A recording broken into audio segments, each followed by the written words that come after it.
Good afternoon everybody and welcome to the stream. I'm Robert and this is the El Magnifico Games channel, and today we're going to continue a playthrough of Mission Nutrition, which is that cereal box game which I very much, I played a lot of and very much enjoyed when I was a child. Hello Jenny, lovely to see you. Oh, you've just returned home. I hope your day's been alright. Hope you're doing okay. What was I thinking? So we did begin this one last Friday's stream, but the only difficulty was that the game malfunctioned after a while, after about 2.5 hours of play. It malfunctioned in the same way that it did, I think, the previous Friday when we tried to play it for the first time. Even though I was running on a completely different emulator. I say completely different. I suppose they are. I'm playing it on 86 box, which to be fair was derived from PCM, but it's got several more years of development behind it. Anyhow, I've come to the conclusion that I can't work out what's breaking it, and it's not very realistic for me to try and fix it, which is a shame. That's not the sort of conclusion I like to come to, but that's the way it is. So we'll begin with Mission Nutrition, and then either when we finish it or when it breaks, we'll swap up to the other game we started last Friday, which was the Crimson Diamond, which was a adventure game. I keep wanting to say point-and-click adventure game, but it's more in the old King's Quest graphical adventure style, where you're where it still has a text parser, even though it only came out in 2024, I think. I'd have to double check the date, but I think that's right. So it's a new game released in a very old format. Oh, you're fine. That's lovely to hear, Jenny. Anywho, Mission Nutrition. Trying to recover all the cereal and save Kellogg's Island from King Croc. I do like the fact that this is a really quite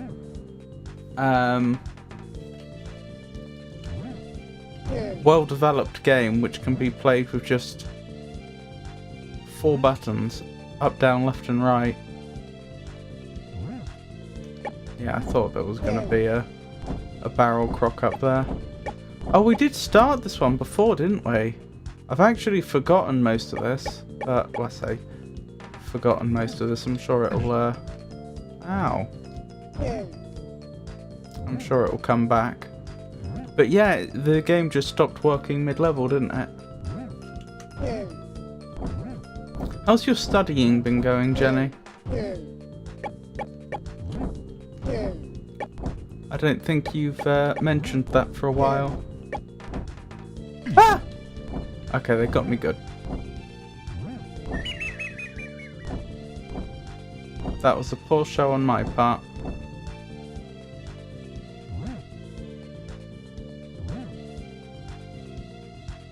May take me a few attempts to get back to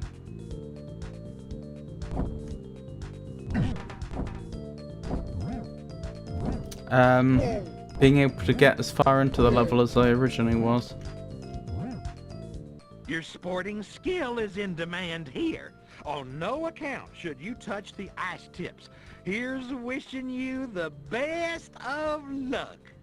I have a recollection that we don't want to go this way yet. Wasn't there some reason why if we go this way,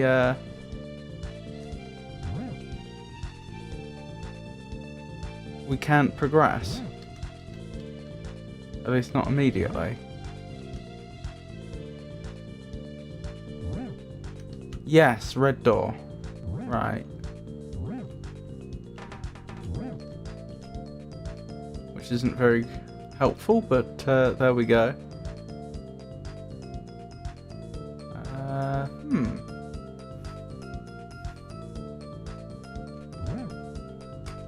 Yeah.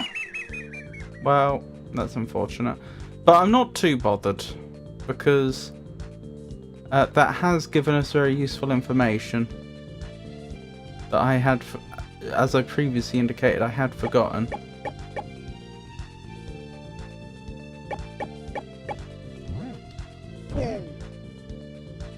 I think we'll do very well to finish the level this time.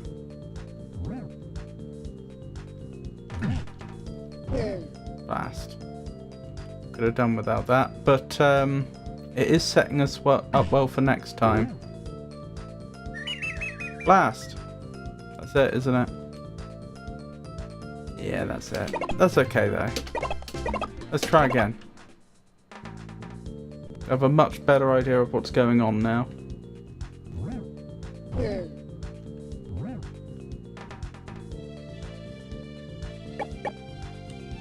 Right, so I might avoid that upper area altogether for the time being.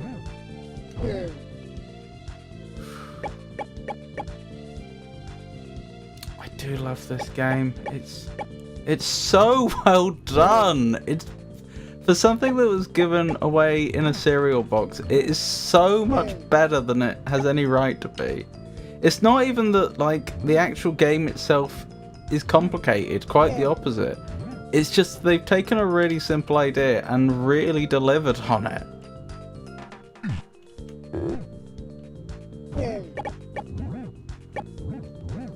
For the time, the music especially, but also more generally just the art and sound design, it's good.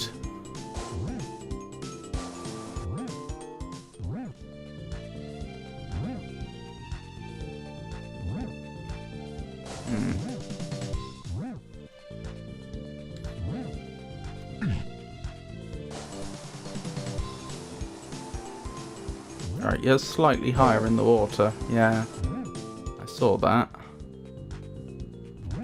Alright, I think I need to go up and change character.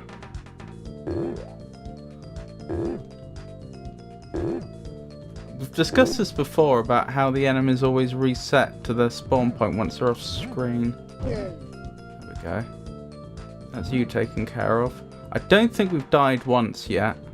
I mean, we're very close to dying, but we haven't actually died once yet. So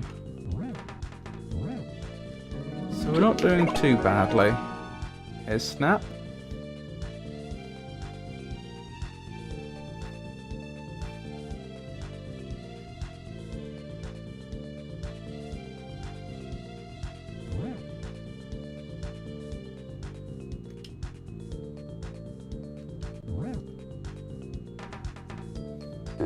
Ooh. I am going to have to be careful of the swimming crocs. I have a very good... Blast! That's annoying.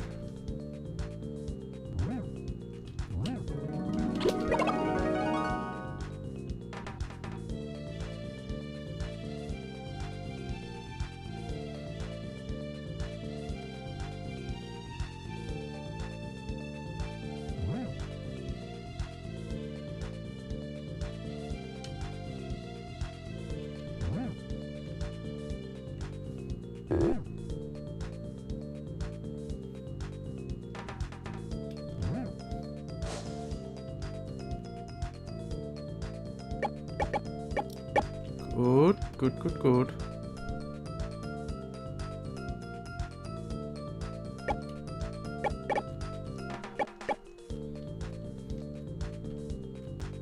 If I can very carefully get myself to 50, there we go, we get an extra life.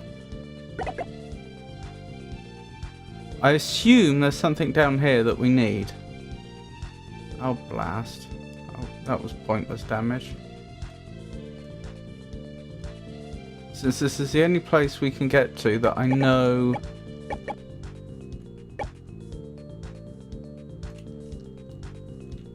Ah!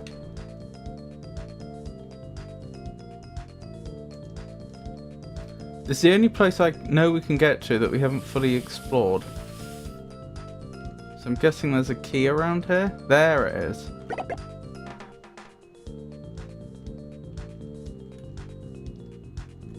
Okay, good. Question is, do I turn back into Tony the Tiger at this point? Or do I remain as Snap? Because I don't know if we're facing any more water.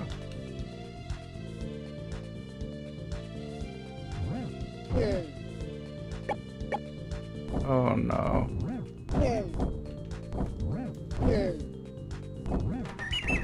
Blast. Oh, we picked that up even when dead. Oh well, I still consider that good progress. Shame about the lost life, but we made real tangible progress there.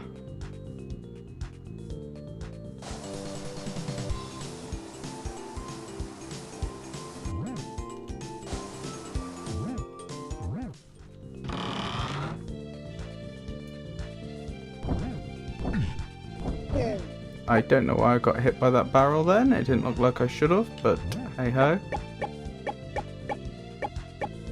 Blue door. Okay.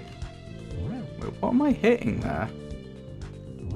I'm hitting something. There's something there. Huh, I don't know if that's intended or not. Interesting. Okay, another underwater area. Which obviously makes me think... Oh, I could end the level here. But there's so much we haven't explored.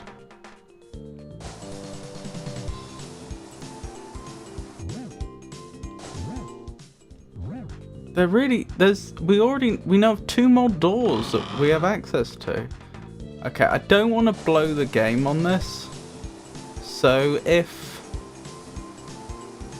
I get to the point, which I may well do in just a moment, where we only have 1 life left, I'd better just go for the exit. But I am really tempted to see if we can't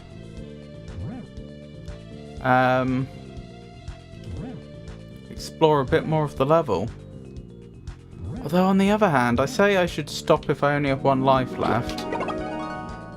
Now I know how to finish this. As in, I know where everything is. I know exactly what character to play and where the yellow key is. I can't help but wonder if this level isn't going to be a problem in future. In terms of just finishing it. If perhaps I can afford to be a little braver.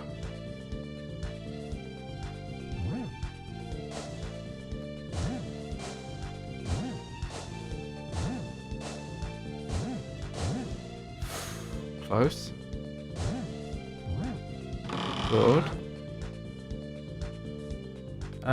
Now, not for a moment do I assume there aren't crocs in here. Yep, thought so. Just outside of visual range.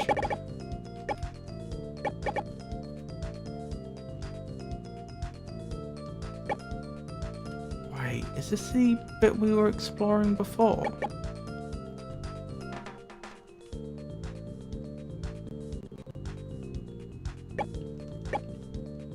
Or was that a different level?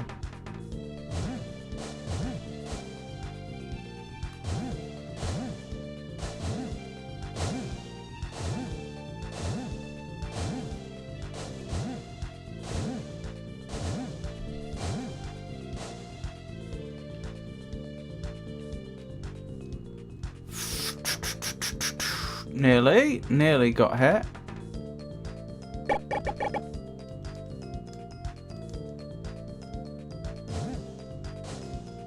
Okay, edge of the world.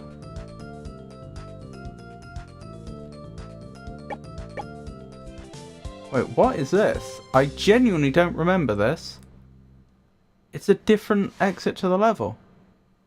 I don't remember that from playing the game when I was younger. I'm kind of annoyed that happened, because that means that I now can't explore the rest of what was there. But okay.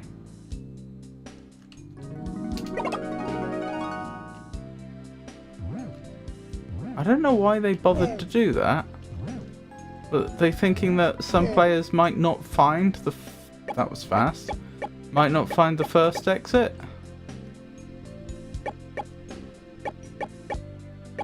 So better to provide them with options. Yeah, that's annoying. I can't get back up there. Oh well. What's done is done, I guess. Oh, I did it again!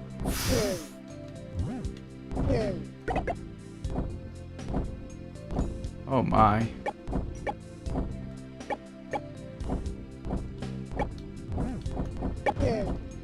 Bonk. Ow. First hit.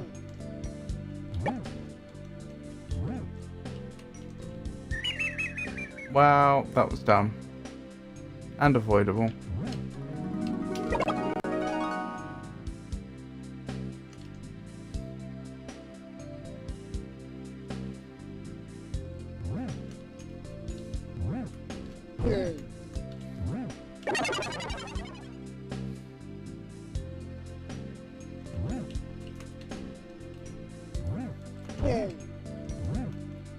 No. Nice try.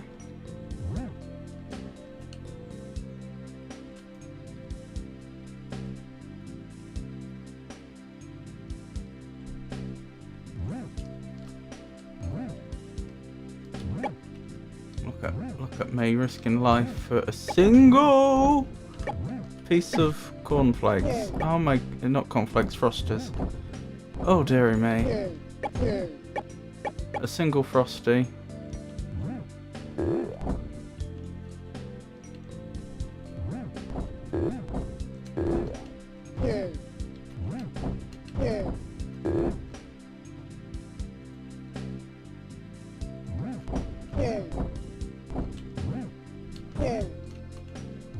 I have no idea where we're going. Whoa. That was close. Oh, so we actually overtook the falling enemy. Ah! There we go. We're doing alright.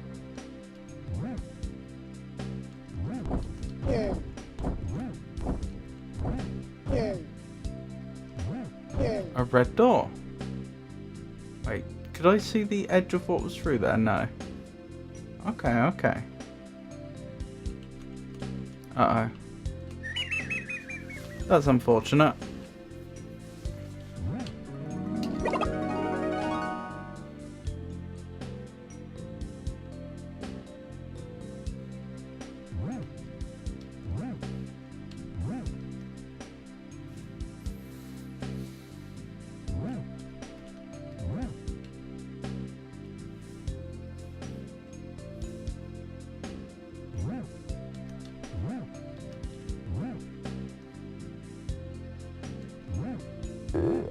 I never fully explored up here, did I?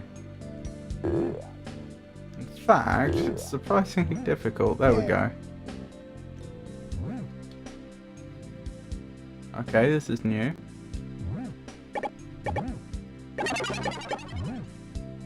Was it a yellow door we found? No, it was a red door we found. Oh my goodness. Wow, I'm lucky to be alive after that. So I think that means, yeah, I don't know the way forwards.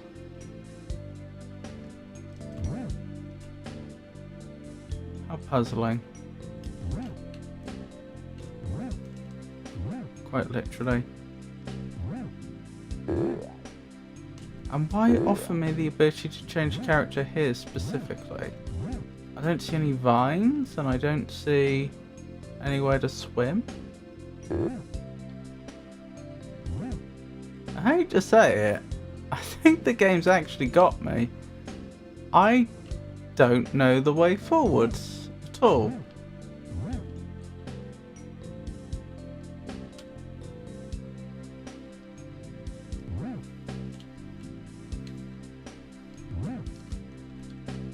Ah, have I not been down here? That's probably it. Excuse me? And the game crashed. Wonderful. Guess we're restarting that level. That was a proper old-fashioned game crash though. That wasn't a problem in emulation or anything. I wonder if that's connected to why I fell through the world then.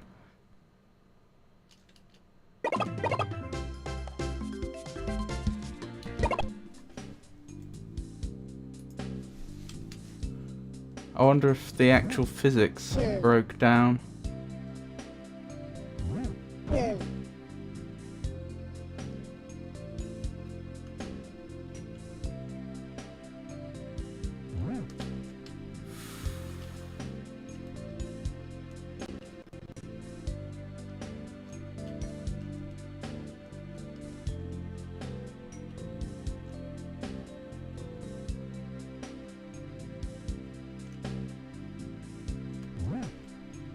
blast.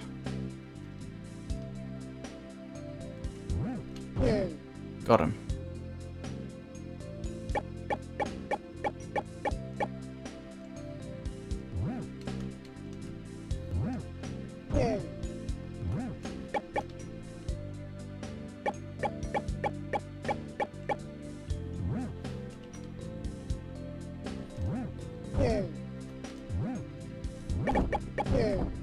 Hearing me. Okay, so far so good.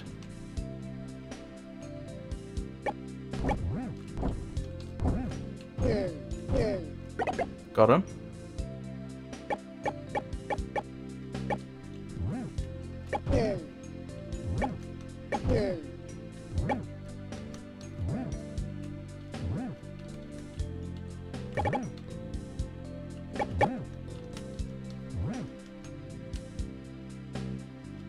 Okay. Oh, careful. Oh, I saw the other one. I don't think they saw me though, because they didn't drop a barrel. There we go.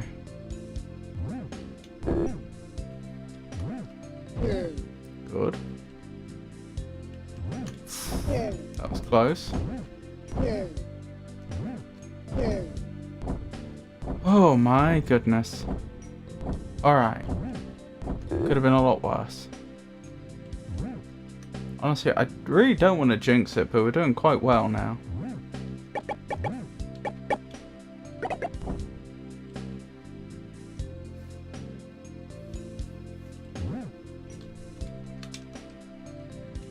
We're lucky to be alive after that. I was waiting for that.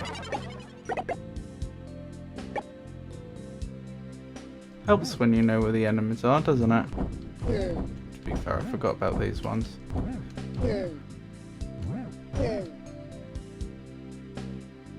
Okay, good, good, good.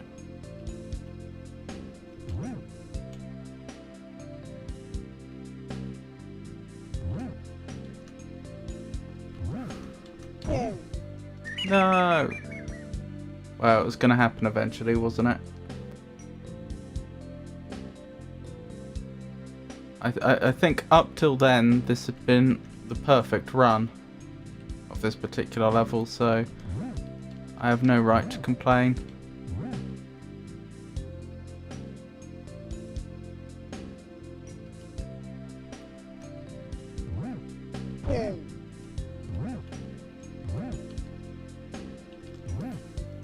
Good, we made it. I'm gonna skip that for now because I don't know why they're giving me invincibility at that point. I don't see the point. Okay, this is new. Ow! Never been this far before. No, you don't. Nice try though. Oh, here we go. There's the red key. Can I go back this way? I can.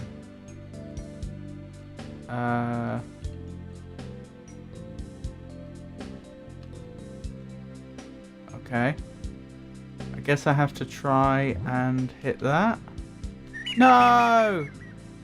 Well, it was a valiant effort. I'm sure someone that's better at platforming games could have pulled that off.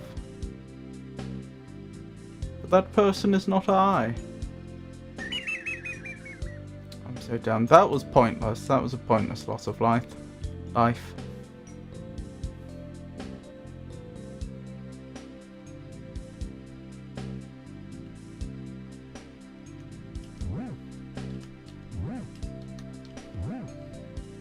Dinky Yuki! It's lovely to see you as always. How are you? Who for it, Terry? Are you thinking of Tony, as in Tony the Tiger? Or is it Timmy? I can't remember. Tony.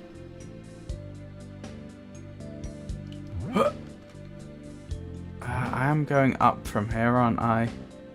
That's the way. How are you, Tinky Yuki? If you don't mind my asking. Whoa! Okay, that apparently that was intended, but oh my goodness, did that shock me. Okay. Okay. Okay.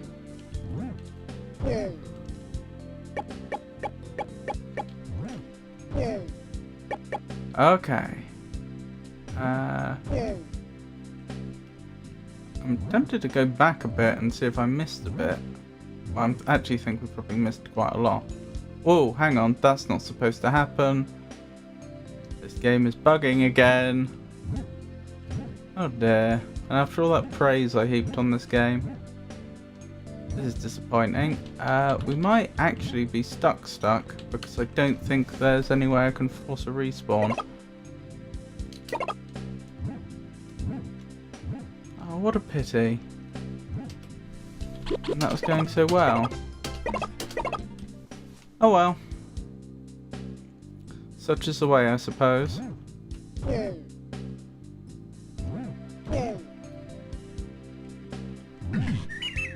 Well, that was embarrassing.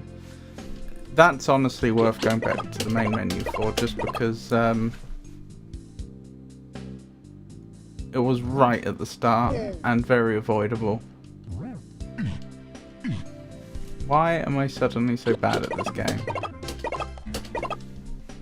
I wasn't making these mistakes 5 minutes ago. Good. Okay.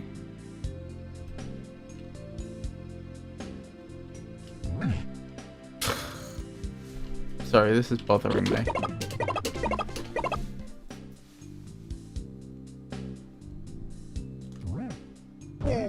How have you been anyway, Tinky Yuki?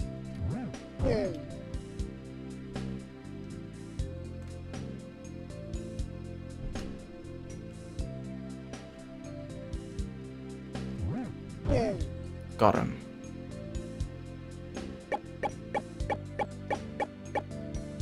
I think they might be muted. I think I'll write a reply in a second.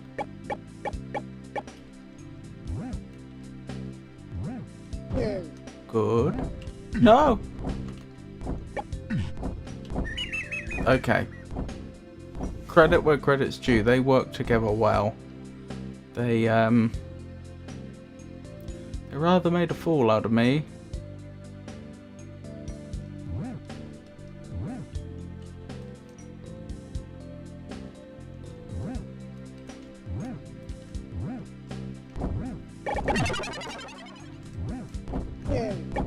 Good enough.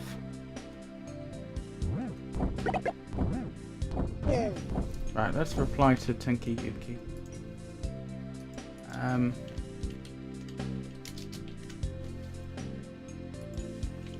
It's lovely to see you, as always. How are you? There we go. Right, where were we?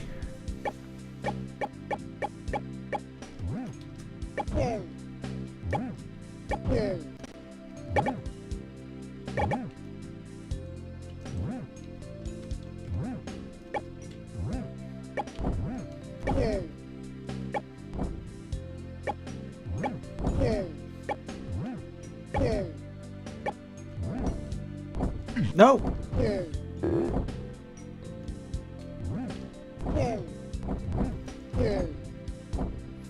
Okay. I'm definitely doing distinctly worse than last time, but we're still in this. That's the important thing. Here we go. Got the yellow key. Take me back. Thank you.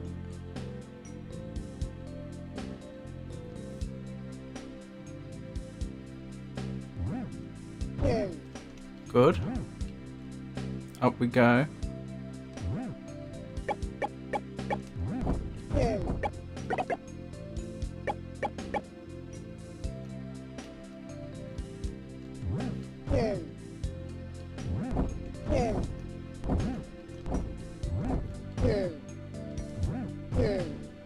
Good, very good.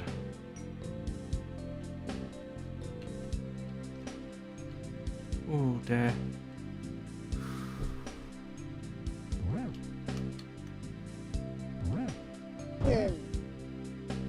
Very nice. The thing about the invincibility in this game is it really does not last long at all. Which is why I'm so, yeah.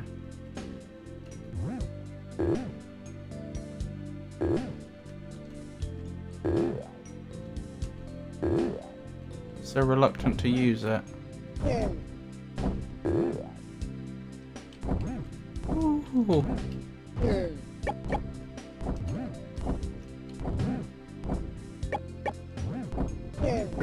There we go. Yes, very good. Right, let's keep going. Ooh, there. No!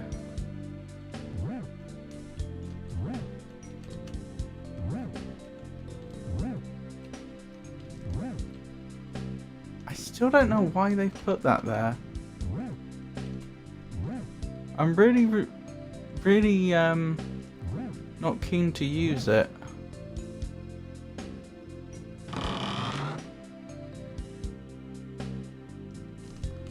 I fell for it again. Exact same way as before. Hold on. Okay, so that is death. That's what I wondered.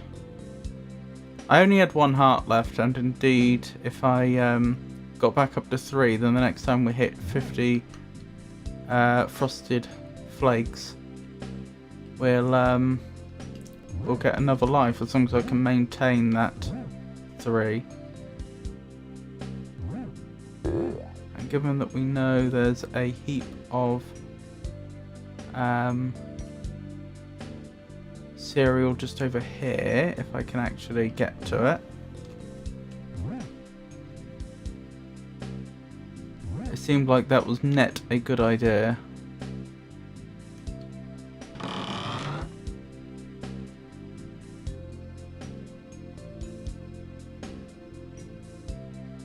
Look at me.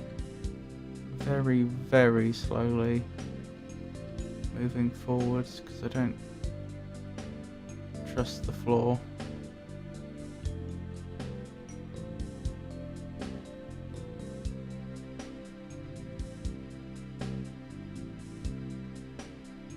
And to think, we traversed all this previously in a blink of an eye. Tony does move quickly when he, There we go.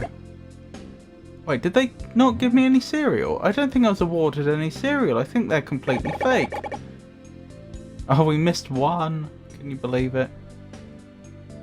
There were empty cereal boxes. Have you ever heard of such a thing?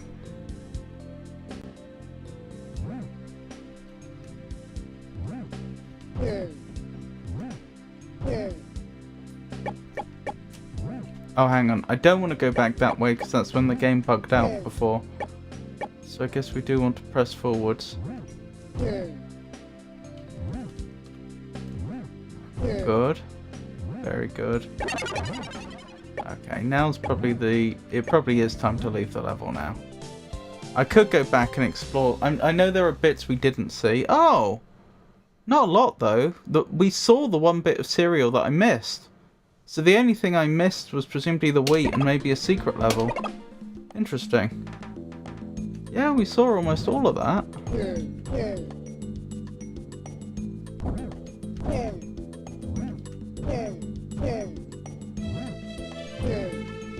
Ow! I took avoidable damage. The shame of it.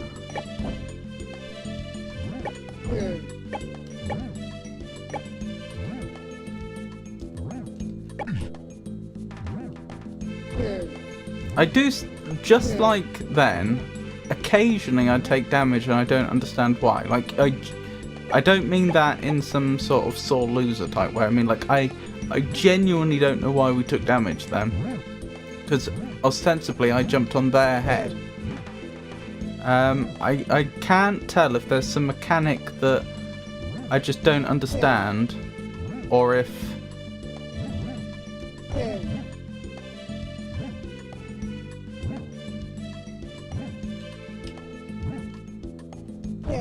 There we go.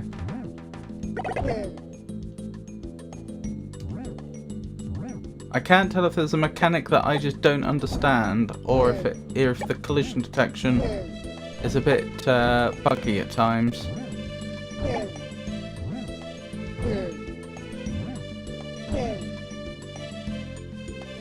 I have the red key, so we could go down there immediately if we wanted. And I think we will.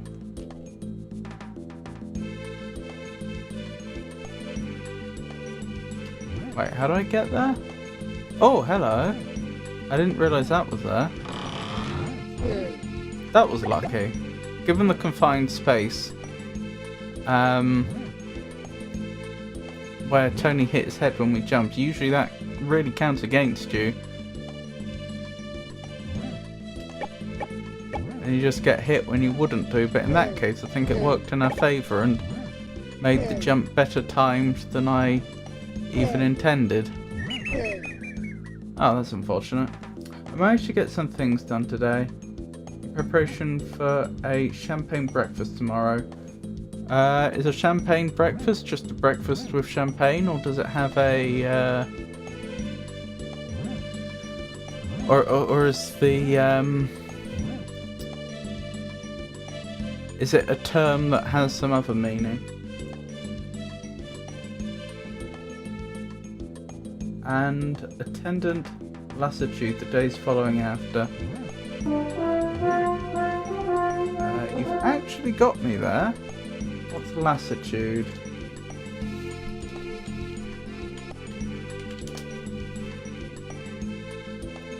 Weariness, diminished energy, or listless. I see.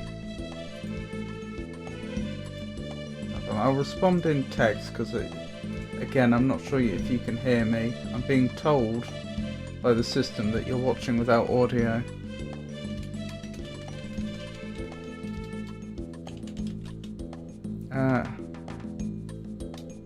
Sounds like you've got some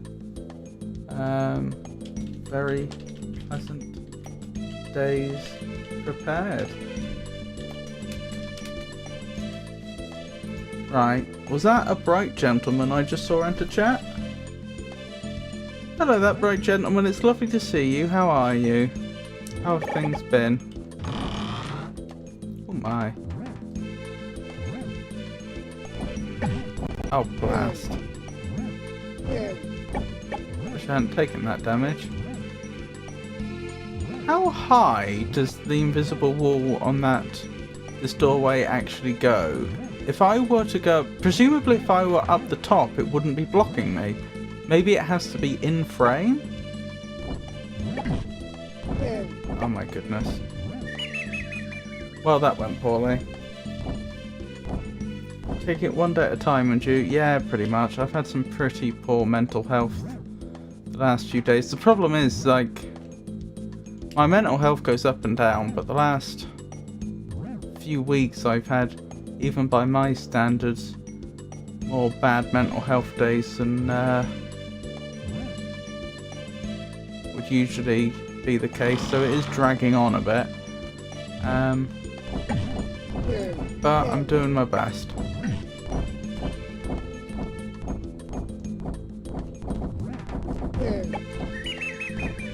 Oh, blast. We dead. Sorry. Sleeping. Cereal mascots don't die. Now, I'll tell you what, that sounds like an album name, doesn't it? Cereal mascots don't die.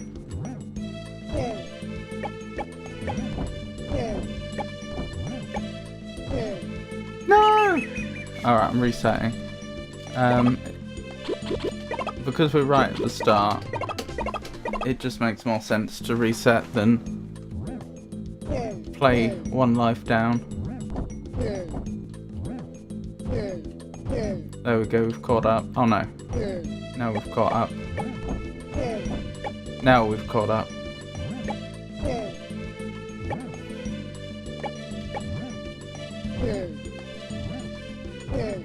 Good, good, good, good, good.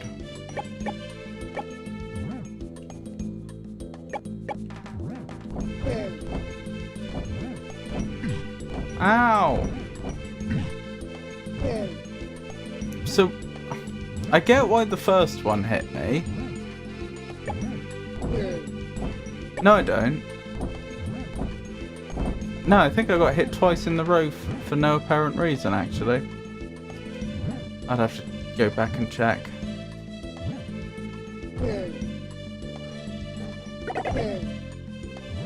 Look at that cheeky B vitamin that was hiding behind the tree.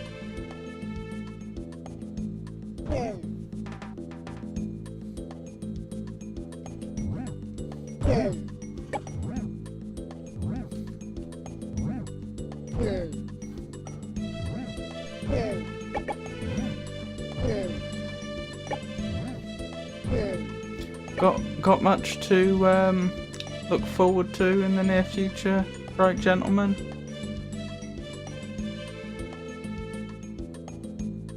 You know, like a relaxing weekend?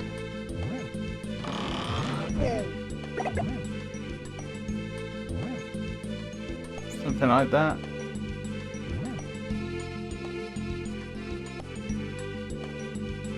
I hope you don't mind my asking.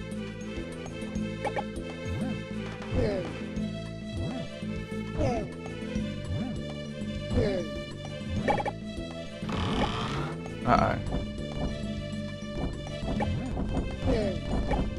Ah! I forgot they go back uphill. That is unfortunate. I didn't know there was an area down here. How did they get there? I'm not 100% sure the game isn't bugging there.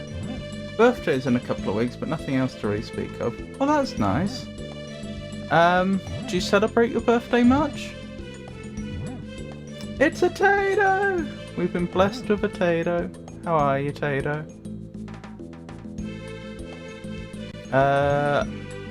Cheeto? Isn't that a American brand of what we would call crisps? What I think the Americans would call potato chips. Oh my goodness.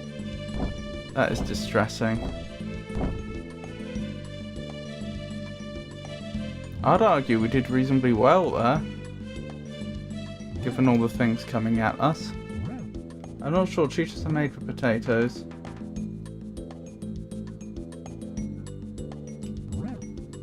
But no, this is Tony the Tiger of Kellogg's fame. He's the mascot of the cereal known as Frosters.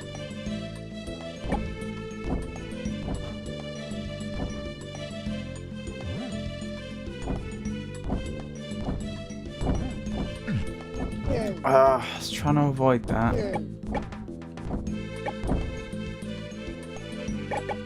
Oh well, we're still in the game. I don't do too much. I see. Well, I hope you have a fantastic birthday, and it's nice to know that it's just around the corner. Is there anything you're hoping to get? You know, presents-wise? Or perhaps present to yourself? Oh yeah, Cheeto's mascot was a cheetah. I confused the two of them. No! Why? Oh, it's over. We're gonna get it.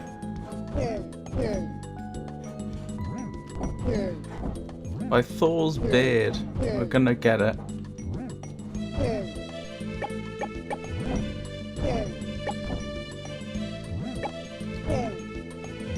That's something a cereal mascot would say, isn't it? By Thor's beard.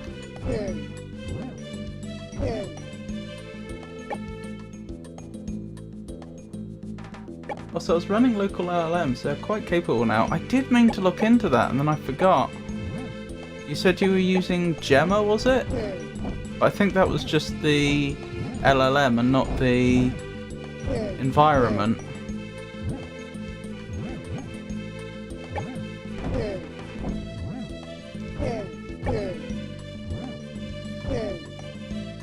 With Unsloth, you can even train them on your own data. What would that look like? Like, obviously I know what training on data is, but like, what would be a realistic? What could you realistically expect to do with that? With them in their current state. And with Hermes Agent, they can keep on learning. Interesting. Very interesting. I don't suppose you would mind possibly writing a little of this up, just the things you've looked at and what you found.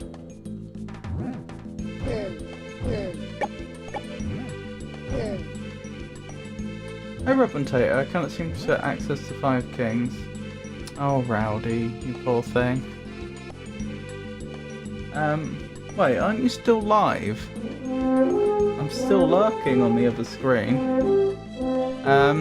It's lovely to see you though. Yeah, 5 kings is in theory not that hard to get to, but you need to know exactly where you're going. I've had problems getting to the 4 kings before. Even after having played the game, even after having completed the game before, the exact path you have to take isn't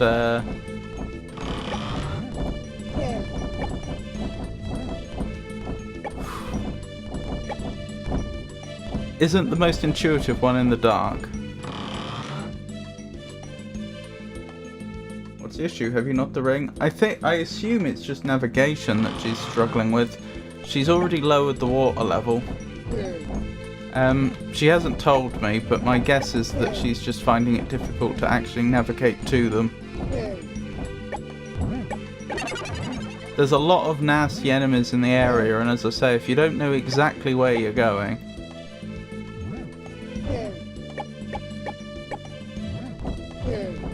there we go.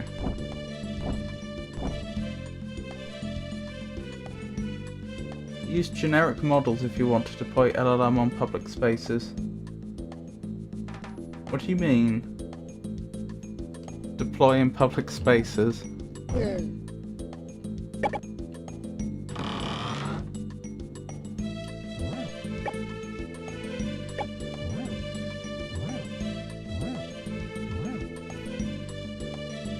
Oh, it looks like Rowdy is wrapping up.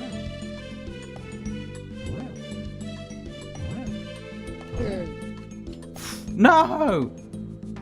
This is the exact same place we died before. At least we have considerably more lives this time. Use Google's Gemma 412B and ask it how to make napalm, and it refused like a good model. I used an uncensored version. It gave me a full recipe. Uncensored? Interesting. Oh, bless my heart. It's a Rowdy raid. Welcome in. It's lovely to see you. I hope Dark Souls went well. I know you were, I had you up in the background, so I saw you trying to get to the 4 kings. Welcome in everybody, I'm Robert, and this is the El Magnifico Games channel, and on this channel we play old games and we play new games. We play games that require you to think, and we play more actiony games. And today we're playing a cereal box game from my childhood called Mission Nutrition by Kellogg's. As you can see, we're playing Tony the Tiger currently.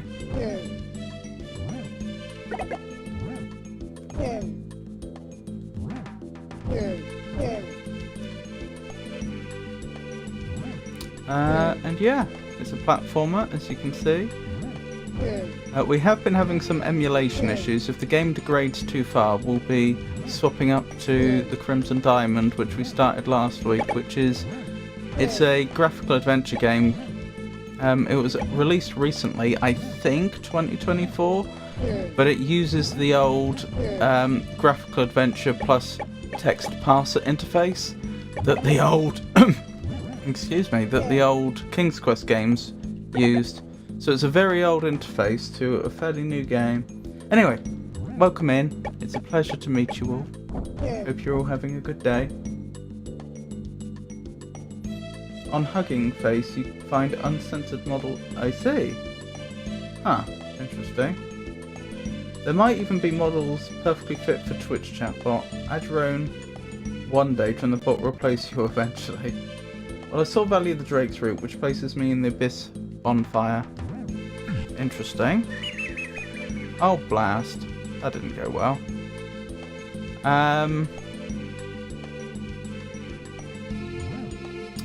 Yes, so there's actually a drop you can do, Rowdy, which gets you really, really close to Four Kings. Avon showed it to me, if I recall correctly.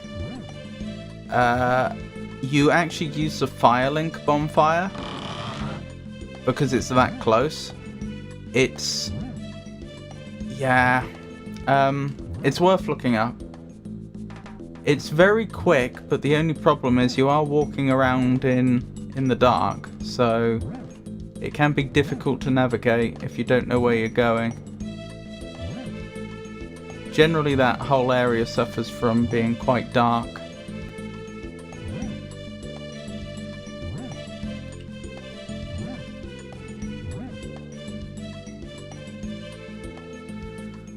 It's only now that I'm going back this way that I appreciate how far we've actually come.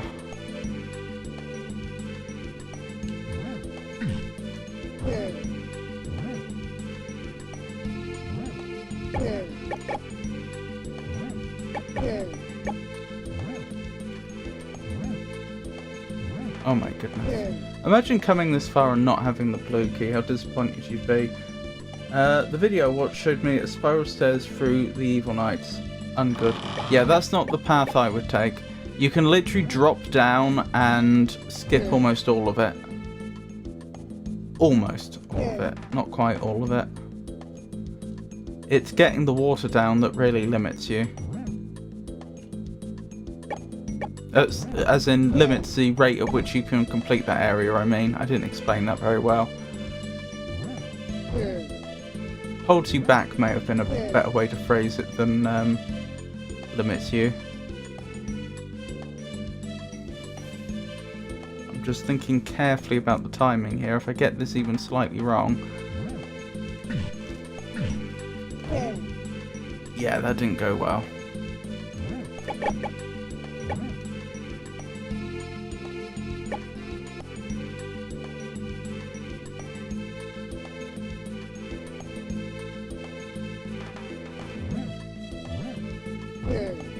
I'm glad I made that.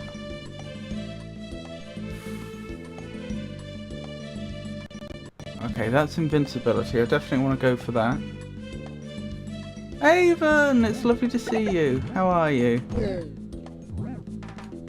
I think Rowdy needs to be... oh, you've got to be joking. My invincibility actually wore off mid-jump. I was invincible when I started that jump, but not by the time I ended it. I think Rowdy needs to be shown the shortcut for Four Kings. I don't know if you have a good video of that or anything.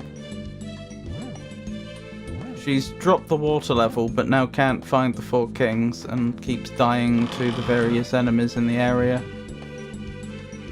Anyway, how are you?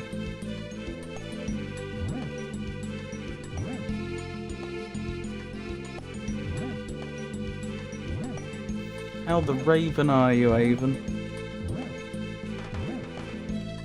Woohoo!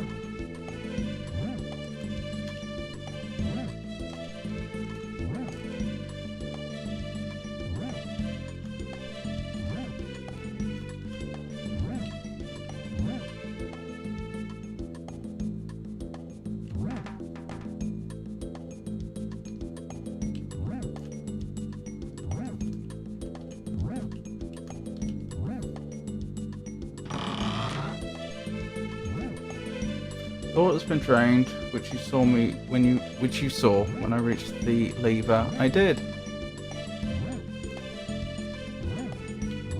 Whew. I must be getting close to where I was before, when we perished. Okay, I need to watch this carefully. In this case, I'm probably best off jumping now. Yeah.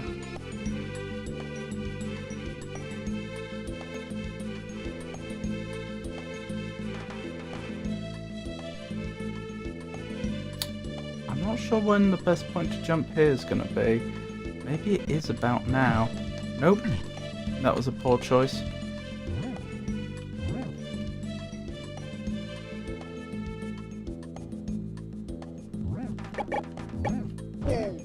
Okay, we survived. No! And that's game! That's our last life. Ah. Wow, they're getting really mean with the platforming, aren't they? That was a long, hard platforming section.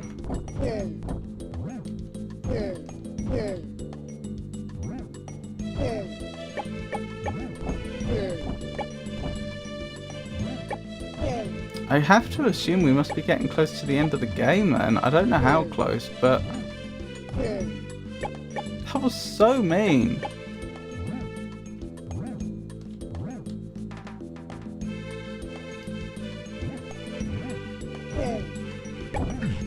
Oh my goodness.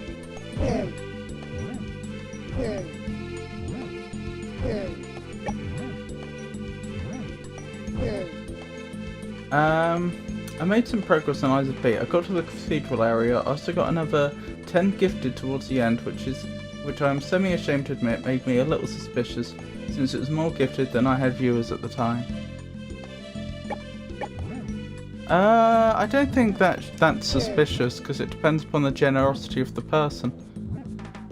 It's not uncommon for people to just think, oh, okay, I'd like to donate enough money that it gets 10 subs. They're not likely to hold back just because there aren't 10 viewers at the time. I'm surviving, thank you for asking. I've been having not the best mental health, but this has been a recurring thing for a while, hasn't it? I don't just mean since the events that traumatized me, I mean the last few weeks. It's been a hard day mentally, but I'm surviving.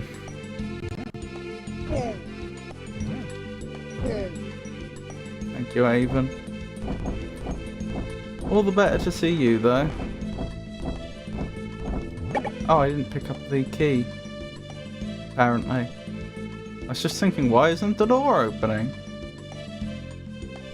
Making lunch, so gotta look, have fun. Thank you, Avon. What's for lunch, if you don't mind my asking? Avon, can you send me the video of you getting the 5 kings, please? Do you know for a fact that Avon has such a video? Because I was asking whether they had one.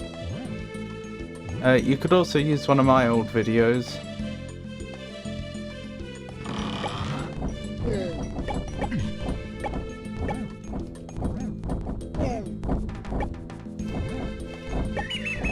Blast! That could have gone a lot better. I might do Valley of the Drakes, that one looks fun. Well, all of those require you to go through a lot of enemies.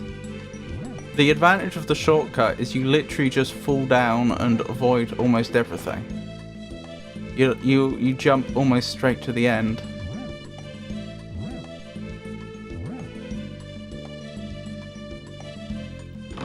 I mean, all other paths take you to the same place ultimately. It's just how you enter. Okay. Good.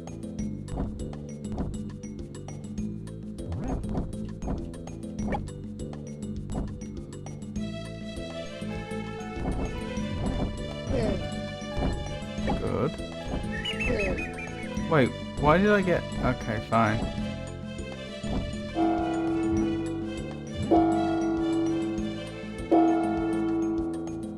Just run from Firelink, straight down first 2 bonfire. Straight down from first 2 bonfire. What do you mean by first 2 bonfire? Run past some dark graves and it's boss drop.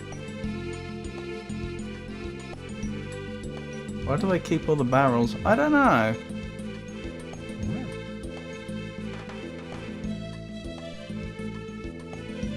They never seem to run short of them, do they?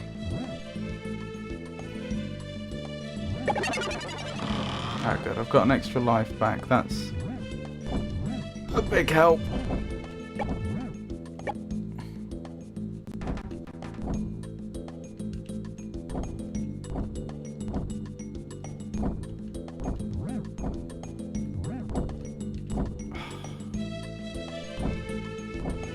I'm trying to jump on their head without getting automatically placed on the area above, which seems easier said than done.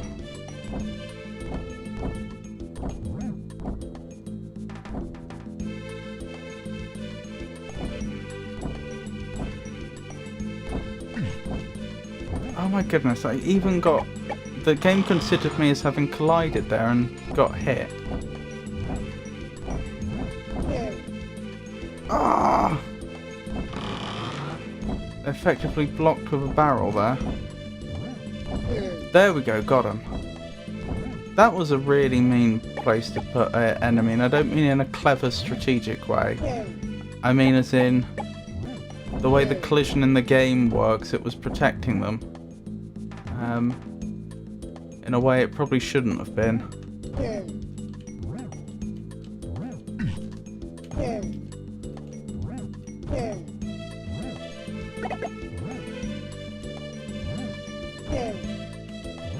I'm temporarily, oh there we go, very temporarily, I was going to say invincible. That's what the milk does. I really don't fancy my chances.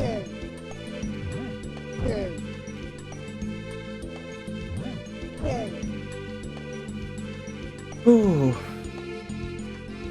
Straight down from the first two ghosts. Ah, I'd be typing with no brain. If only I had a brain. I have to do serious human outdoors. Oh, I'm sorry, Rowdy. Have you tried... Potato. This is a children's game released by Kellogg's. I can't do that.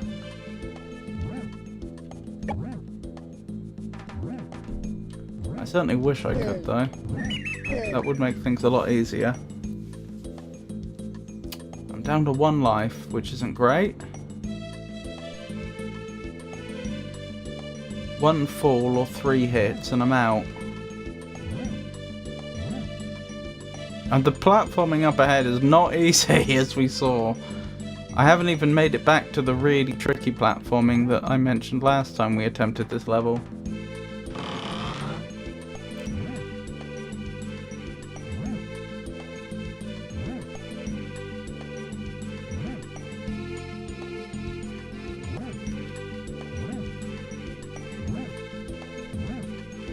The music's so good.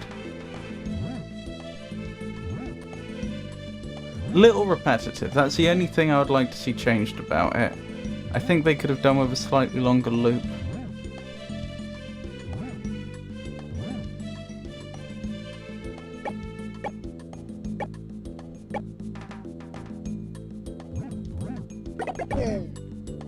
Good.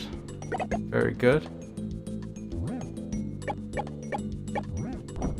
Very good.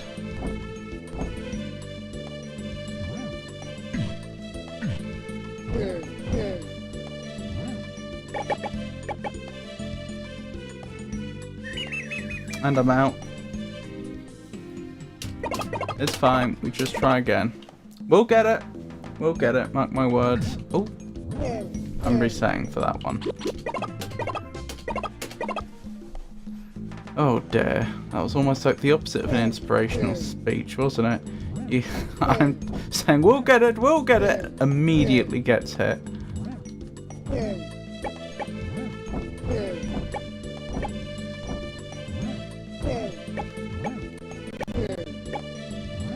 Ah, there we go. I can walk onto their heads. I thought so. If the elevation's right, you are supposed to be able to walk onto their heads. Which is why I was so confused earlier when that didn't work and I got hit. Hang on. I shouldn't be taking that much damage that early.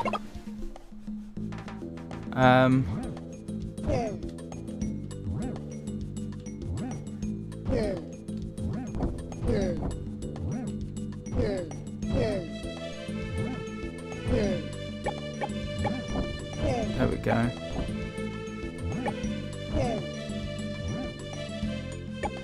Oh dear.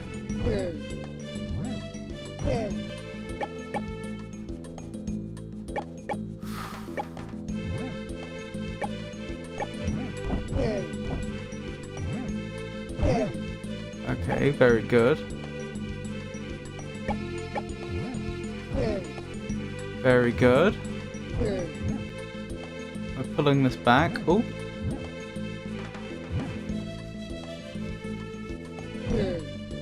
Yes, yes.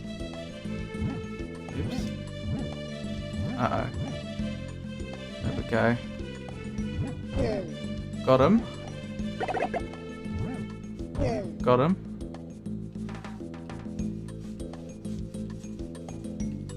I swear I saw a croc down there a second ago who shouldn't have been there.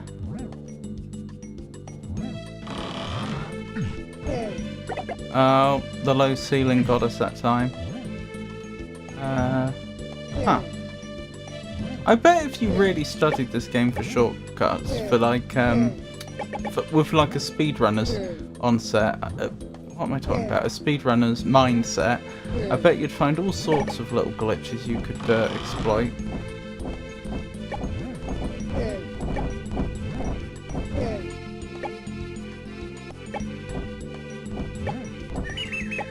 Blast! They got me. They got me good.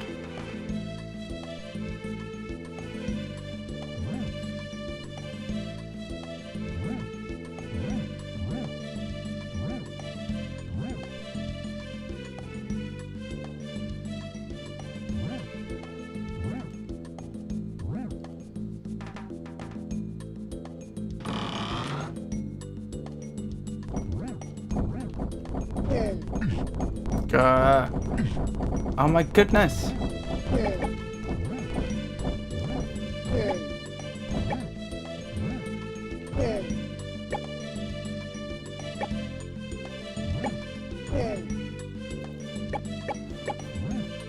Okay. Okay, we've sort of stabilized a bit.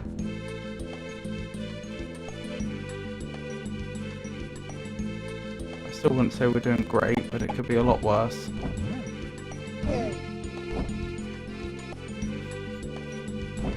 I think we determined it was best to approach that crocodile from this side, didn't we? As much of a nuisance as that is. Ah!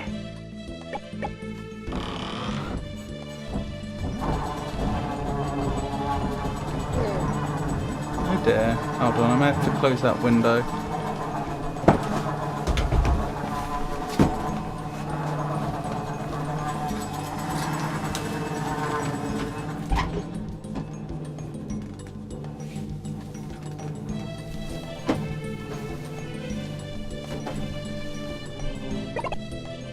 Hopefully that's a little better.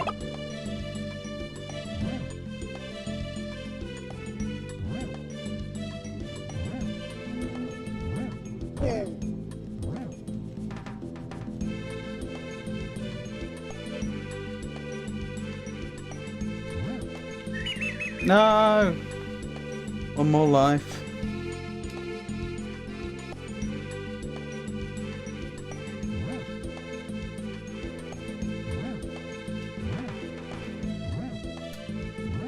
I do wonder why there's a crocodile there that only spawns in after you've died once. It might actually be triggered by how far through the levels you've got or something. I wonder if they're part of some script or something and they end up having to be somewhere on the level and they just accidentally picked somewhere where the player could see.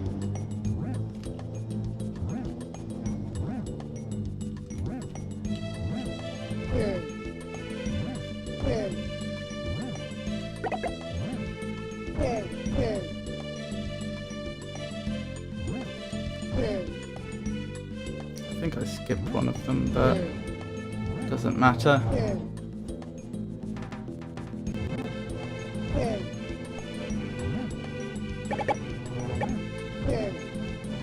No! Oh, sorry. I was looking at the background noise levels because I was getting annoyed by that rumbling. Not at the game like I should have been.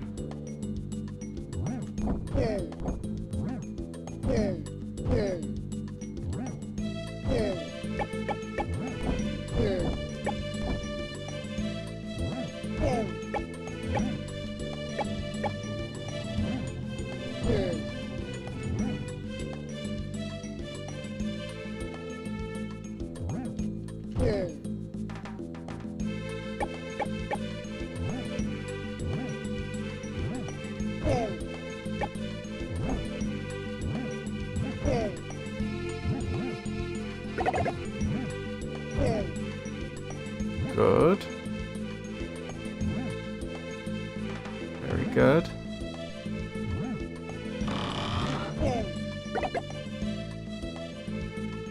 Okay, okay.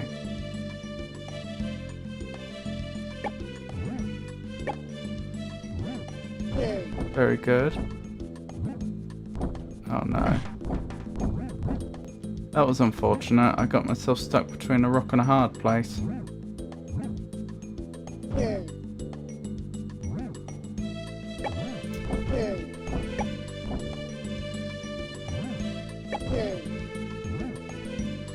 Oh boy. Okay. Okay. Ooh. Okay.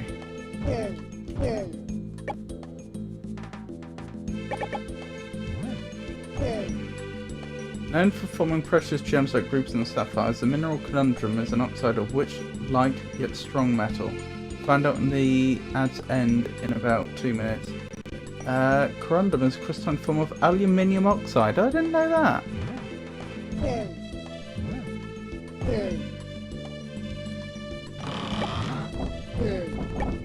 Ah! Oh boy. Oh, that's unfortunate, but predictable.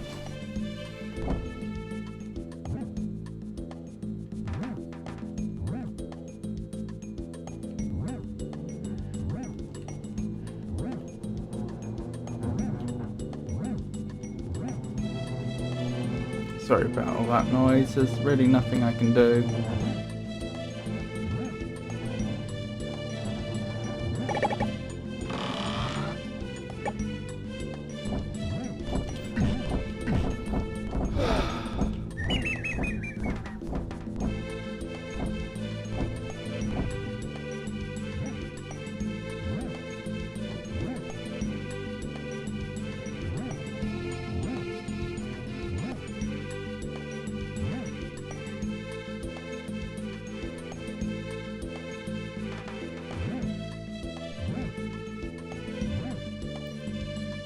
Right, let's try this again.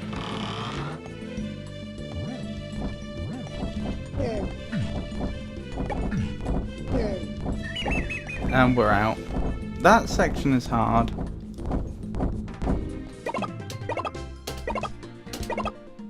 I don't know what the intended way of doing that bit is.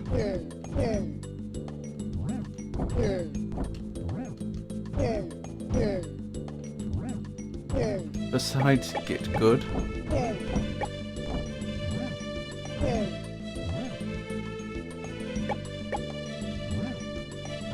Oh my goodness. I can't believe we missed getting hit by that croc, although I'm very glad we did. Okay. So far so good. Yep, so far so good.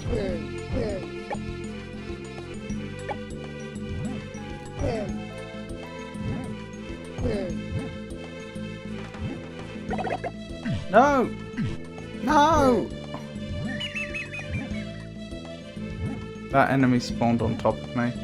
That's frustrating.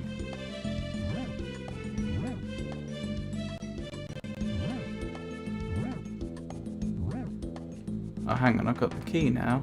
I can go up the top.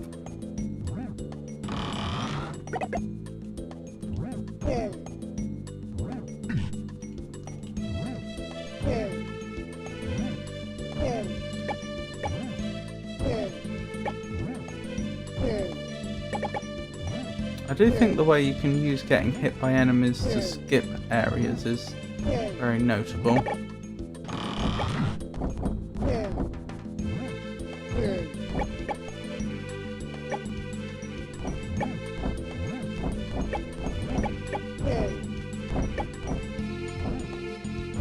Okay. I certainly wouldn't say things are going well, but... Nope, they're not going well.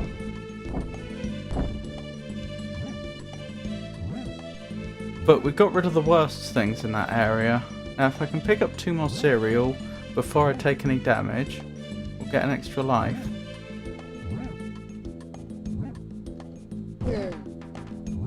Is there any more cereal around here? Doesn't look like it.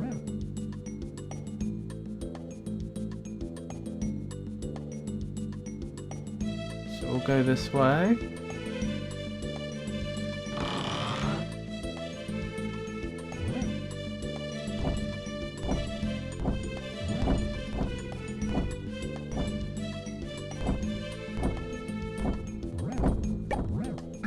Oh, you've got to be joking.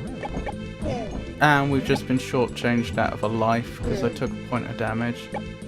Well, these things happen. Was there still stuff to collect here? Yeah, there was. Oh well, just have to play well from this point on, I guess.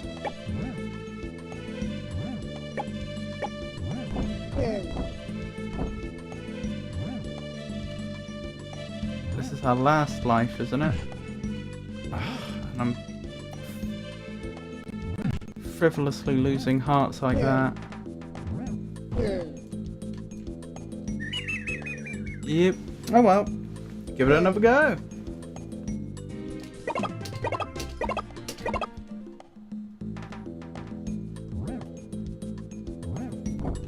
I'm wondering if instead of trying to clear the level like I usually do, I should just beeline for the stuff we really need. Usually I like to be a bit of a completionist when I'm playing through this, but I think that attitude is costing us.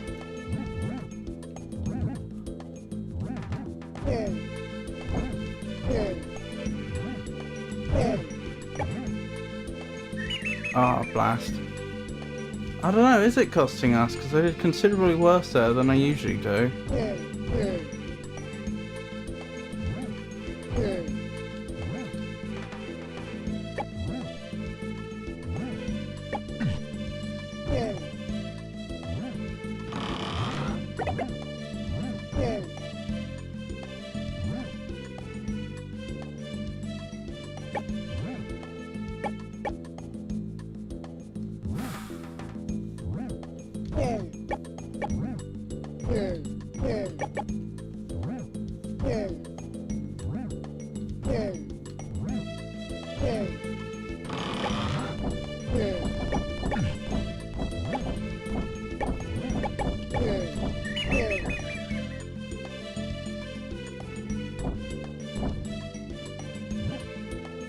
It's not going well.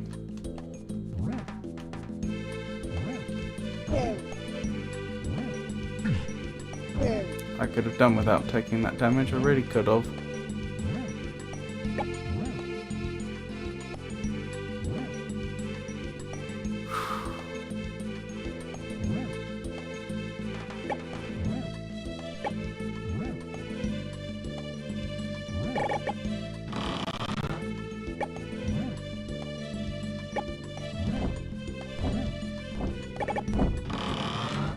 Yeah, and we got shortchanged out of an extra life again.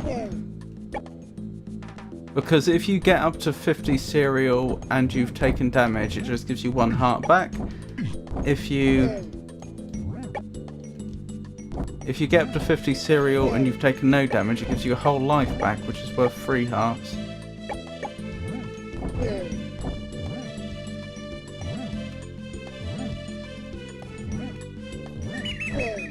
Blast. Yeah, I think I was doing better when I was doing it slowly and carefully.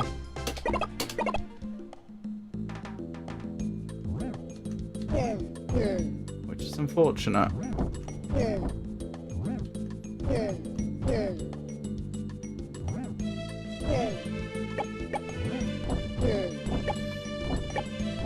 Because even when I was doing that, we weren't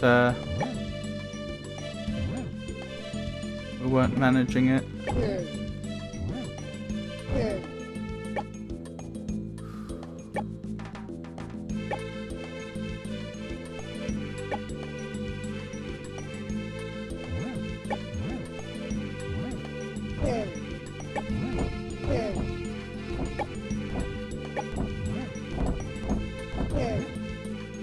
Where did that barrel come from? Oh, you. Must have turned around somehow. Here we go. Good. How dare you?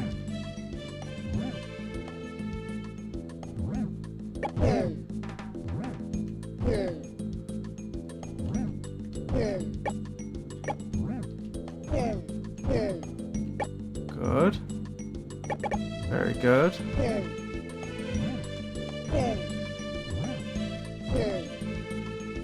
Oh, did I not? I forgot to pick up the key. That's fine. No matter what, the yellow key requires a bit of backtracking. Since you pick it up, to get the yellow key you need the red key, and you pick up the red key after the yellow door. So you end up having to go back no matter what, but I forgot to go back at the earliest opportunity. So I had to do it later. There we go. Got the yellow key now.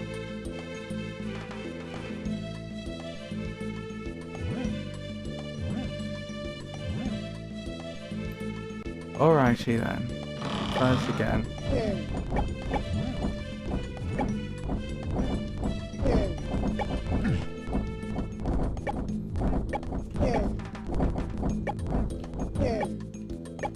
In all fairness, that went a lot better than it usually does. I'm also trying to be very careful to make sure I don't go over the serial limit, because I'd actually prefer to die and then get a whole extra life back than to just get one heart now. But I can still try and take out as many enemies as I can in the meanwhile. There we go. Okay, this is the best we've done for a while now. Not exactly the perfect run, but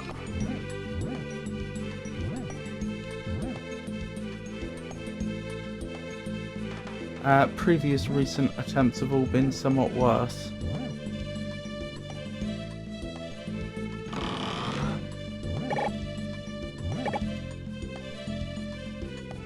There we go, we got the extra life. Back up to 3. Yes. Oh, blast.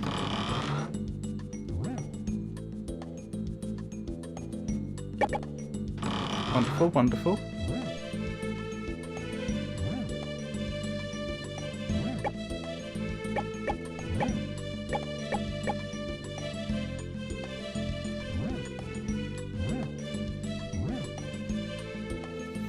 Right, now here's the question, when do we jump?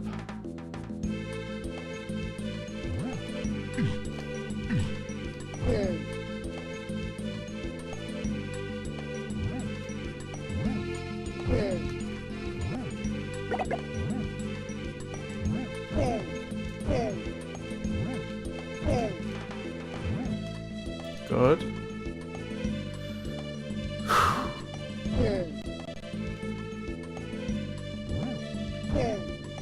Believe in ourselves, we can do it.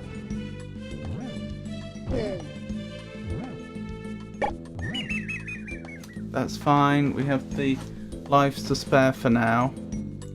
I mean, it's unfortunate, I wish that hadn't happened, but it's not the end of the world.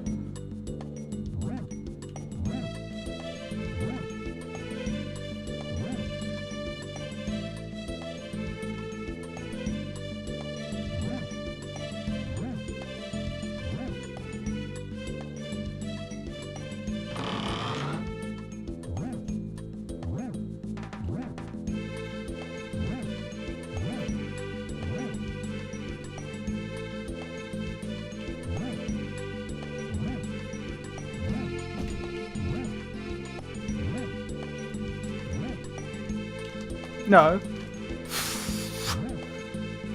Okay, the floor beneath us hadn't unloaded yet, so we got away with a platforming mistake that would have probably cost us a life if it happened later on.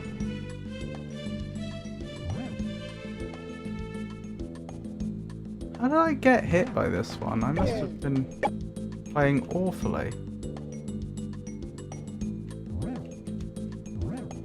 What happened to the other flying one that was around here? There you are.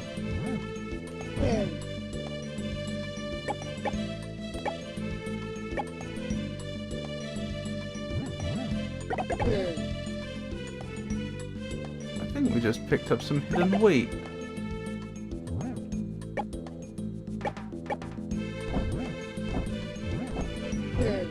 Okay, good. We're just about hanging in there.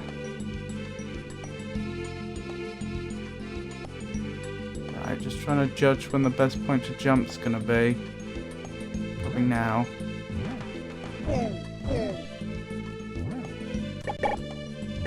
Yes! Extra life! Oh, there's so much scope for me to muck it up still, like that. Typical. Absolutely typical.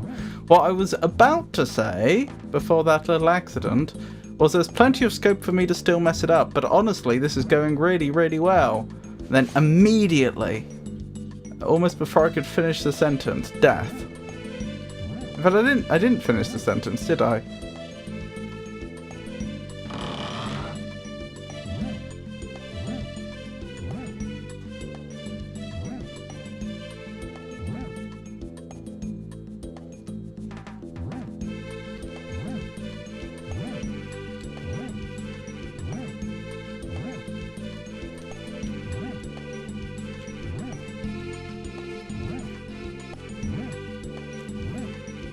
Okay, good.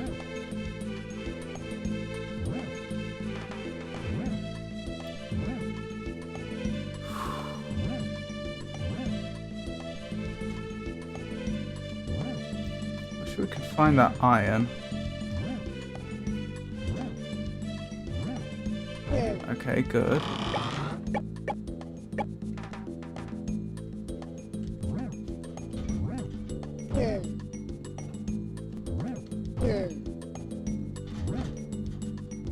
Oh dear.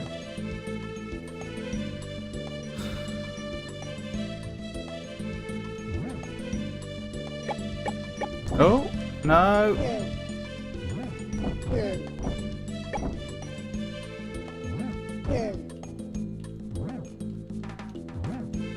That was close. You're gonna be a problem. Her.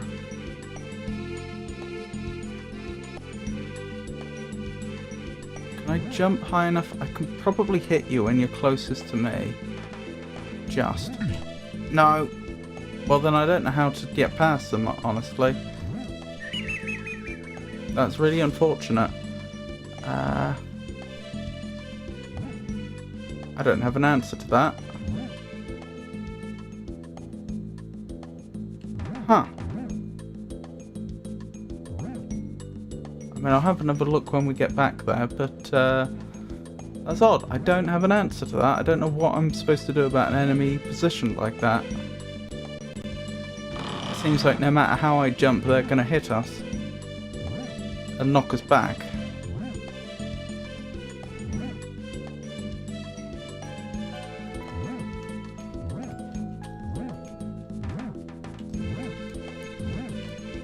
Oh, dearie me. No.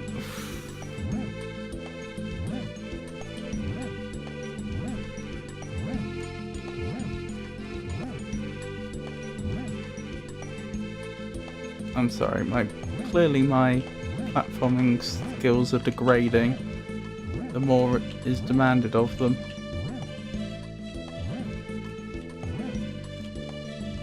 Whew.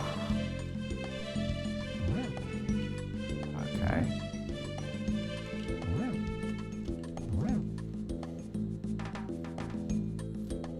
Frosty, that's a nice chemistry. So now what happens if I add aluminium sulfate? Thank you for that, Tato.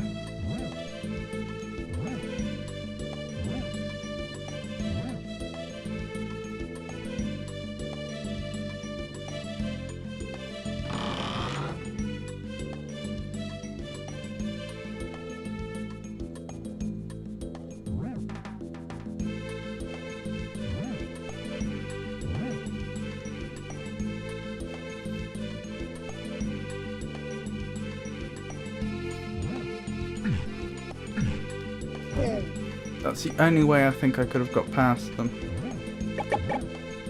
And it's a great pity, because it's going to make this next bit so much harder.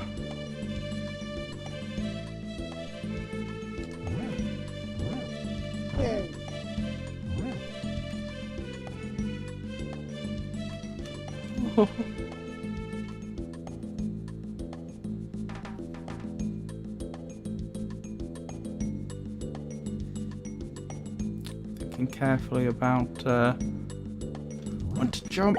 Yes! Invincibility. No!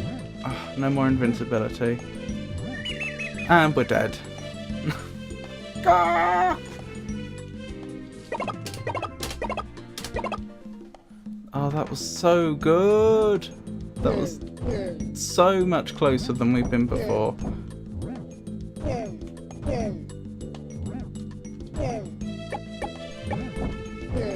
I'm gonna do it though.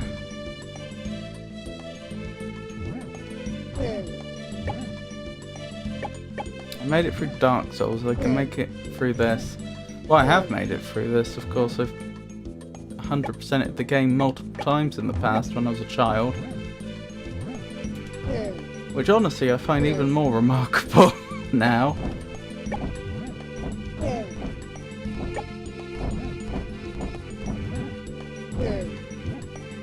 I'm in two minds about those barrels coming, being able to bounce, rebound, and then come back up at you even uphill. On one hand, I recognise it does add a lot more complexity to them. But on the other hand, I keep forgetting that that's going to happen, and I don't know if that's a me problem or if it's just because it's so counterintuitive to have a barrel rolling uphill at you.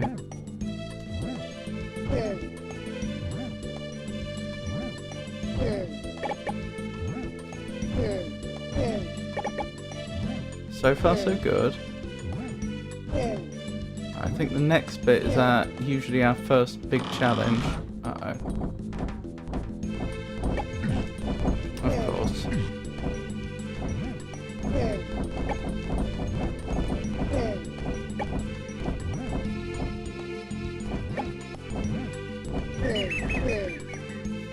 Well, that's a shame.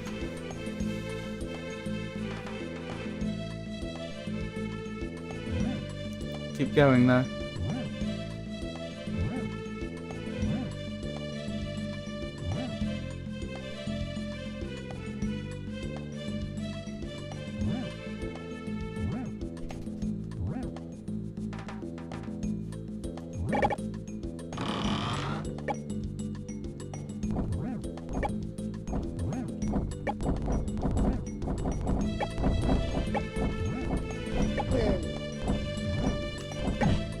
Oh no.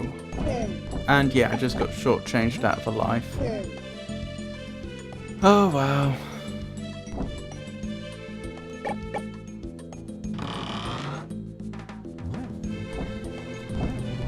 Oh dear. I'm so sorry about the noise.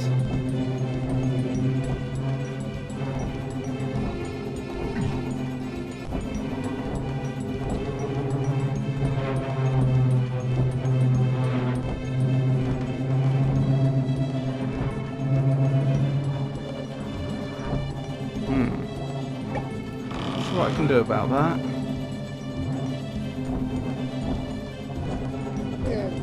There we go.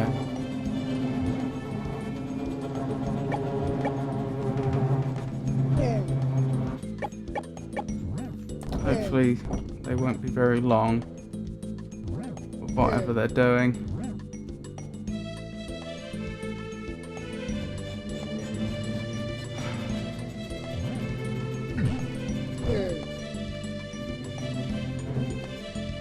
Okay, we're still in this.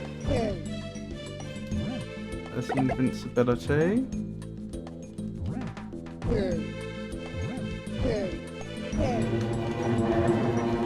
Here we go.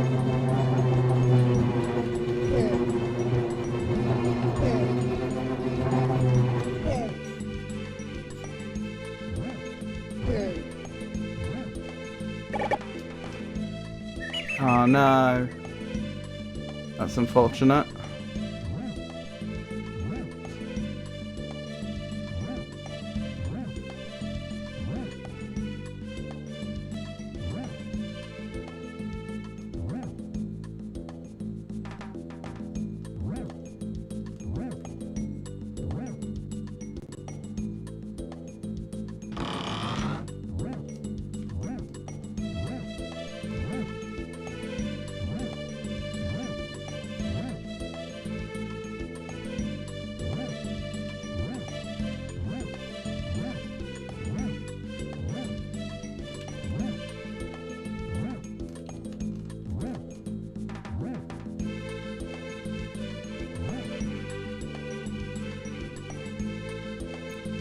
Here we go.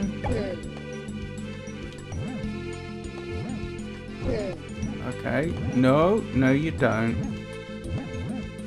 Really got me.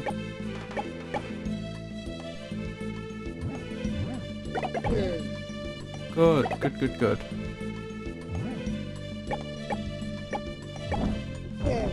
Very good. Just wish we weren't quite literally on our last life in this game.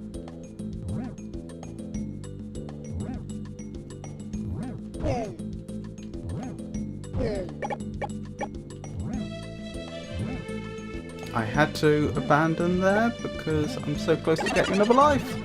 Oh. If I'd taken 1 point of damage, I'd have been shortchanged out of a life again. Next time I got to 50 cereal, and I was so close to 50, I just could not afford to let that happen.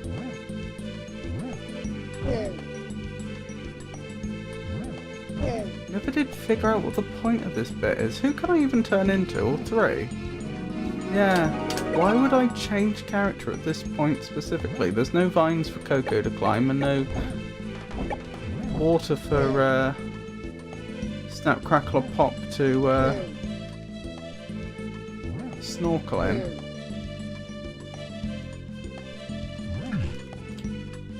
I've forgotten what we decided about this bit, the best way to handle it. Well, lucky I'm not dead. After an accidental fall like that.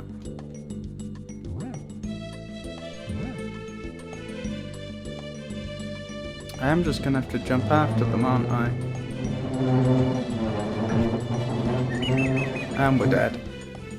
Wonderful.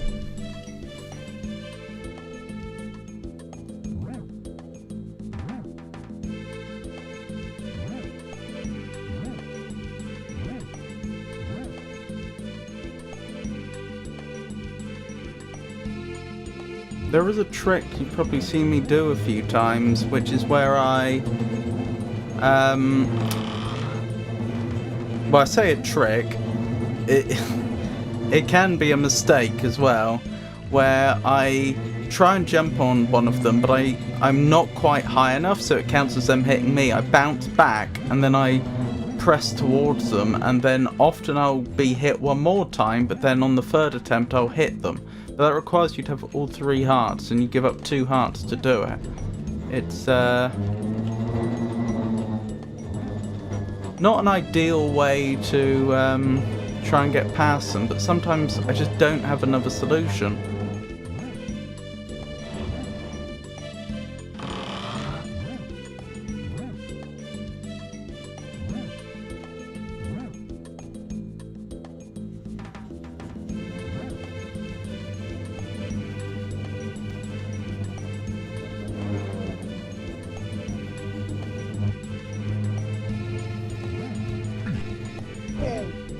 Well, I got past.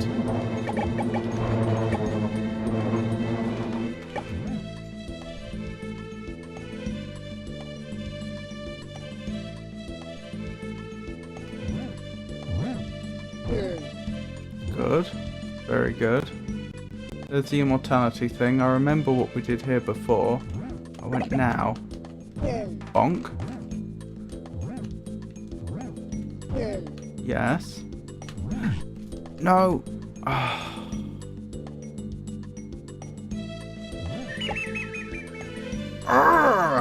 If I had one more life, I might have managed that. Alright. Back to the start. No wonder I was alright with Dark Souls when I first started playing it, if this is what I was playing when I was in single digits. Oh, blast. My years, that is.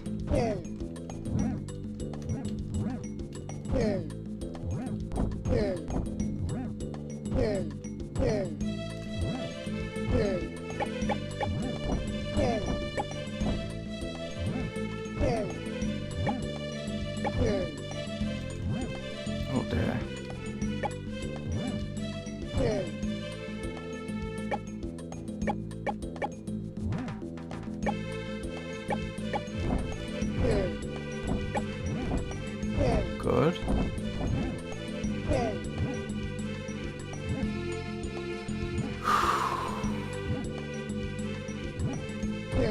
Good.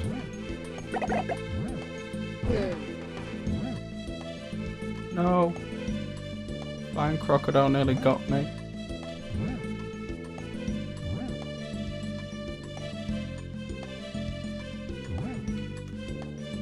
Oh my goodness. Don't know why I'm having so much trouble here. There we go. Very nice.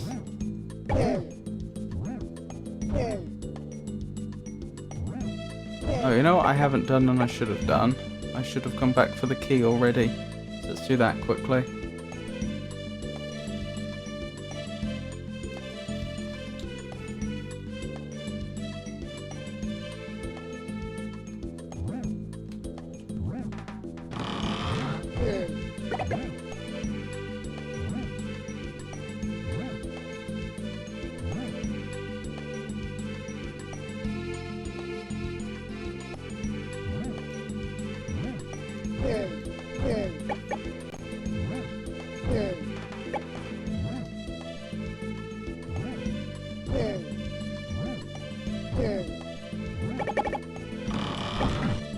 Oh, they got me. I was hoping that wouldn't happen.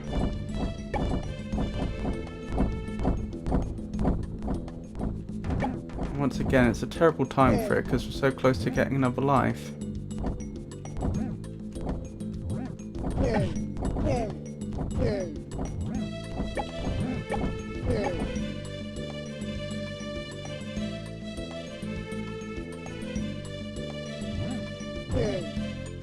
Alright, can I get up the top without picking up any more cereal? Nope.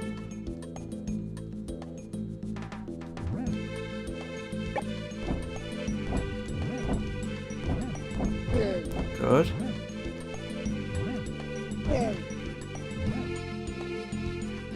Right, so the main thing I'm doing now is clearing up ahead so that when I do die, there are fewer enemies to deal with. That's fine. I wish I'd managed to take that enemy out, but it's not the end of the world. And the good news is, when I go back now, as long as I don't take any damage, which should be easy because I think I've cleared most of the way, the moment I hit one more cereal, we go back up to 3 lives.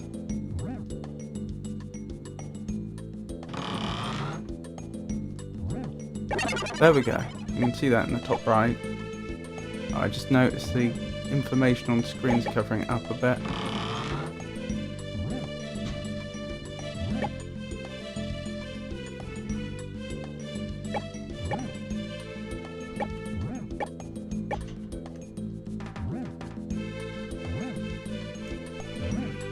Okay. Pay attention now. Let's not have any silly mistakes. Good.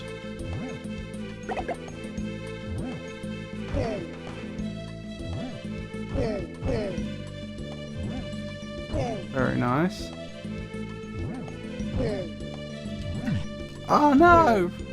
I even jumped, but apparently I didn't jump high enough. Right, I see why I keep making that mistake now. Because I keep coming back to this point after dying and saying, why did I die there? It's so easy. It's because I keep going for the cereal and overlooking the fact that there's an enemy that flies over that point. No! Oh, I thought I hit them, but I mucked up the jump. And they hit me instead.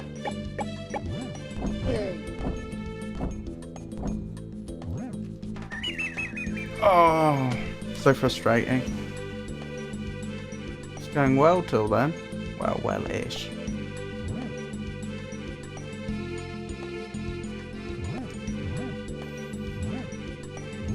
I just hope we're close to the end of the level is all. We've a number of times made it up to the bit just ahead of where we were.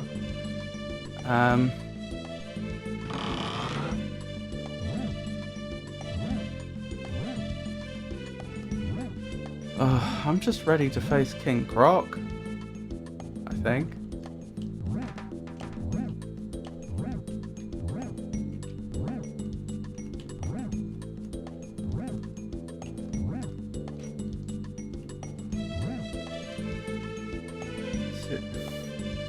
Hello Alexa, it's lovely to see you. How are you today?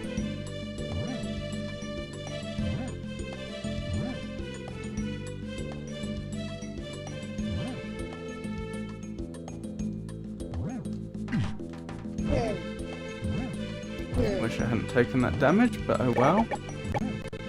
Oh dear, and I've just been shortchanged out of a life. Even more reason why it's unfortunate I took that damage.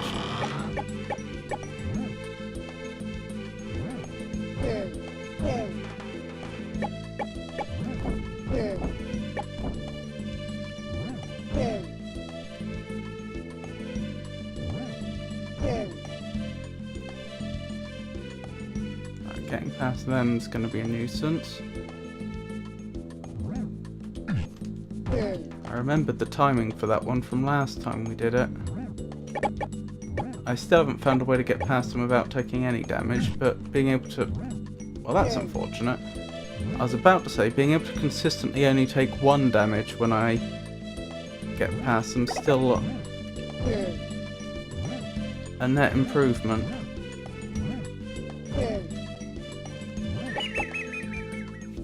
Unfortunate, but we're not dead. Japanese for tiger is Tora, if I remember right. It is. Thinking of buying cereals, don't remember the last time I had them. Any type of cereal? What do you have for breakfast, if you don't mind my asking? Sorry about the background noise.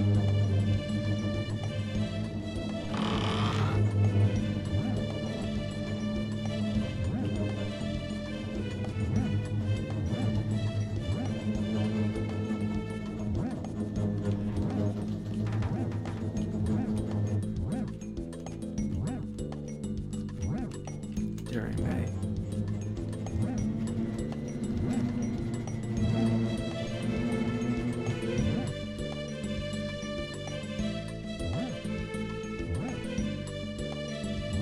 Okay. Could be a lot worse. We don't have any lives left, but we do have 3 hearts.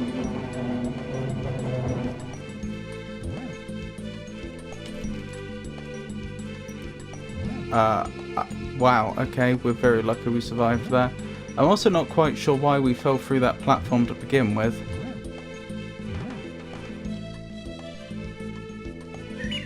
Oh wow. Whole bread is the best. I see. I think you're buying serious oh sorry, I already read that. Whole bread is good for you. Can't deny that.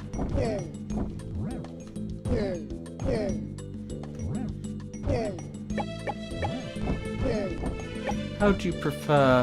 What do you typically do with your? That shouldn't have hit me. What do you typically do with your loaves of bread? Toast, sandwiches, just bread and butter.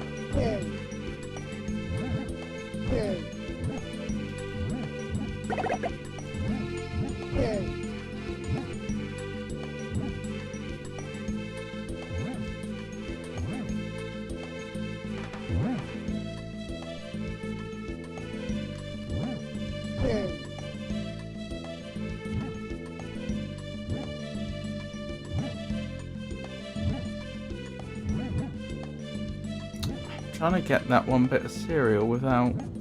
There we go. I was going to say without getting hurt.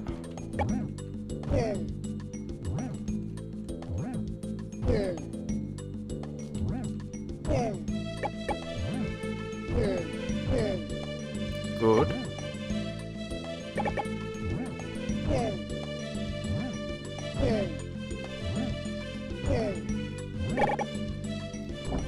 Oh, I forgot to pick up the other key. Let's go back and grab that quickly.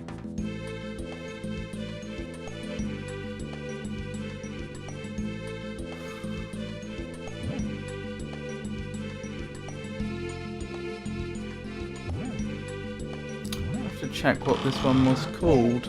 This level, I mean. It's definitely been the hardest so far.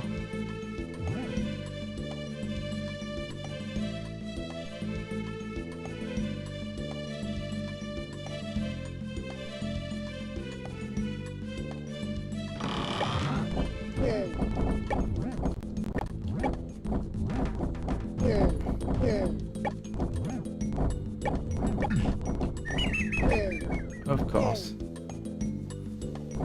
Just our luck. We're near to being able to get a life back, provided I don't take any damage, but we didn't manage to take out many enemies from that area we just went through. And so I really don't fancy my chances at getting through there without taking any damage. Oh, look how close we are. Just 3 more cereal. Do it.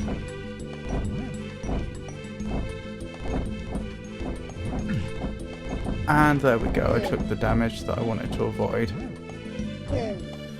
That's bad. Yeah, I can't avoid it. I'm just going to have to put up with being shortchanged to life.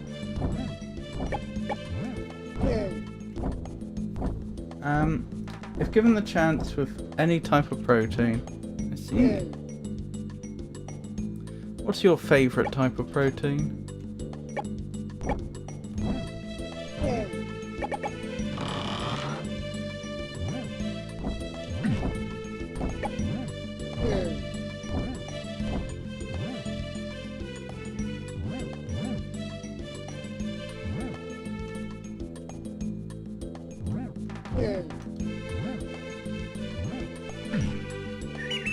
Ah! Dearie me. Hang on, I know how we can do this. It's a bit cheeky, but it'll get us through. I just need to farm lives at the start of the game.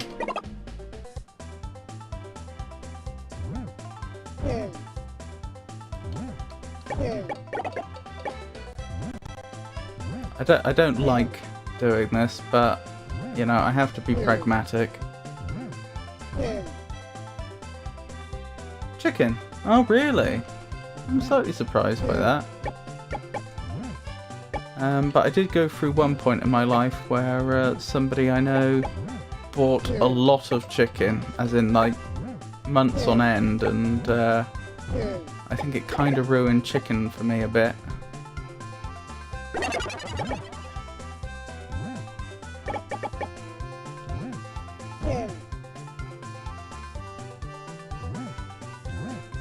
I think if I avoid taking any damage here, it's possible to get 2 lives every time we go through here. Actually, if there's a secret area, I can probably do better than that. No. Oh, that's such a mean place to put a question mark. I can't guarantee I'll be able to do this bit, but hypothetically, this should mean we can do better than I indicated.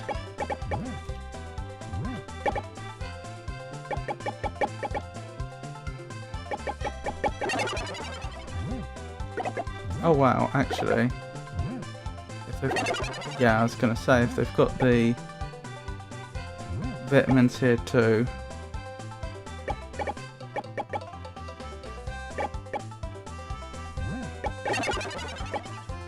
Oh wow. Yeah, I didn't realise this first level is basically made for farming lives. I don't know how much cereal I have right now though. I don't know if it's saved my cereal count from before. It has, and restored it.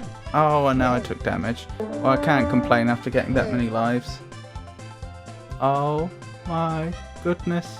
We've been blessed with a holy bird.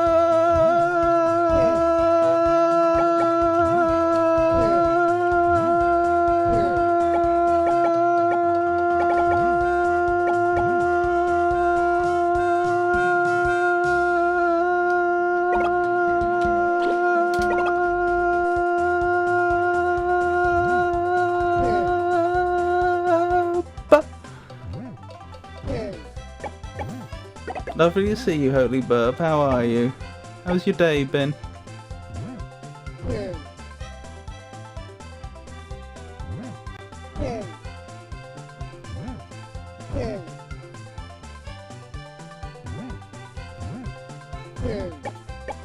I love the emotes. Kinda rotten. This week's not my week. Oh, I'm so sorry. Is there anything I can do to help? Yeah, I've not been doing great. It's just the normal mental health issues. As I was saying before, they've been... It's been a problem well, obviously I've had mental health issues ever since the events that traumatized me, but like these last few weeks, I just keep having depressive episode after depressive episode, so yeah. Ah, hang on. I mucked up there. I missed out on some lives. That's annoying. But I'm surviving. I'm sorry to hear that. Let me know if there's anything I can do. That's very kind of you, but... I mean...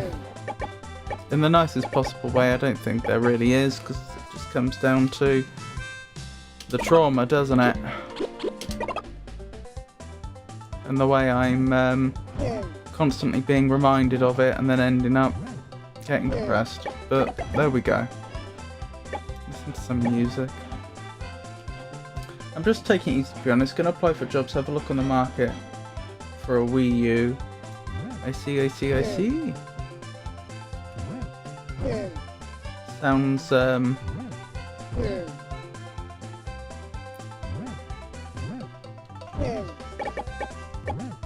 sounds like a good plan.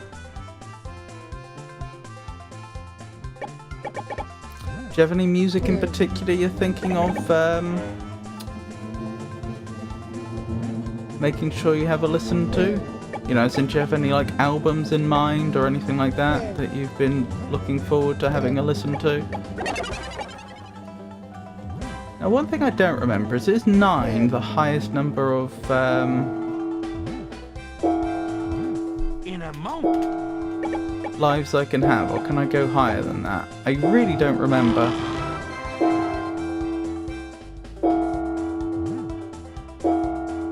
I haven't listened to Nightwish in forever. I'm not familiar with Nightwish.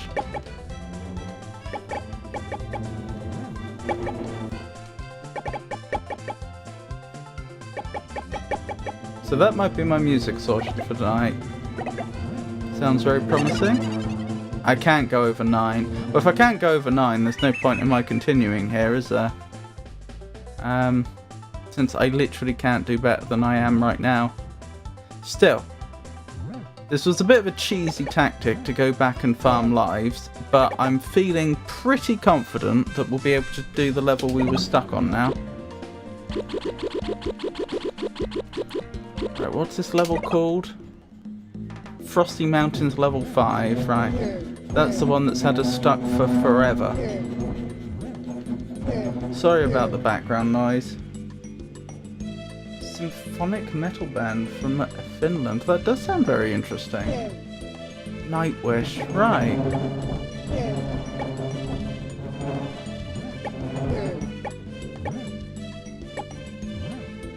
Is symphonic metal a recognised genre? Or are you just casually throwing together symphonic and metal because that's the best description?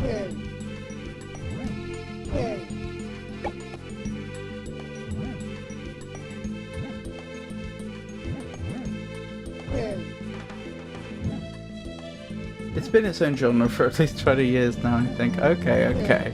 I take your point.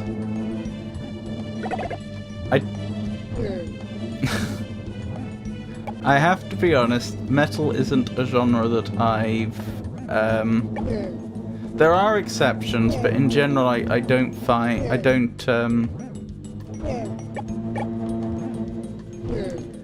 I usually don't prefer metal.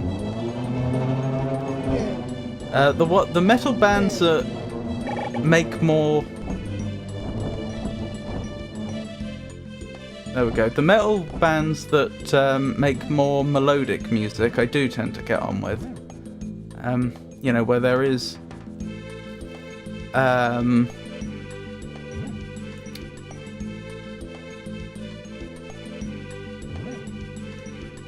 there is a much more clearly discernible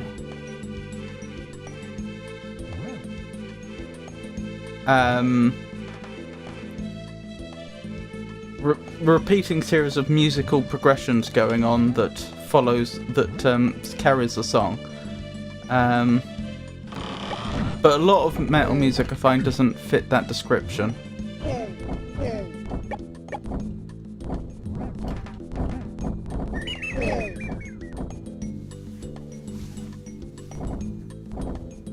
I grew up listening to metal, so I see. I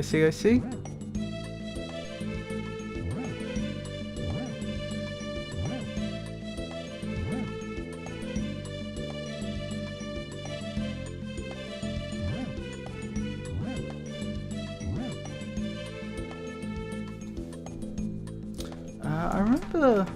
Hang on, let me check something before I make a fool out of myself.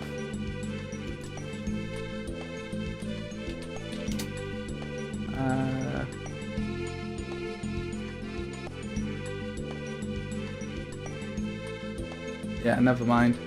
I won't say what I was going to say, because it's not true. What are some of your favourite... Oh my goodness. Either metal pieces or music or groups then? I'll share a link to one of the songs in your Discord. Oh yes, please do. It's a live performance, by the way. I see.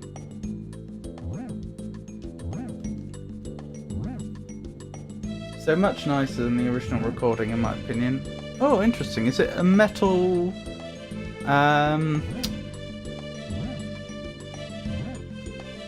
cover of a song that wasn't originally metal?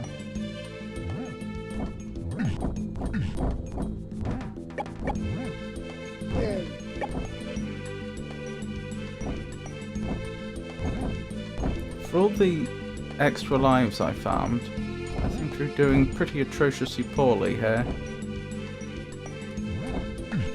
Oh, you've got to be joking! I don't know how to get past them. Or I don't know how to actually hurt them. I'm gonna have to jump down, aren't I? Which I don't really want to do.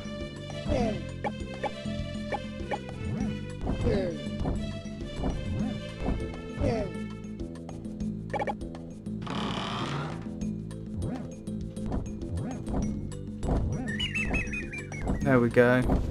Squandering all those extra lives I collected for myself. So Nightwish changed their lead singer about 3 times. The original recording featured an amazing singer, by the way, but the live version with their new singer just brings so much soul to the song, it actually makes me shiver. Oh my goodness, high praise indeed.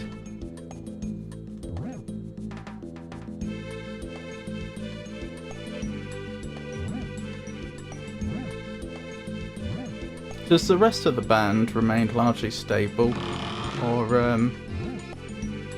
is it one of these bands where they seem to end up with a completely new lineup every few years?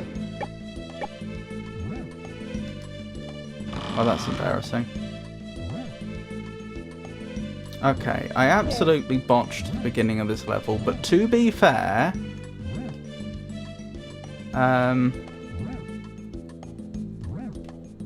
as we are right now, we're still doing better than we normally would be for the extra lives I farmed, so as long as I hold it together from this point, we're golden. So much for holding it together from this point. One of the other members, for the most part, yes, the same. One of the other members ended up retiring recently, but was with the band for many years. I see.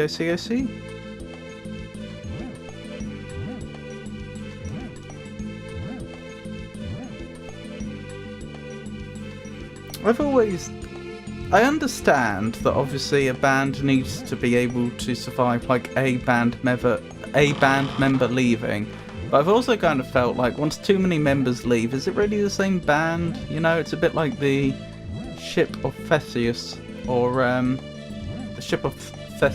or Trigger's Broom from Only Fools and Horses, whichever you prefer.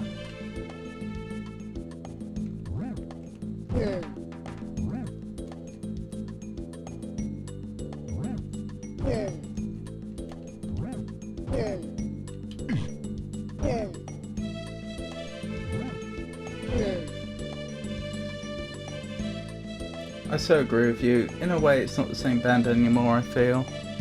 I see.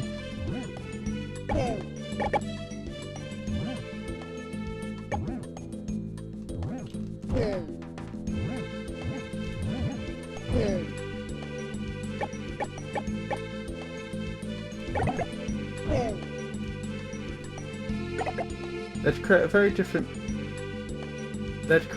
different music compared to the original members. I see. They are creating, or they would be creating if the original members hadn't begun the band.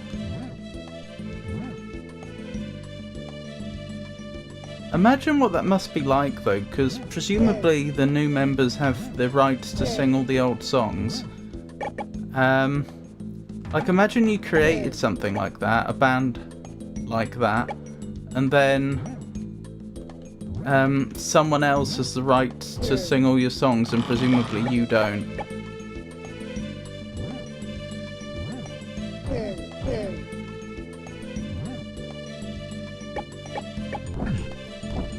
But it's the same in other industries. I know I've ended up talking about him a few times on this channel, and it's not deliberate, it just keeps coming up. But Timothy Kane, who was the lead game designer for the original Fallout, he said about, in a nice way, he's not being bitter about it or anything, but he's talked about how hard it can be when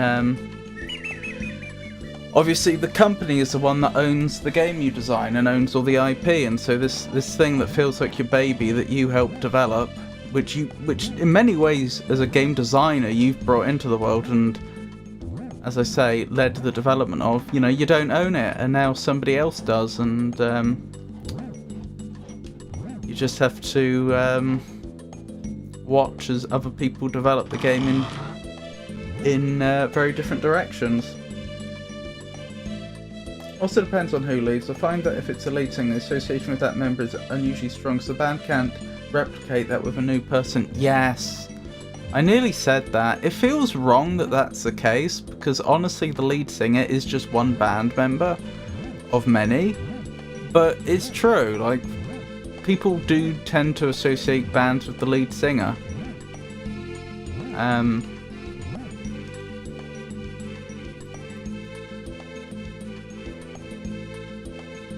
Music's a tricky business, to be honest. I don't know if you've heard, but Madonna wrote a script about her life to have a film produced about her, but they wouldn't give her the budget she needed for the film. I see.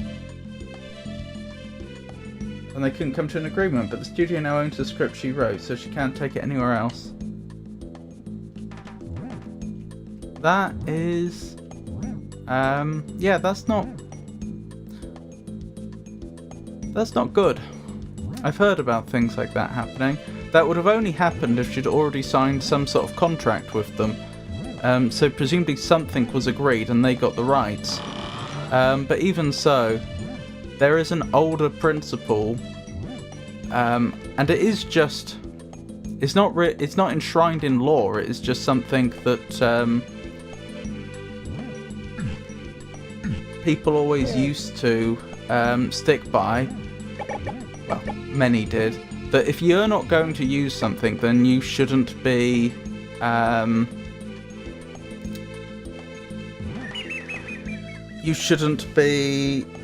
preventing other people from profiting from it.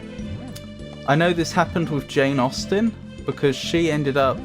I've forgotten what her first book was that she wrote, but she wrote it and ended up signing a contract with a publisher, but for some reason it didn't work out very well. I think either the publisher just decided not to publish it, or maybe they only did a limited printing of it and the book didn't get much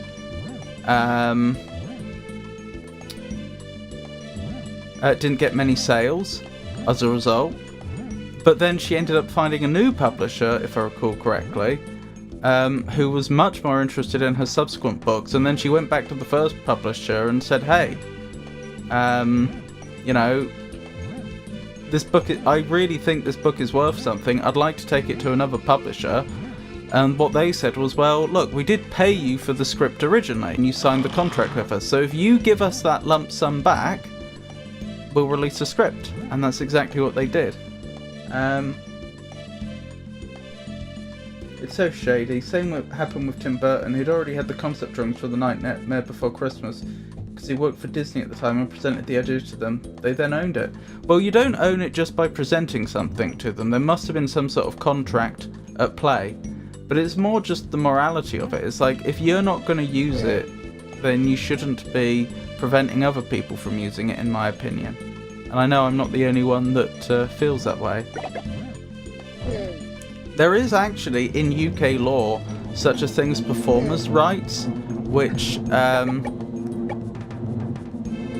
is older than copyright, but the rules are a bit different, if I recall correctly. Essentially, it's the idea that if you're a performer and you believe you can sell some of your work, but the person that owns the work isn't, oh my goodness, isn't making it available for sale, you can through the courts force them to either make your work available for sale or to allow you to sell it.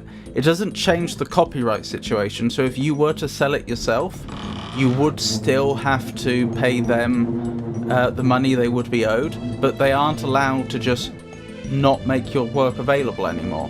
So for example, if you were a singer and you had an album and you felt like and you were pretty confident that if this album were released again it would sell more, but the music label you're with wasn't interested, you could then force them to either A, start selling it again, or B, let you sell it, but then you'd have to give them the money they would be owed. And he could produce it for years, but after he left Disney and started establishing himself as a director, Disney then offered to make The Nightmare Before Christmas.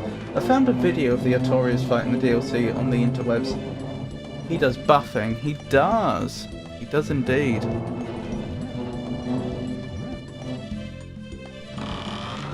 Well, he created those on Disney's time, presumably.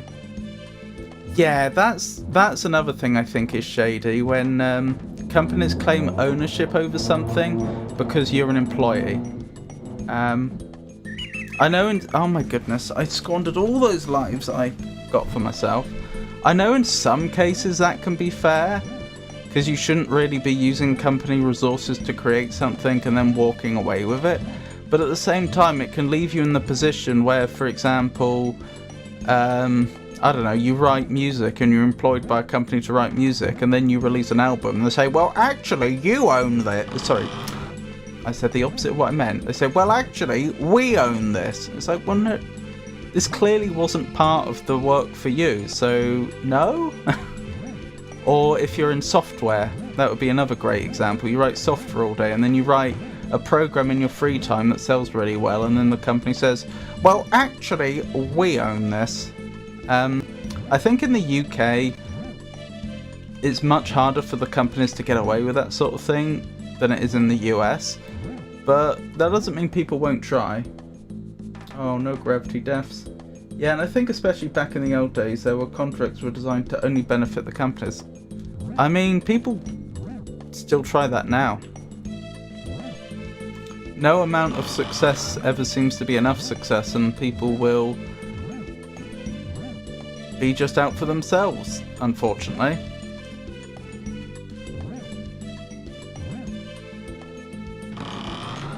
So yeah, the companies will very much take advantage and get the most one-sided deal they think they can get away with.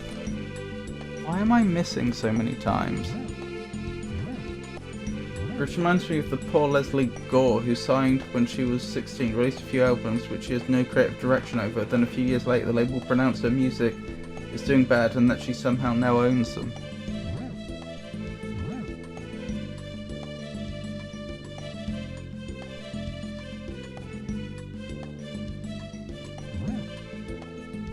How do you mean, sorry? The company said that she owns the songs. I don't see... That sounds like the opposite of what we're talking about.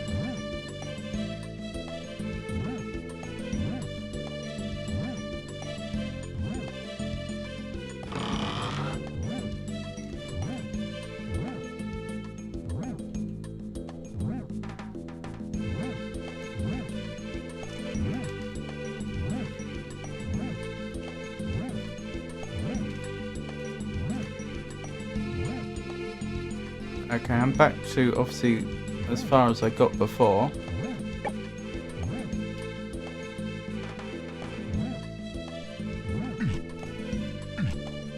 Blast!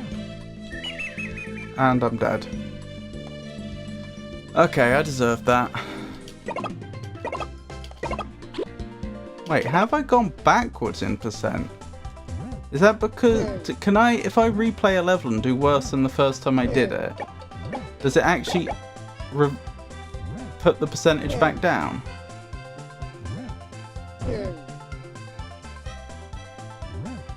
They're crocodiles, but yeah, including flying crocodiles.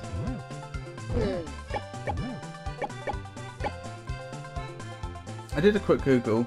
Upon leaving Mercury Records, she owed the label... Oh, I see! Owed them, not owned them.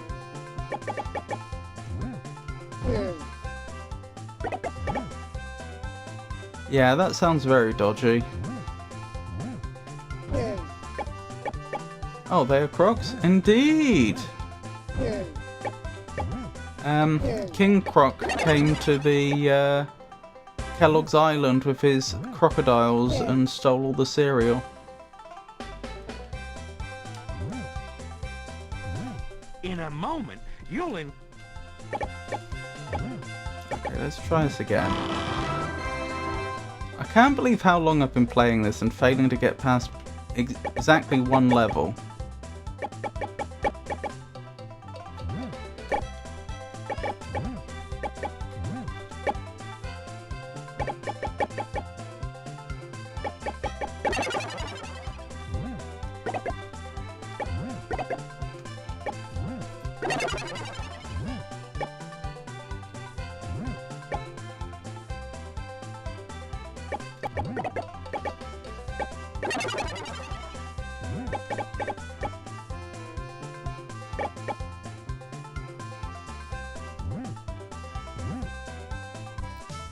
Going. in a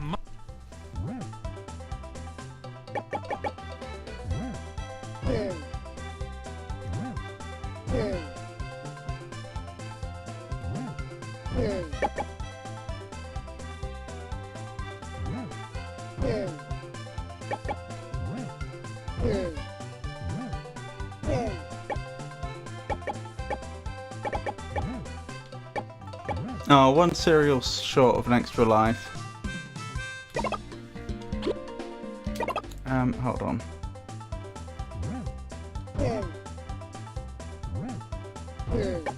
I want to get up to the full 9 lives, which is the most you can have, and then we're going to try the level I've been struggling with again.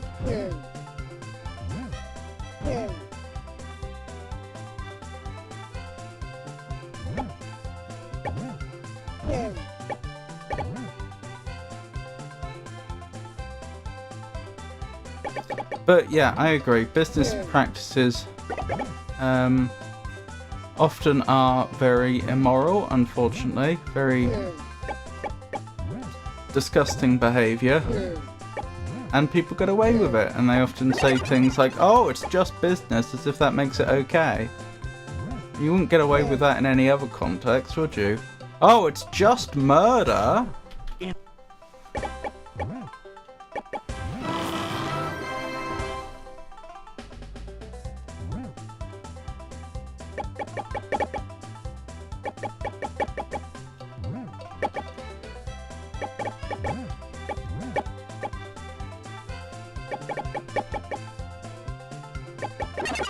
And we're up to 9. I wonder if I ever did this when I originally played the game all those years ago. Farmed out lives so that I would have more when I went into later sections, probably.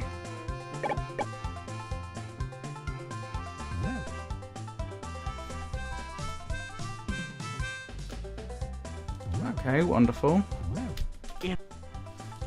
Wonderful.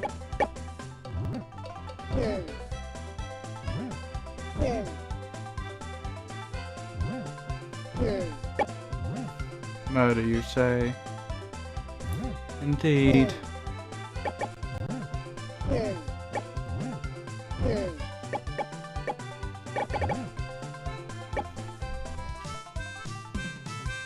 Alright, let's really focus on this level. Where do you see the crows? Which crows, sorry? Oh, the cockerel. Cornelius.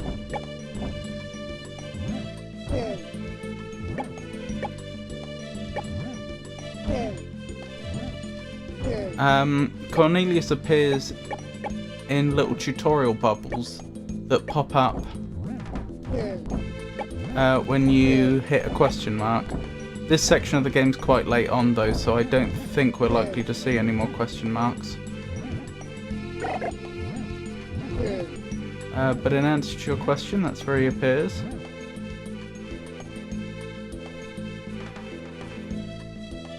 Oh, you want to do how, when and where?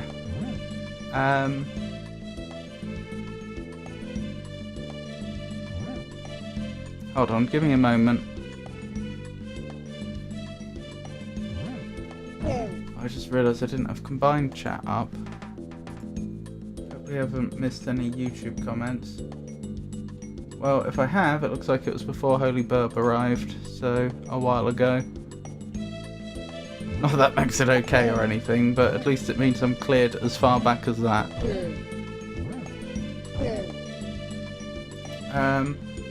Oh, the murder of crows, I see.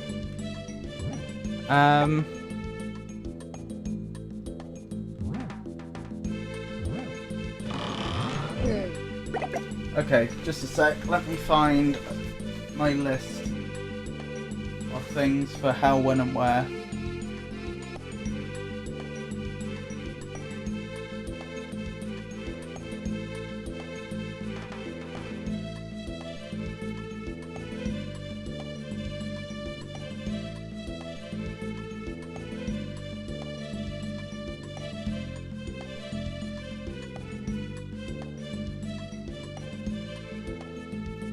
Where did that go?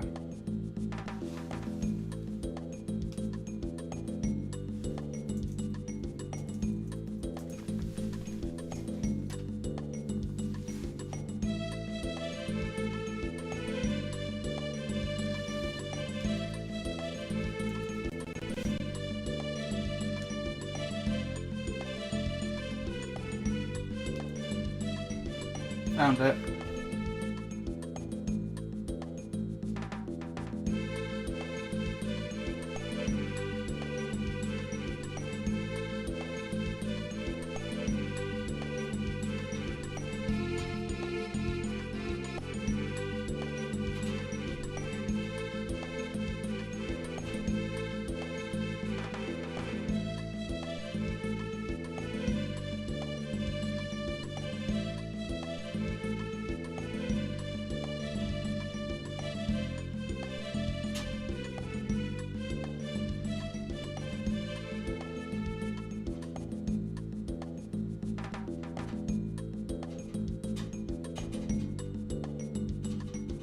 Okay, I've got something in mind. Sorry about that. The crows murdered a sandwich. I go 4 kings now. Are you going to do that now, Rowdy? Good luck. So do you remember the rules of how, when and where, Alexu?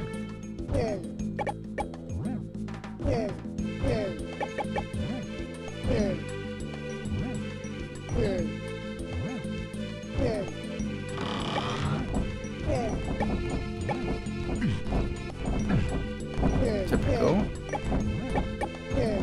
That's good. I'm glad I took them out when I did.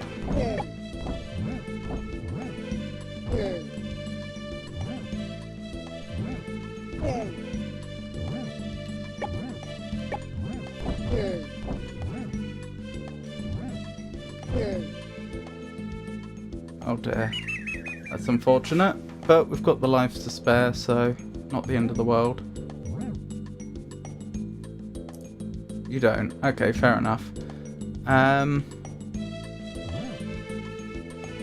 Good luck, Rowdy. I wish you luck against those 4 kings. So, how, when and where? It turns out we were actually playing it a bit wrong. So the original idea behind how, when and where was you'd have a room full of people. There'd be one person asking the questions and the rest would be answering. And they would, the group that was answering the questions would talk to each other and think of a word which has multiple meanings, like spring. Because spring could mean the time of the year, it could mean the thing that goes boing in machines, or it could mean like a water spring, where water's coming up from the ground, for example. They'd pick a word like that, and then the person asking the questions would go around the room, and they would ask each person 3 questions, which I think is: how is it used? When is it used? Where is it used? And each person will be answering for a different sense of the word. And then the questioner would have to guess what the word is. Well, I tried to adapt that to the stream, and so I had it where I was thinking of a word that had multiple meanings, and then you could ask me how, when, and where questions.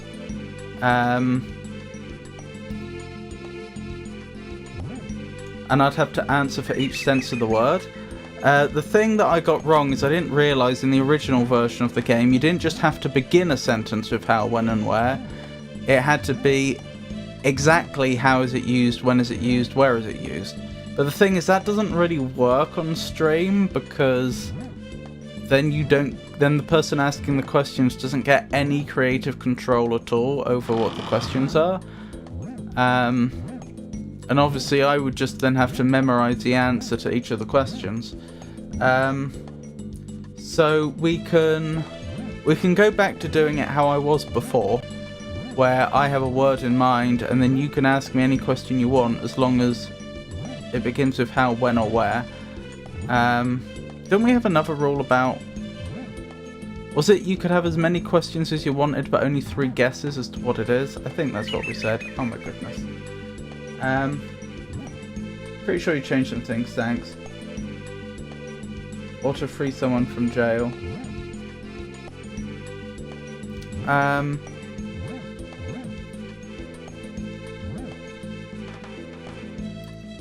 But I probably need to rethink. I'm happy to do how, when, and where the way we were doing it before, as I just described. But I may want to have a think and see if I can find a better way of translating that game to streams at some point. But the long and the short of it is, I have a word in mind, it has multiple senses. And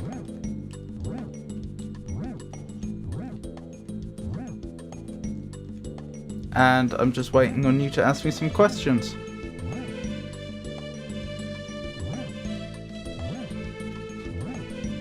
How, when, and where questions.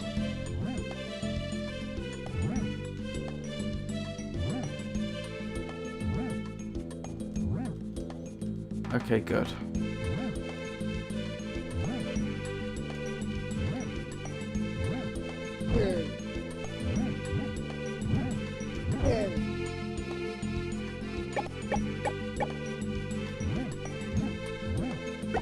I noticed an ad break has ended. I'm not sure if you heard me. Oh, you want to do the old soldier? Okay. In the case of the old soldier, I'm not allowed to say the words black, white, yes or no for the next 5 minutes. And you have to try and get me to say them somehow.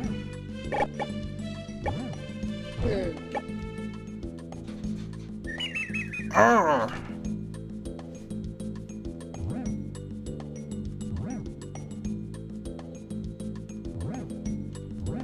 I'm playing so badly now. I was actually playing really, really good before the first time I went and harvested, when I farmed lives at the beginning of the game.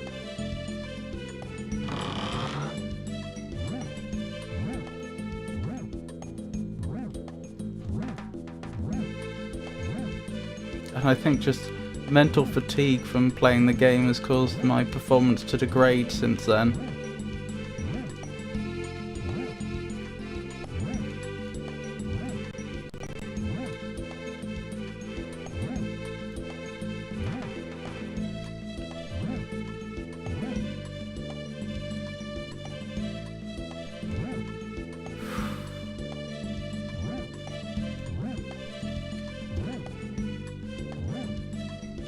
Oh! This isn't the farthest we've been in the game yet, but we're nearly up to that point.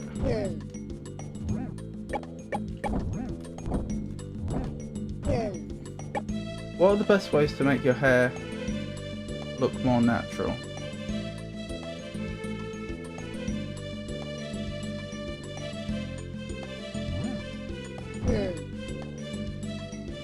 I don't know. Don't do anything to it.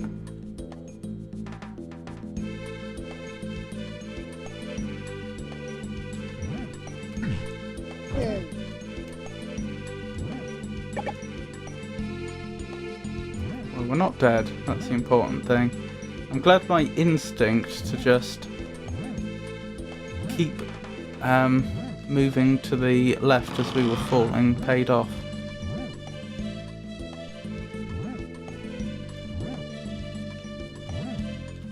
I didn't even notice the time. Okay, I know when 5 minutes from now will be.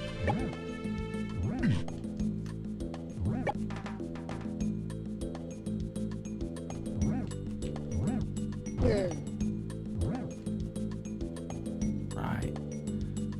Got to go for the invincibility.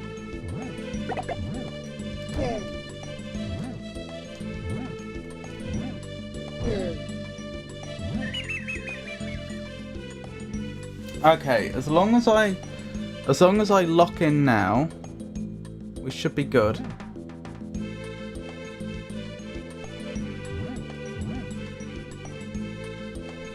The most important aspect of the game is this game. It's a platformer. So it's about controlling where you jump. In a nutshell, don't fall and don't get hit.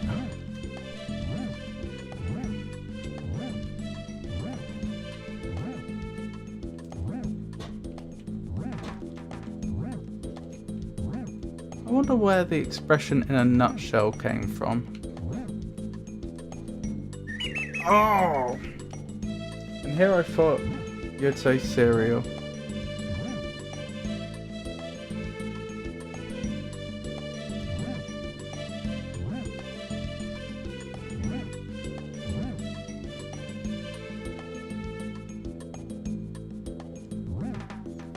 Lovely to see you again, Avon. How was lunch?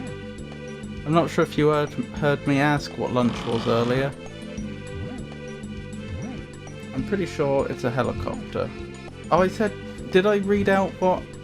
I think I read out what Alexu said. Okay, reset the timer.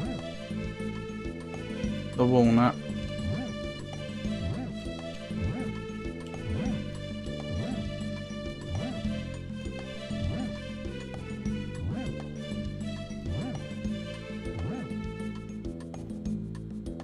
Lunch was kiwi, deviled eggs, and pan-fried pork. Kiwi is an interesting addition to that meal.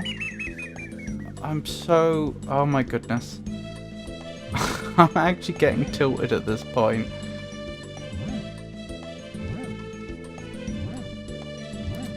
I have to do this. We've been on this level for 2 hours. More than that, probably. I like kiwi. Kiwi is nice. Kiwi is a superfood and very small. Very calorific though. You have to be careful with nuts. Because of their oils, they contain a lot more calories than you might think.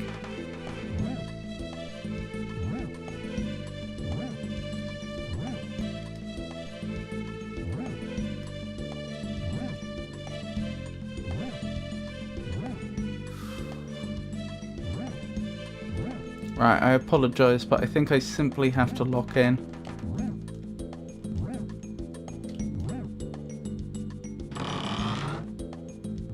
I might restart the game of Old Soldier after this because I think it's unfair to you.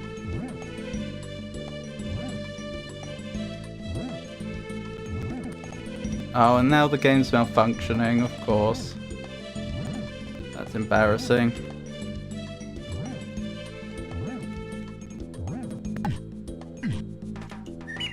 No! Why, game?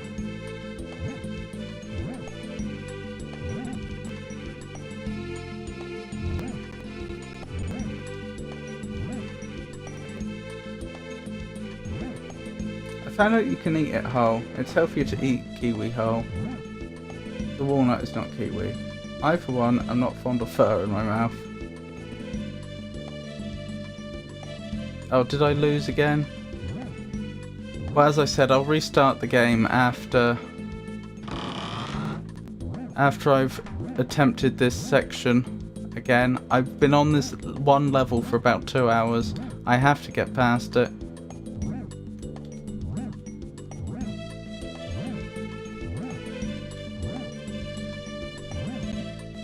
I do not want to begin here again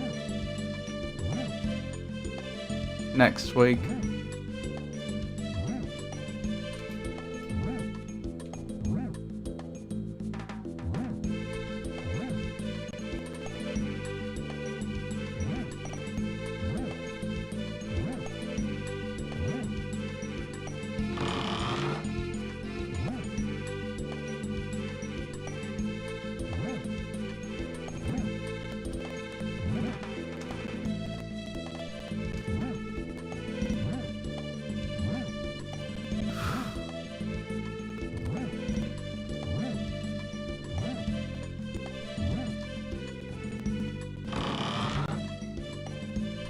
What happens if 20 questions are redeemed on top of Old Soldier?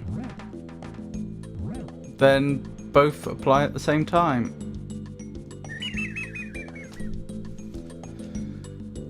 I don't think I'm gonna do it.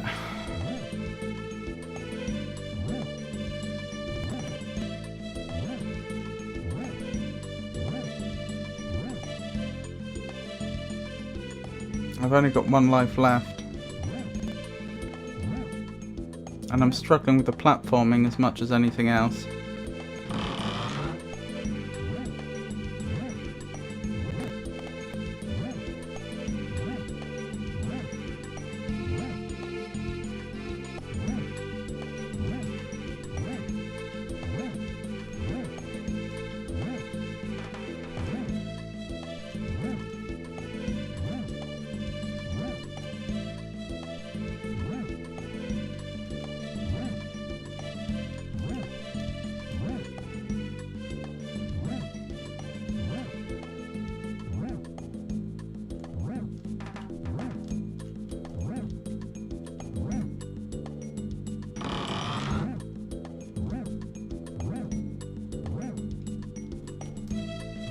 Oh dear.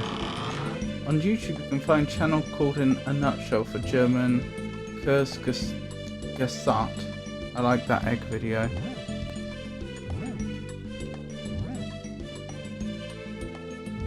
Oh my goodness!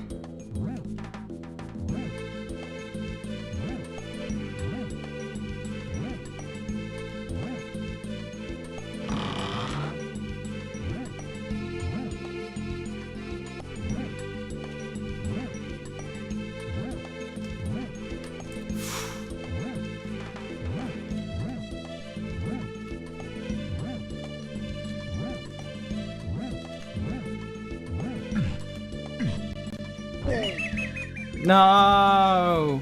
After all that.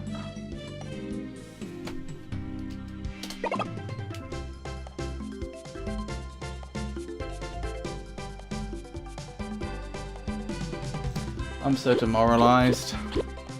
Alright, Crimson Diamond time. Speaking of, I need to change the stream information. Alright, I'll restart Old Soldier now. On YouTube... Oh, I've read that. Fair, but consider the health benefits. I have pets. No health benefits are worth the feeling of tongue fur. Did I set the stream information correctly? I did. Right, let me quickly find the Crimson Diamond and get it started. Avon, I died again!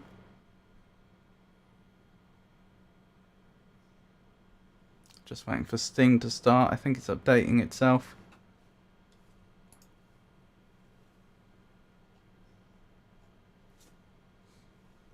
Here we go. Where's that Crimson Diamond?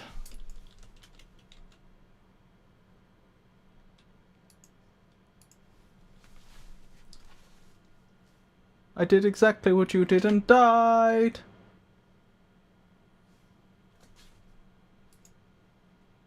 Standard. You'll get them eventually. Looks like I won't do 4 kings or beat the game now. Did you actually get to 4 kings, Rowdy? Are you still trying to reach them?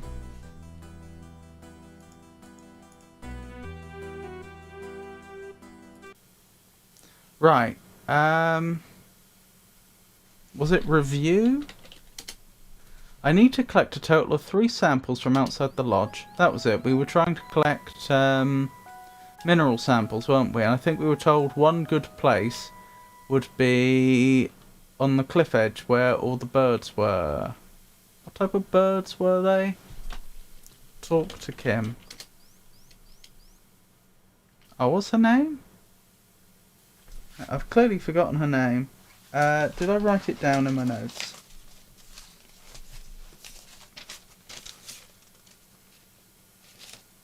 Nancy Maple, that's us. Professor Plummer, that's who sent us. Kimmy. Oh, it was Kimmy Kishiro. Didn't I say Kim? Oh my goodness, I can't read my own writing. I think that says Mr. Albert Resper, first class. Oh yeah, he's the other geologist. Jack. Mr. Evan Richards, Crimson Lodge owner. Margot, that's the lady friend of Mr. Richards. Mr. Shaw, was that the lawyer? Nessa Crab, forgotten who that was. Corvus Shaw, the lawyer. Oh, so I've actually got him down twice. So he was the lawyer. Nathan Cargill, family friend of Evan. Carl. There's a telegraph for him. That's what I've got written down. Although now I think about it, where's my pen for writing further things down? There it is. Right, where were we?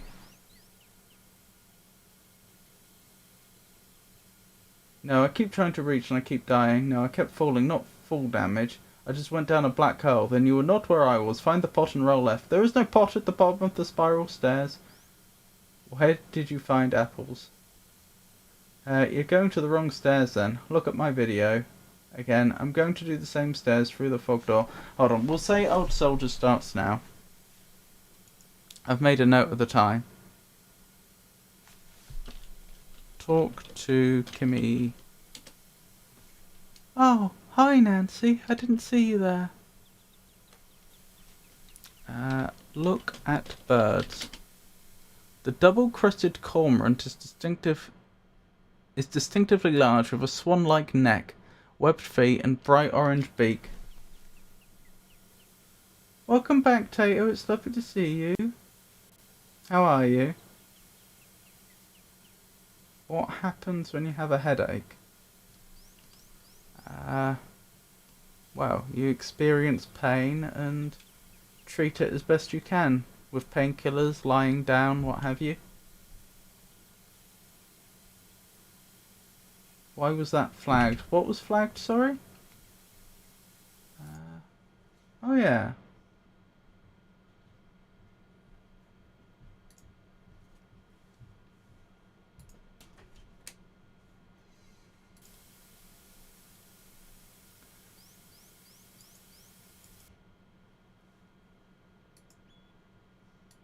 The pills? You mean painkillers? If the stairs you're talking about always through a fog wall, Rowdy, then you need Covenant of Artorias equipped. If they're not always through a fog wall, they're the wrong stairs. Don't you take pills? Or tablets, painkillers. Oh, I'd better be careful and not stray too close to the raging river.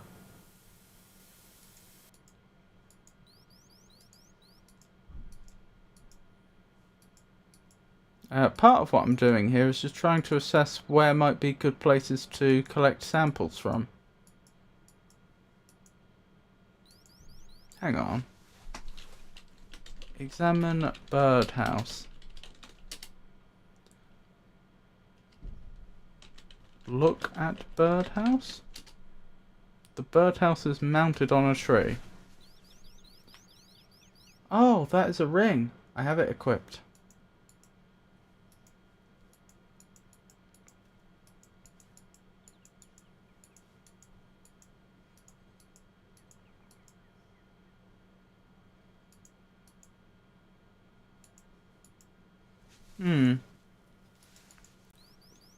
I know where we can get a second sample from over here.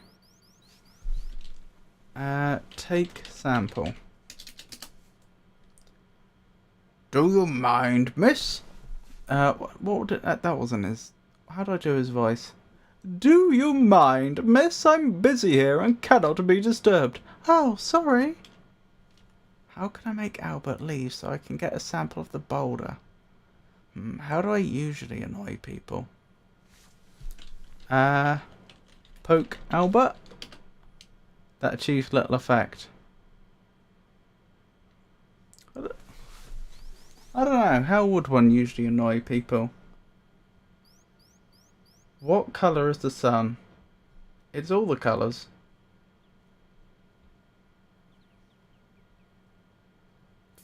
Three. Sol. It's all the colours combined. All the colours of the rainbow.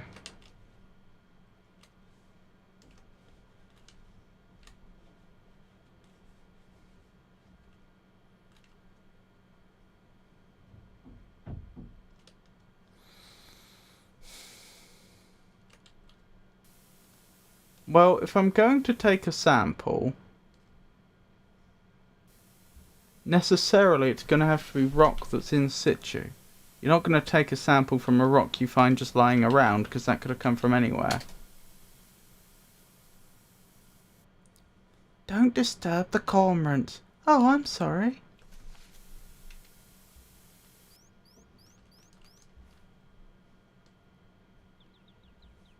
All the colours are all the colours you know of. That's true. There are imaginary colours that are sort of real in the sense that the human brain can see them. Oh, I'd better be careful and not stray too close to the raging river. Take sample. This part of the riverbed bank looks slippery and dangerous. I should look elsewhere. Same stairs. I need to fall off the tip of the left stair.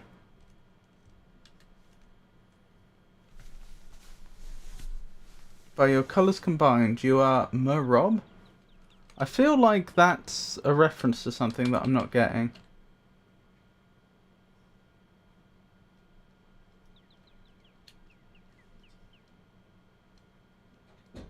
What colours are on the classic chessboard?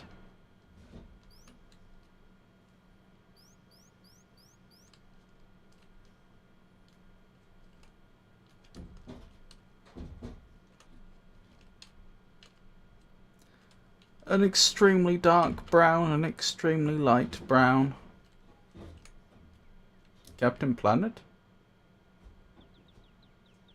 Tyler One's brother is E. Rob.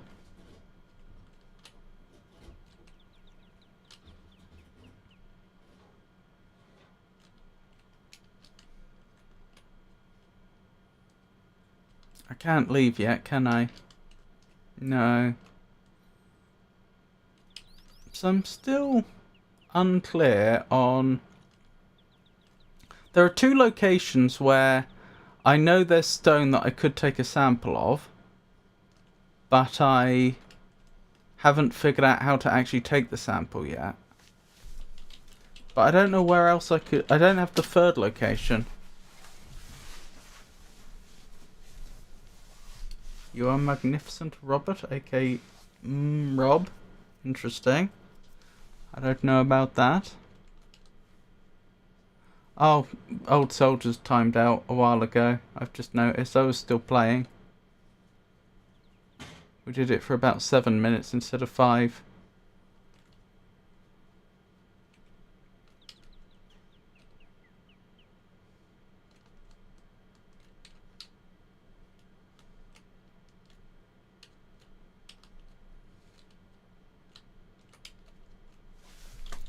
Take sample from here. Nope. Okay, how long do I give myself before I just look up hints online? I'll also take suggestions from Avon. We're trying to take, well, from anyone in chat, but Avon was particularly helpful last week. We're looking, we need to get 3 samples of local rock. The cormorants and the birdwatcher are stopping us here. The gentleman taking his own rock sample is stopping us here. And the third location I haven't even identified. I don't know where it is. I'll tell you where it might be, actually. It could be in the basement, now I think about it. I don't know that they've bothered to, you know, like decorate in wood. It might just be the cellar might just be carved into stone. Toto, why do you know from memes? Where is the third potential sample? Maybe it's linear. I made it! Well done. Well done, Rowdy.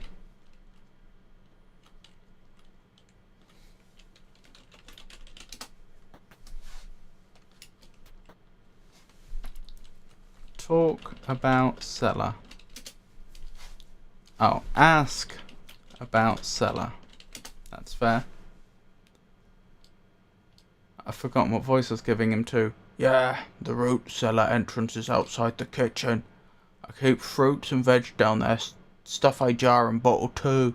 I keep it locked from habit more than anything else. When the lodge used to be an inn, theft was more of a concern. Ask about key. What key do you want to know about? Ask about cellar key. Can't say I got much to say about that. My hits are not hitting. Why? No full damage either. Because 4 kings is silly. They were dunce caps. What's the oldest cartoon you remember? You're asking Tato.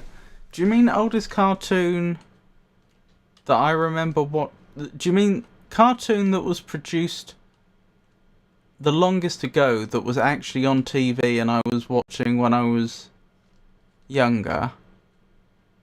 Or do you mean just like know about or have seen clips on YouTube?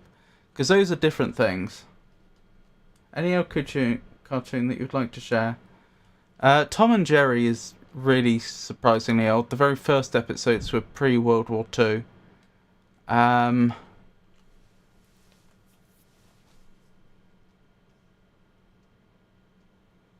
Yeah, that's probably the oldest I actually watched when I was growing up. Another honourable mention would be Top Cat. But Top Cat was quite a bit later. Was that 60s? Ask about cellar. Jack manages... I've forgotten how I distinguished his voice from Jack's. I know I did them similarly. Jack manages the root cellar. Everything he grows gets stored down there. He makes jams too. Raspberry jam is my favourite. Maybe if I collected some veg, I could convince him to open the cellar. I've watched some old Popeye. Well, don't go so fast. Something with the story? How do you mean, sorry? Open door. Walk closer to the door you'd like to open. Open door. Where are we looking? Pick vegetables. Take vegetables. You wouldn't dare. Wouldn't I? Examine vegetables. You would not benefit. That would not benefit from closer examination. Like Iron Man. Oh, are you objecting to? What do you mean by with a story? Because it's Tom and Jerry episodes definitely have a story. I could understand if you're objecting to them on the grounds that it's largely non-verbal, other than occasionally the owner talking. No, sometimes they have narration, don't they? Or like the radio on. But I could understand if you feel like, okay, well, these are just a lot of the story has to be interpreted from visual gags as opposed to anything else. But what about Top Cat? That definitely has a story. Or do you mean, or the Flintstones? Well, yeah. If you count the Flintstones, then you'd have to accept Top Cat. I was going to say, when you say a story, were you thinking of a story that takes place across multiple episodes? Because that would be different. I could understand. I mean, that is a different question, but I could understand making that distinction as opposed to something that's episodic. Or Scooby-Doo. Yeah, Scooby-Doo's an old one as well. Flintstones, Scooby-Doo, and Top Cat are all quite old. I think the Flintstones probably the oldest one of that lot. And I do remember watching the Flintstones. I was so hyped for that Flintstones and Jetsons collab episode. I haven't seen the Jetsons though. It was funny. Cartoon Network used the Jetsons quite a lot in their branding in the early days. So I saw them like in the branding a lot, but they never seemed to actually have it on TV. At least not when I was up. Open the door to the garden shed. Nothing in here. Yeah, I'm gonna have to look up a hint. I don't like looking up a hint so early, but I can just tell I don't know how to move forwards. I just don't. So rather than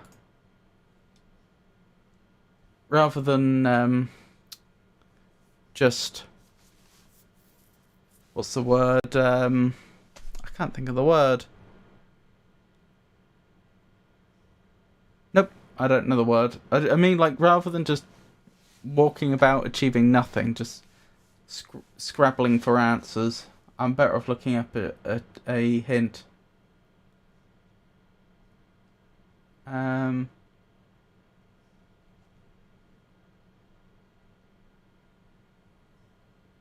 Okay, I've got all of those. How to obtain a first sample. You'll need a little shovel to do that. See above hints. Look for a place with potential softer ground to dig. Okay, that's a good hint. I will use that. Oh, lovely to see you, Chili V Rises. I've only just noticed that you were the one that left the last comment. Dig? This is not a suitable place to obtain a river sample. Try a safe, muddy riverbank instead. Okay, I understand. And that makes sense. It makes sense that we want a river sample. Dig. You dig a lump of dirt out of the riverbank. You are surprised at how deep you have to dig before you find minerals of any kind. You take advantage of the handy-dandy river and wash the dirt away from your sample. Wonderful! Looks like I've obtained a good sample from the riverbed. I still need to collect 2 more samples from outside the lodge. Well, I know exactly where I need to get those other 2 samples from. The only catch is I don't know how to get them. Any old TV shows? Well, I mean, we've been discussing them, haven't we? The Flintstones, Scooby-Doo, Tom and Jerry, Wacky Races,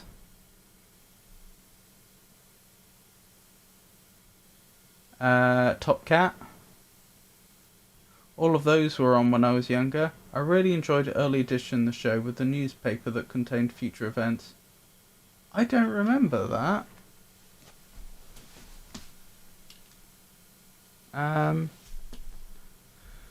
Look. There is a steep cliff here with a rather scenic waterfall flowing from hidden crevasses.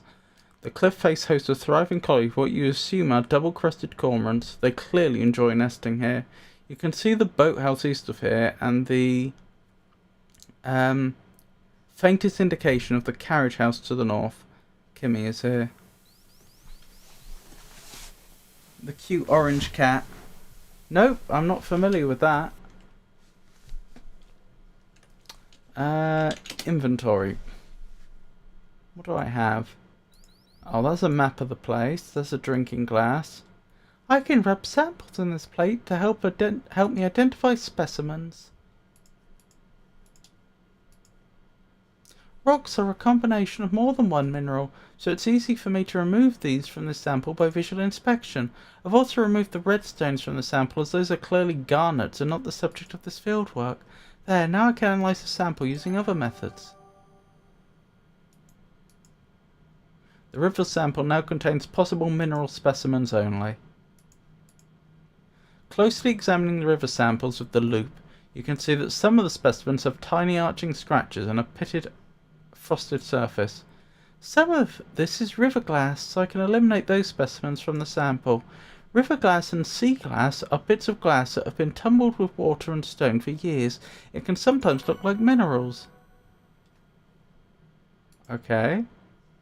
How do I combine things?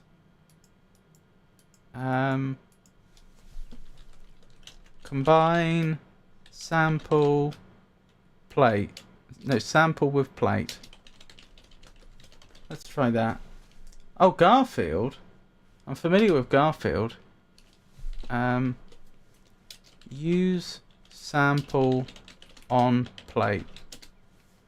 Use isn't used in this game. Other verbs are required. Is there a help I can use? Thank you.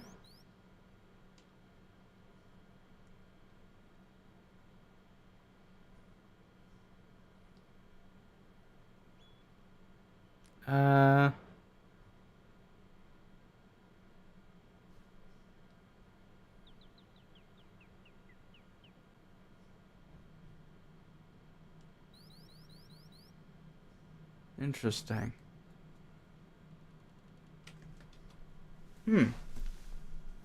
Look up early edition with Carl Chandler. I'm pretty sure they didn't give the cat a name.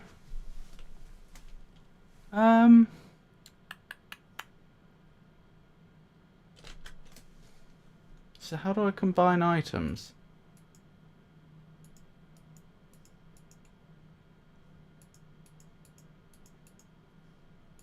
I didn't mean to do that. Streak plate. River sample. Rub river sample on streak plate. You rub the specimen from the river sample on the streak plate. One of the specimens produces a white streak. The streak plate probably has a Mohs hardness of about 6.5, so this specimen is softer than that. Since diamonds have a Mohs hardness of 10, I can conclude that this part of the specimen is not a diamond. That would actually work in real life, incidentally. I'm not familiar with streak plates, but I am familiar with the Mohs hardness scale. And what she's doing there makes perfect sense. She's basically just rubbing two things together and seeing which one gets scratched. And with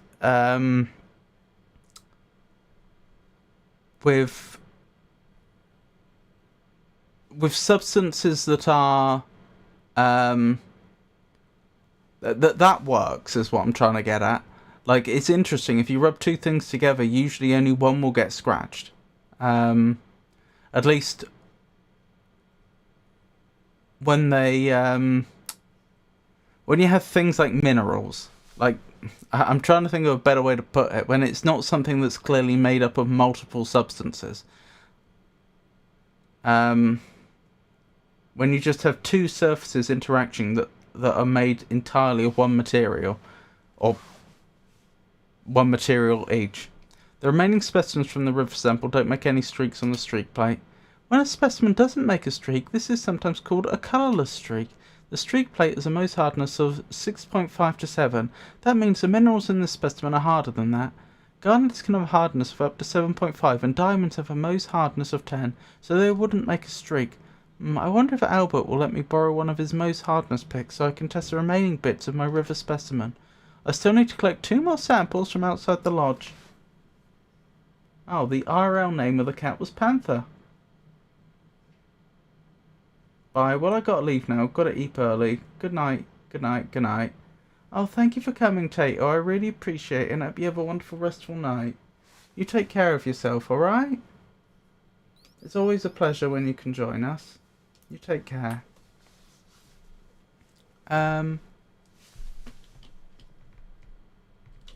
Take pick? Oh, but he's a little peeved at me already. I shouldn't antagonise him any further. Maybe if I ask him nicely, he'll let me borrow his tools. We tried that last time. Can I annoy Albert?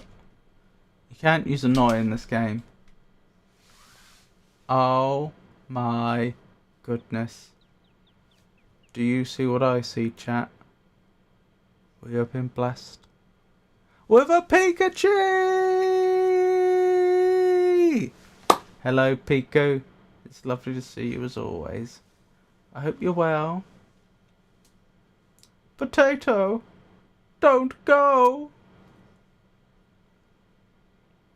Oh, I'm sorry, Pikachu. You may have just missed them.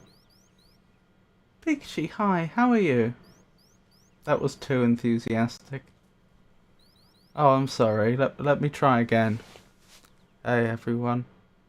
Pikachu's here. Was that better? Hey, even I was lurking. Piku-see, Piku-do. Ah, fair. That emote. What was I thinking? Pikachu, I believe... Hang on, has this been announced? This has been announced, hasn't it? Has it been announced, Pikachu? Yes, it's been announced. On Saturday, Pikachu is going to be doing a stream. I think it's a one-off stream. But she's going to be doing some Resident Evil 2. So, if that might potentially interest you, do consider stopping by on Saturday. It's going to be from 1 o'clock in the afternoon, my time. What's that going to be? So that's going to be 5 hours earlier on the East Coast of America. So that's going to be 8 o'clock in the morning. And if you're on the West Coast of America, it's going to be 7 hours earlier, isn't it? So that's going to be... No, I've miscalculated, haven't I? Have I? I feel like I have. No, it's 8 hours earlier, isn't it? Not 7. In which case that's going to make it, what, 5 in the morning? Who is Pikachu? I'm struggling to remember.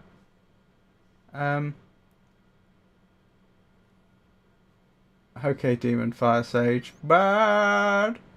Have you gone to Lost Isolith? Pikachu. Oh, neat. Yeah, finally got Lies of P. Not very good at it, but it's fun.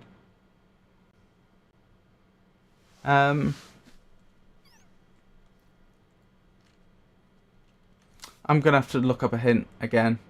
I've got a feeling, unfortunately, this is going to be one of those games that I end up playing in a very hint-heavy way, which is a shame, but it's better than making no progress. How can I obtain the second sample? You'll need to find and use an item to distract Kimmy away from the cliff. Okay. Well, that's clear. Let's see what I can find then.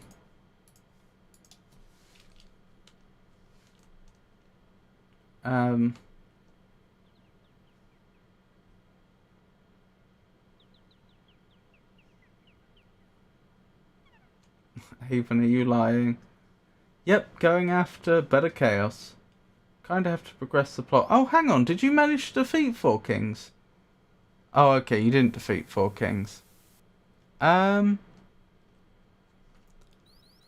kings isn't that bad, Rowdy. If you can get to the boss arena, all you have to do is put on the stone armor. Make sure you're wearing the stone armor, or Havel will do, either one, and you just run straight up to their face, like literally run straight at them, and don't stop until you can't get any closer, and then you hit them till they're dead. Plus I have to walk Loki as well. I should probably cook.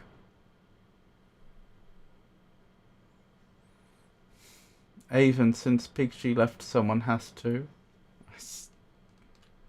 That's not very nice, Alexu. What am I going to distract Kimiko with? I know she likes birds, but I mean, she's watching birds, that's the problem. Examine luggage? Look. This is the bedroom you're sharing with Kimmy. A pair of twin beds and a matching nightstands are set against the east wall. Kimmy has claimed the bed closest to the fireplace. A clever move on her part, as summer nights are still chilly this far north. A door in the west wall leads back into the upstairs hallway.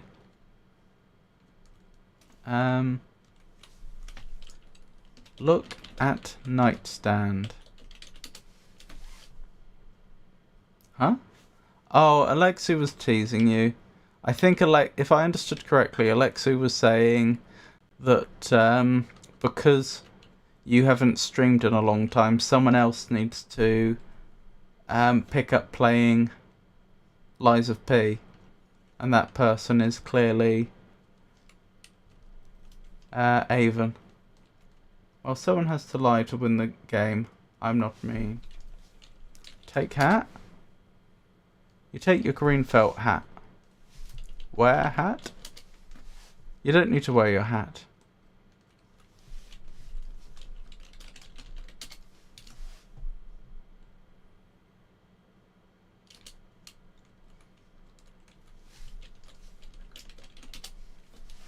You don't require a log.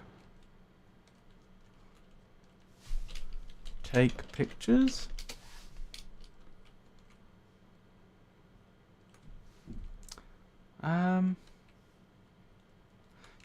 I've forgotten, Pikachu. Were you here last time I was playing this game? Are you following the story at all?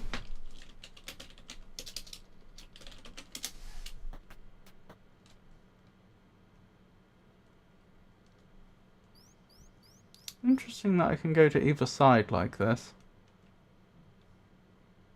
Very interesting. I wonder if at some point I'm called on to do something from high up. I don't really want to resort to another hint, but I am a bit stuck. Yeah, I have no idea what item is going to distract Kimmy. So I'd better take a look at another hint. Look in the jetty area for the item. Okay. Hopefully that's all the information I need. Big Cheese, your streaming situation.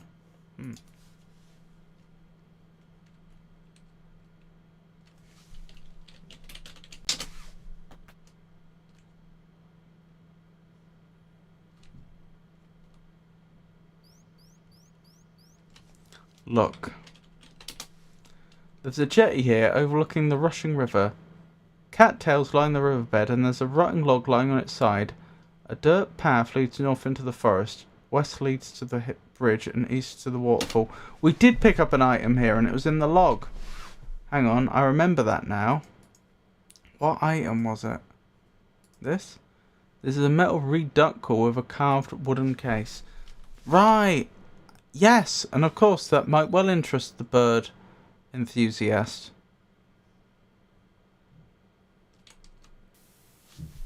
Give duck call to Kimmy.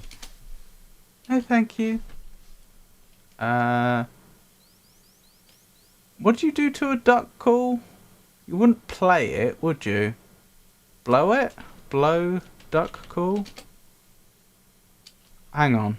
You don't recognise the word duck call. What did you call this thing? You did call it a duck call, but in 2 words. Blow duck call.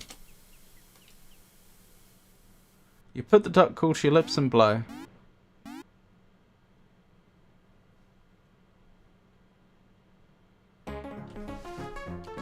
A duck!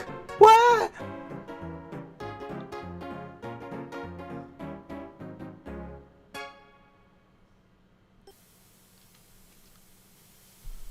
Take sample. Of course she took the luggage with her. You chip a sample out of the cliff using the ice pick and the hammer. Hooray! Looks like I've obtained a good cliff sample. I still need to collect one more sample from outside the lodge. We'll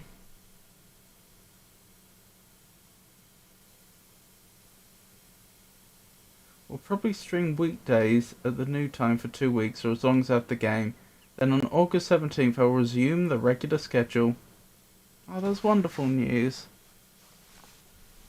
I look forward to seeing you again. Well then, now I'm required to ask how the org is going? At first glance, it's clear that the cliff sample is igneous rock. This is consistent with what you'd expect for an area known for garnets. The cliff sample boasts a variety of fine specimens. It's pocketed with red and white stones. My, I can see why this area was so good for garnet mining. Upon closer inspection, you can see that the cliff sample is coarse-grained, leading to conclude it is an intrusive igneous rock. What? I should know what intrusive igneous rock is. Does that mean that well, it intruded upon something, didn't it? So did it form around other bits that already... It sounds like it got inside something and then set. Interesting. Diamond is an intrusive igneous rock, meaning they formed below the Earth's surface where they had time to form into larger crystals. Ah, I see. It's possible that this area could be geologically suitable for diamonds. Interesting. Rub cliff sample on streak plate. Because the specimen's embedded into the cliff sample, it's a bit too awkward to rub against a streak plate. That's okay. I've still a nice sample and a good piece of field work. A note has been added to your notebook. Okay. Streaked cliff sample, but we didn't.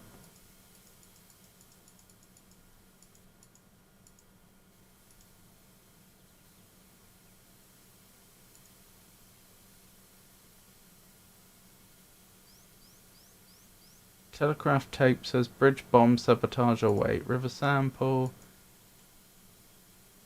Streaked river sample, cliff sample, street cliff sample. Okay. Organization? Organic? Organization. Oh, are you talking about Cosmic Bonfire? If so, I was just thinking today that we really need to get on with doing another stream together.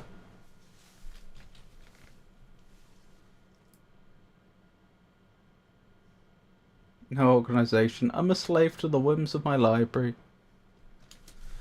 Alright, well I know I need to get a boulder sample, but the question is how do I annoy this man enough that he leaves? Because the game has made it clear that that is the goal. We'll need a hammer and improvised pick to obtain the sample. Albert's conducting his own fieldwork. It's time to pay him a visit. You need to figure out a way to make him leave the area. I've concluded that much on my own. Well, with the game's help. We've got that far already without the hint book. This would be a good time to use Nancy's curiosity and enthusiasm about rocks to achieve your goal. Pester Albert. Oh, I see. Cosmic bonfire? Any plans? None that we've... None yet. We really need to get on with it. Oh, actually, I'll tell you what. I haven't discussed this with anyone at Cosmic Bonfire up to this point, but I did actually see a game that I think would be good. It was last night. The game's, I think, called Jackbox, and the reason I point it out is because somebody was doing a stream playing Jackbox, and they said, if anybody wants to join us, then you just need to go to this website, jackbox.tv, and enter the code, and you can join in your browser. And I did. I played with them live. You know, in no way had I'd never spoken to this person before. In no way had I, you know, been planned to be part of the stream or anything, but just using a browser, I was able to then join the game and play with everyone else. Which I think could work really well. I'm thinking that membership's just a weekly event game where everyone plays. Jackbox has been around a while. Jackbox is honest fun. Pester Albert. You don't use the word pester. Talk to Albert. Good morning, Mr. Resper. How are you today?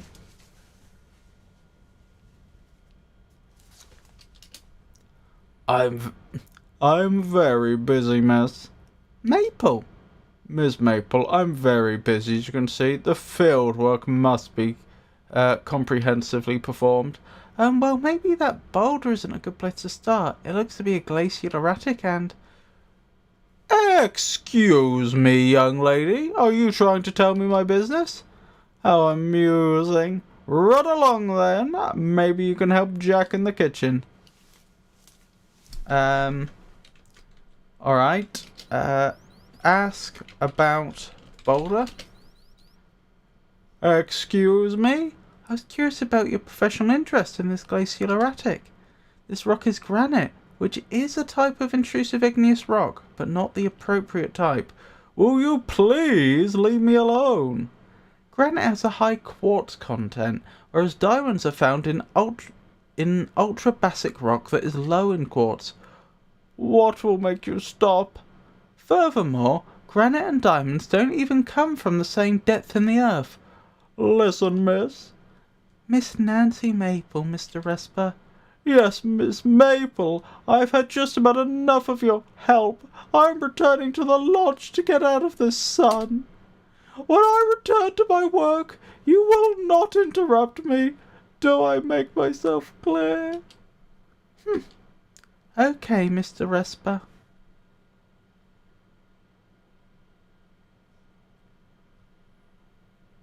Pikachu, any favourite old cartoon? I should take advantage of Albert's absence and study that fascinating boulder. Oh, you're on a first name basis now. Take sample. Hang on, take pick. Albert's a little peeved at me already. I shouldn't antagonise him further. Maybe if I ask him nicely, he'll let me borrow his tools. No, he won't. Take sample. I thought we needed one of his picks to determine the hardness. You chip a sample out of the glacial erratic using the ice pick and the hammer. It's essential to make my fieldwork comprehensive and include anything geologically interesting, even if it doesn't apply to my girls. Maybe one day someone will be conducting fieldwork on the glacial erratics, in which case my observations will be vital. Oh, I should ask Albert about quickly borrowing a tool or two from his kit. The tools would help so much, and I'd put them right back. I should go and ask him permission. Before we do that, let's examine the glacial sample. Look at the glacial sample. You took it for granite, and indeed it is. Closely examining the glacial sample with the loupe, you can definitely conclude that it is granite. This sampler has a thaneritic texture. That means the crystals that make up the boulder can be seen by the naked eye. This particular specimen is composed mostly of quartz and some feldspar, which is typical. Oh, thank you for the redeem, Alexu. Have a lovely lurk, Haven.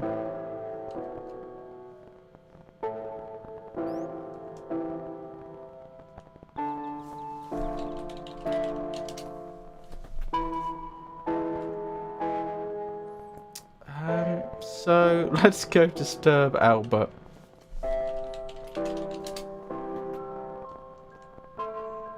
Oh, wrong room. Which room is this? This is a bedroom Jack is sharing with Corvus. Judging from the crate haphazardly filled with clothes, Jack didn't get much notice regarding this new living arrangement. There was a large dresser set against the back wall containing many small drawers. There was a pitcher and a drinking glass on top. You also see a low coffee table, a writing desk, bookcase, plush armchair, and a pair of beds. A book in the west wall leads back to the upstairs hallway. Sorry, a door in the west wall leads back to the upstairs hallway. That makes more sense.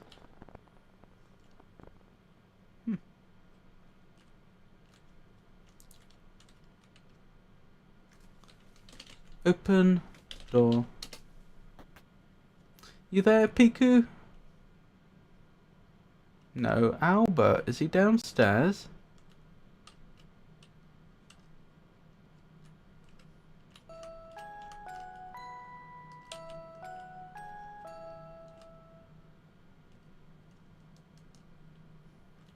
Oh, Albert.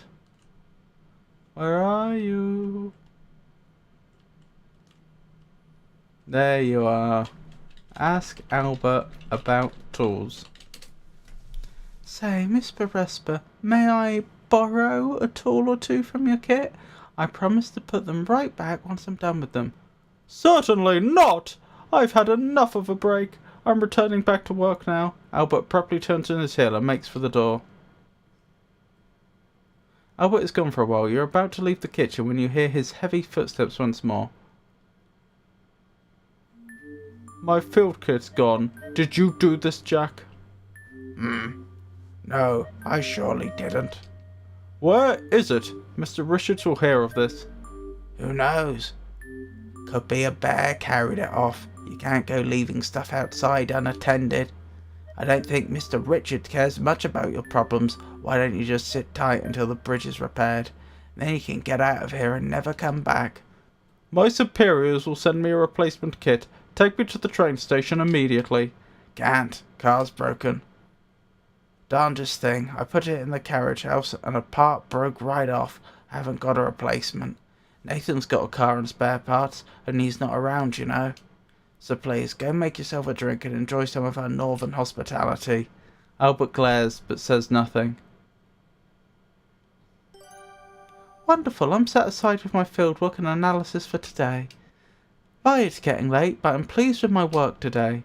Your stomach rumbles. It's dinner time. Proceed to the dining room when you're ready to eat. Did we even have breakfast? Is there anything left to do? Doesn't look like it. Oh, ask Albert about kit. Well, I did. Yeah, asked Albert about his kit. We did that.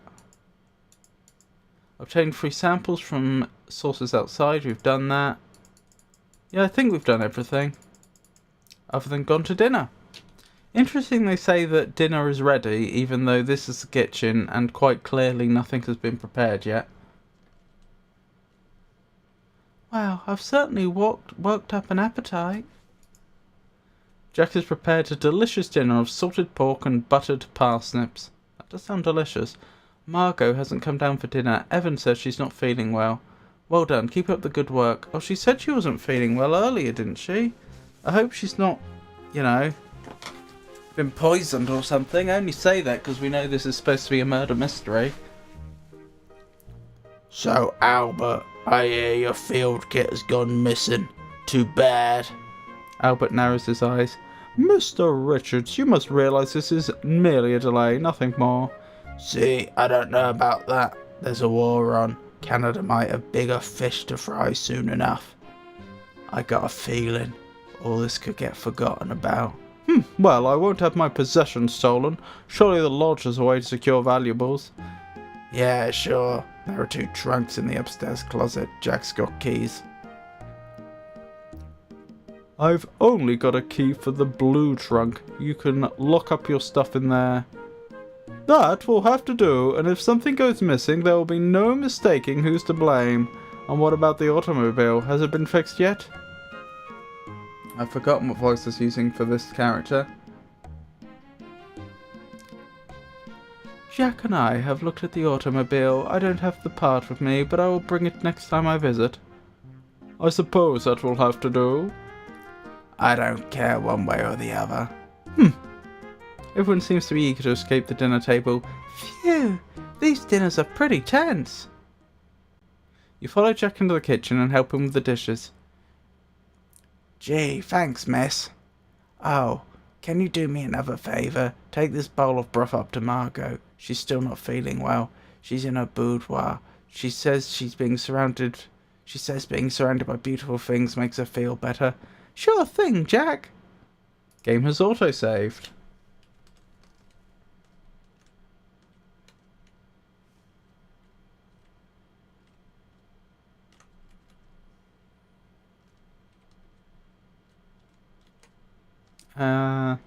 Through here, isn't it? Do we find a body or something?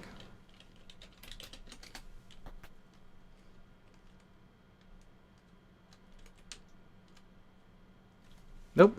Talk to Margot.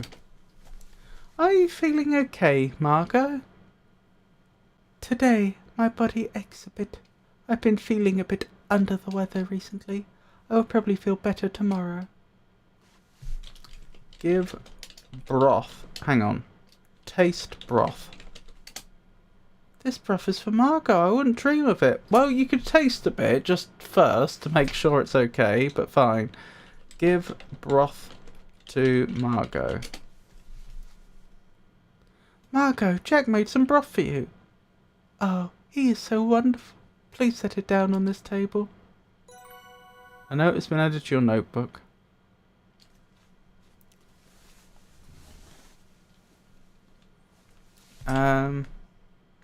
Ask Margot about Jack. Jack is a good man. He works so hard every day, but there is so much to do. Evan ought to hire another man to help Jack, but there is no money for that. Talk to Margot.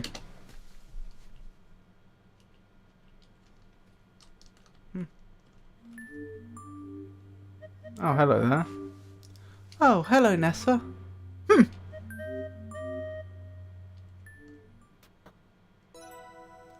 I hear voices near this doorway. I wonder what they're talking about. Listen through glass. Use glass on door. Listen with glass. There we go. With the help of the drinking glass, you can hear a conversation behind the boudoir door. Nessa, what do you want? Jack asked me to bring this water up to you, and I thought we could have a little chat besides. I knew there was a catch. I know how hard it is for us women to make it in the world. Is that so? Indeed, especially for women who have lived particularly roughly, such as yourself. What do you mean? I have a very good memory for faces, and there's no mistaking one as pretty as yours. That bad bit of business up in Skagway. The Mounties never caught you, though they did try. There were wanted posters pasted up as far south as Niagara Falls. Break it up with Evan and leave Crimson, and maybe I won't tell.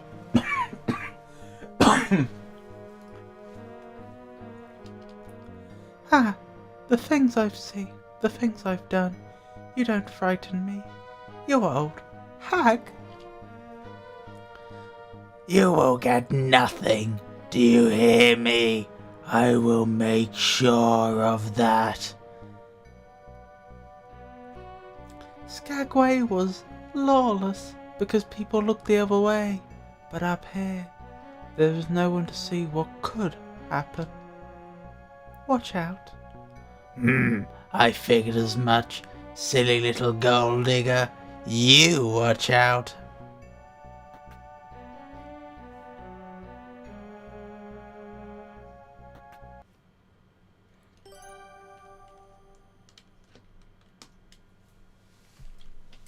Ask about Skagway. Oh.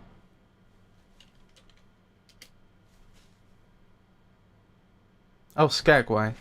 Ask about Skagway. Margot narrows her eyes and hesitates before she speaks. I may have not been entirely honest about Skagway in the past, but it is a dangerous place, take my word for it. I will not speak more on it. Ask Margot about Nessa. She needs to leave. She is not welcome here.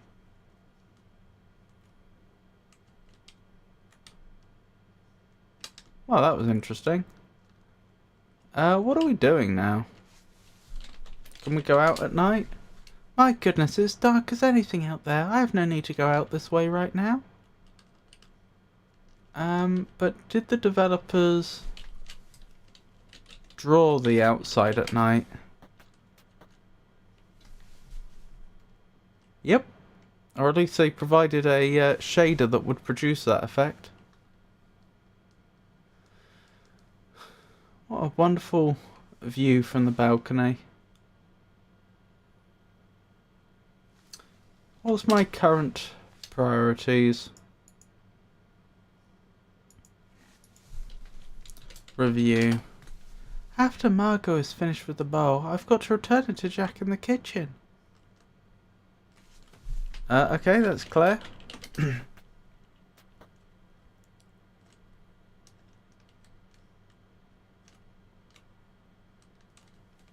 Look at broth. The bowl of broth is spilled. Thankfully, it hasn't dripped onto the luxurious carpet. Ask about broth.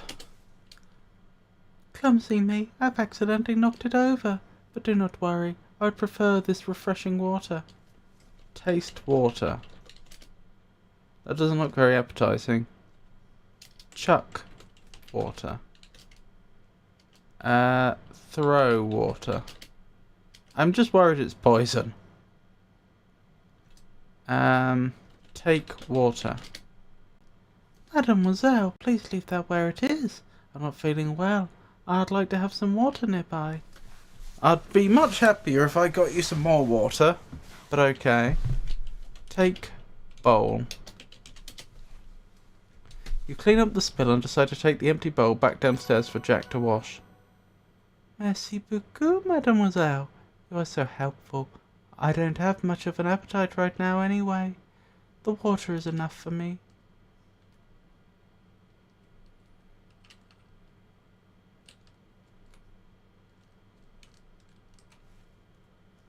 Do I need to defeat the Fire Sage before Bed of Chaos?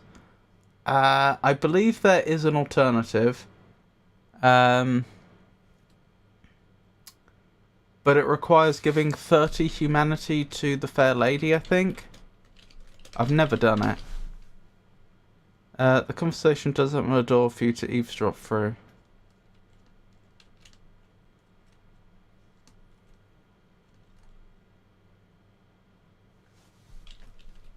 Talk to... what was his name? Nathan? Good evening, Miss Maple. Did you get a chance to take a look around outside today? I did! It was beautiful. I've never seen so many trees in my life. Talk to... who are you? You're not Nessa. Oh, you must be Kimmy. Nancy, you should have seen the cormorants today. They were stunning. And I think I might have heard some ducks by the river too. Oh, how nice. Blow a duck call. You put the duck call in your lips and blow.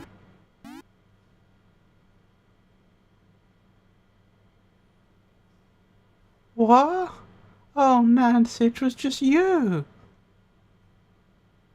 That sounds like a good quality duck call. I've done a bit of mouth calling myself.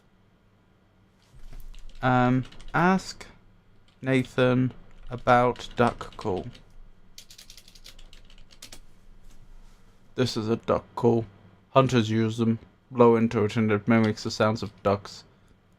Cree can do all sorts of calls with our mouths. No special tool required. Goose calls, moose calls. There are even contests. Goose calling can work just as well to attract waterfowl. It's a useful skill when out hunting, and doesn't require any special equipment. Can you teach me? Well, it's not really an appropriate indoor activity. Ah.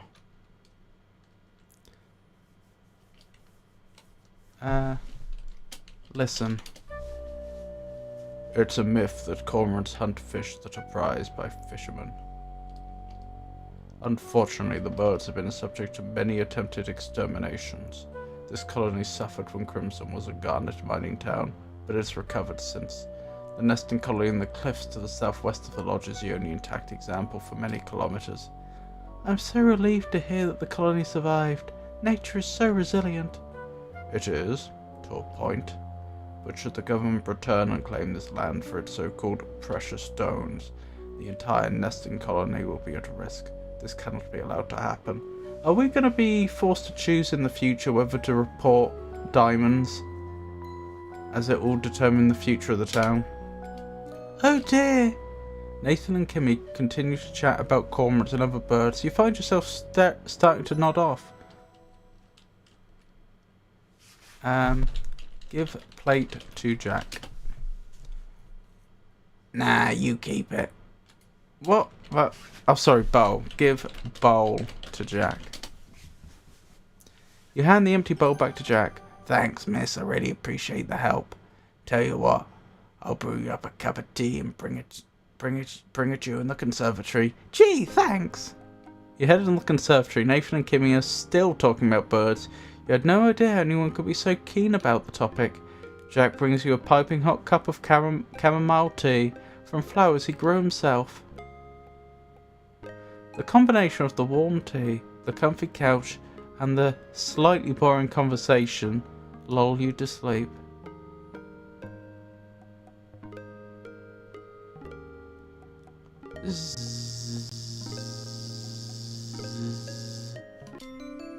You happily doze on the couch until you're awoken by a commotion upstairs. You head upstairs to the source of the noise and find yourself in Nessa's bedroom. You rush into the room to find Nessa and Evan standing nearly nose to nose in a heated conversation. Oh dear. Oh, hi Nancy. Someone stole my ruby brooch. I demand... Oh, this voice is difficult. I demand you recover my brooch and bring the perpetrator to justice. There are so many suspicious people milling about. Fast stage is Nando before Bed of Chaos. I hate this game. Are you sure? I'm pretty sure, as I say, you can get around them if you give 30 humanity to the fair lady. You mean besides you? Nathan, for one, it's obvious that he's hanging around just waiting for you to die, so he can finally get his hands on all of this. And then there's Margot. Enough! It's clear that Evan is at his limit. His eyes flash with anger momentarily, but it fades just as quickly. He grimaces, shrugs, and then looks away. I got my hands full as it is. I got my hands full as it is. Curio's smashed. Too. Bunch of stuff's gone. What? Some of that's mine. Someone's rubbing me blind. How dare you? You probably misplaced your brooch. As for the curio, I bet you smashed it yourself, because I told you I'd lost the curio key and it was locked up tight. I know you're here to get what you think you're owed, any way you can, so don't expect any of my help.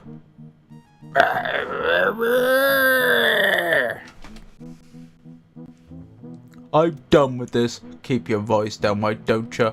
Margot's resting.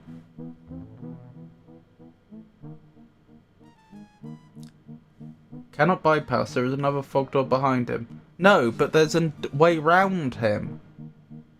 You can avoid the fog doors entirely and just go behind. Jake said mandatory before Bed of Chaos. Are you absolutely sure? Because I'm sure Avon has told me on multiple occasions that you can go straight to Bed of Chaos if you give 30 humanity to the fair lady. I'm gonna go check on her. Don't get me involved. I should take a closer look at the jewellery box. And I should also examine the curio cabinet in the room I'm sharing with Kimmy. Oh, I remember reading a mystery novel where fingerprints help solve the crime.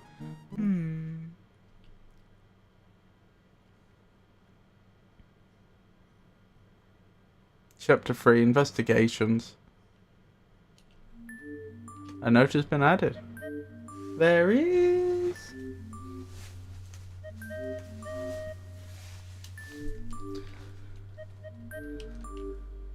I am certain.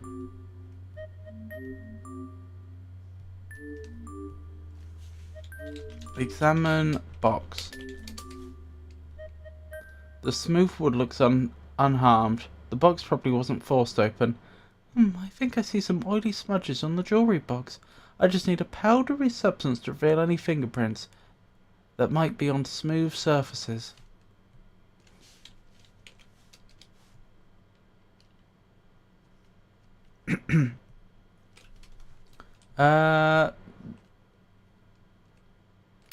Makeup would probably contain that. I hear voices near this doorway. I wonder what they're talking about. You hear Evan's voice. Is he talking to himself? I find it awesome to be alone in the greater part of the time. To be in company, even with the best, is soon wearisome and dissipating. I love to be alone. Oh, mon cher, you say that, but you do not mean it. You know I'm just reading, darling. Skip to my favourite part. The French-Canadian woodchopper. You got it. Do the accent too. Whatever the lady likes. Oh, Nancy, come sit and listen. My Evan is such a good reader. You are a sweet talker, you. You can if you want, Nancy. I'm reading it anyway. Thanks, but maybe another time. Look. The boudoir transports you to Finderseekle. That's probably not how it's pronounced. Paris. It's shiny, opulent, perhaps slightly tacky, and very, very pink. A mirrored vanity is the focal point of the room. Exotic perfumes hover in intensely localized clouds that you can almost see. Every movement stirs air currents that bring new scents to your nose. A doorway to the south leads to a walk-in closet, and a doorway to the north leads back into the master bedroom. A powder compact is on the vanity. Take compact. Reasoning that you could return the powder should Margot need it again, you take the powder from the vanity. I've now got this container that would be perfect to hold any helpfully powdery substance I might come across. I just need a powdery substance to reveal any fingerprints that might be on smooth surfaces. Look for powder.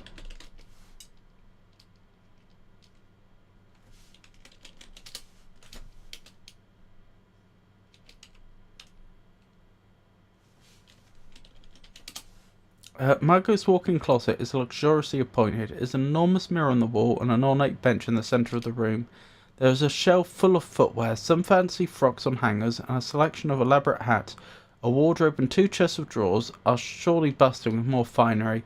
A doorway in the north wall leads back into the boudoir.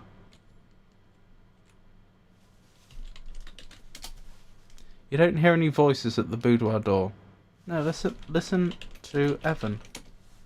Unfortunately, that doesn't accomplish anything. Alright, I'm still looking for powder then. My second guess would be flour.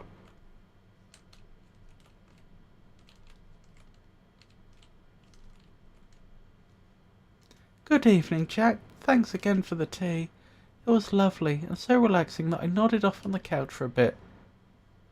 Glad you enjoyed it. Jack is spooning jam into raw cookies on a tray. That does sound nice. There's another tray by the window full of freshly baked cookies that are now cooling.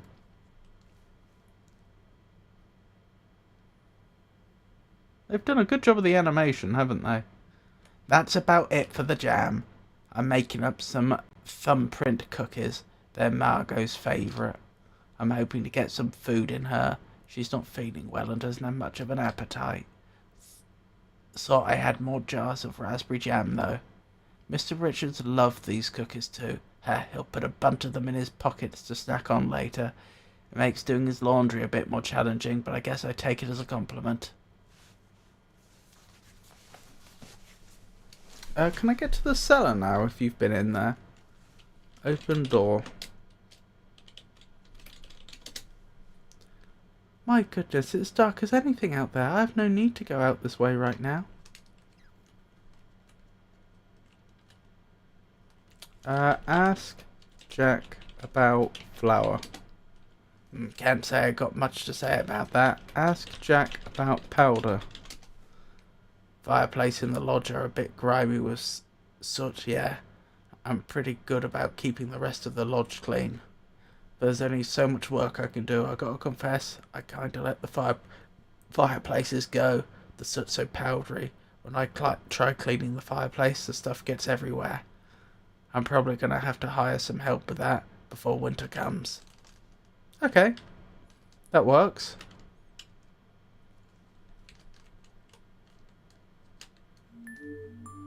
Oh dear. Your eyes are immediately drawn to the smashed glass front of the curio cabinet. Jagged shards litter the rug. Take powder. I'll take soot. You take some of the soot. This soot I've obtained is pretty powdery. Excuse me. This soot I've obtained is pretty powdery. It could help me reveal fingerprints. This tin is a perfect container to dispense the soot I've obtained. I should fill the tin with soot before I try dusting anything for fingerprints. I need to find a sticky substance to lift any fingerprints it might reveal.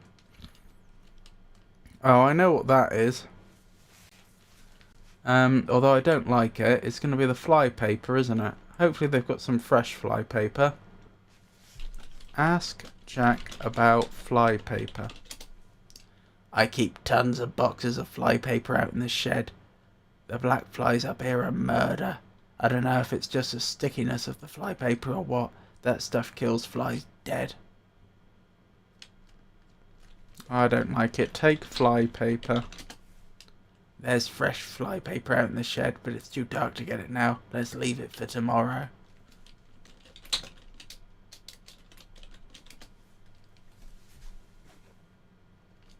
Really? How are we going to do this then?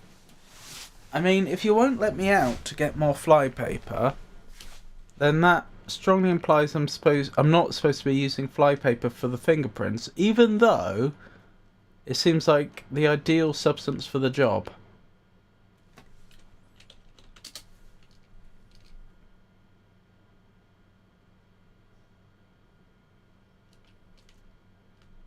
Can I just ask him about sticky?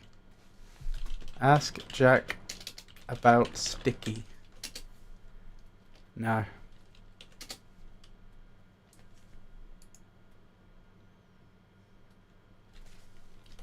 Ask Jack about sticky substance. Nope.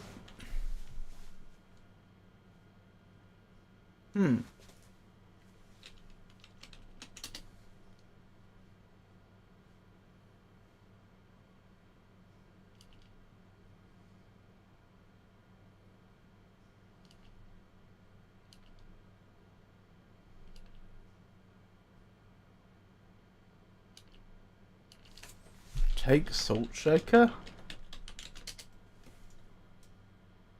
That could be useful for applying the soot. Hey, where do you think you're going with that? If you want to use the salt, just use it. Here in the kitchen. I probably shouldn't walk off with the salt. Jack wouldn't be too happy about that. If Jack is this protective about the salt shaker, he wouldn't be pleased at all if I commandeered it for my improvised fingerprinting kit. There must be something else that's more suitable in the lodge. Something that will dispense powder easily.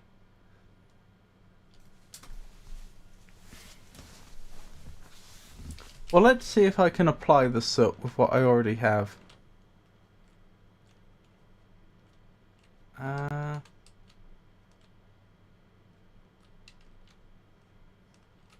Apply soot. This tin is a perfect container to dispense the soot I've obtained. I should fill the tin with soot before I try dusting anything for fingerprints.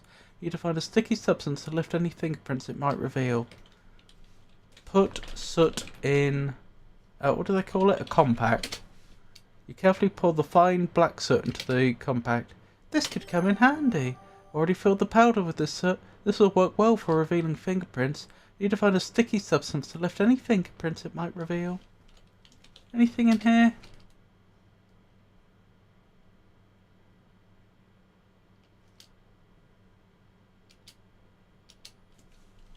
Apply soot. I've already filled the powder tin with soot. This will work well for revealing fingerprints. I need to find a sticky substance to lift any fingerprints it might reveal. But not flypaper? Well, the salt shakers made it clear. Actually, this is actually quite clever game design now I think about it. I probably should draw attention to this. If they had just had the flypaper in there, I would have been tempted to think that the solution probably involves getting Jack to leave. That obviously the flypaper is what I need. We've known about it since the start of the game, and now's the time for the flypaper, so I need to find a way to get Jack to leave so I can take it. But the salt shaker established the fact that actually no, some of the items are red herrings, and so now I'm less inclined to think the flypaper is what we need.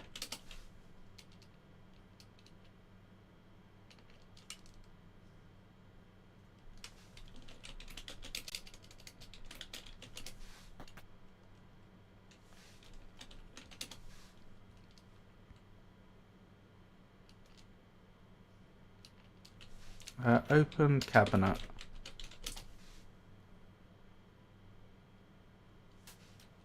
Look in cabinet.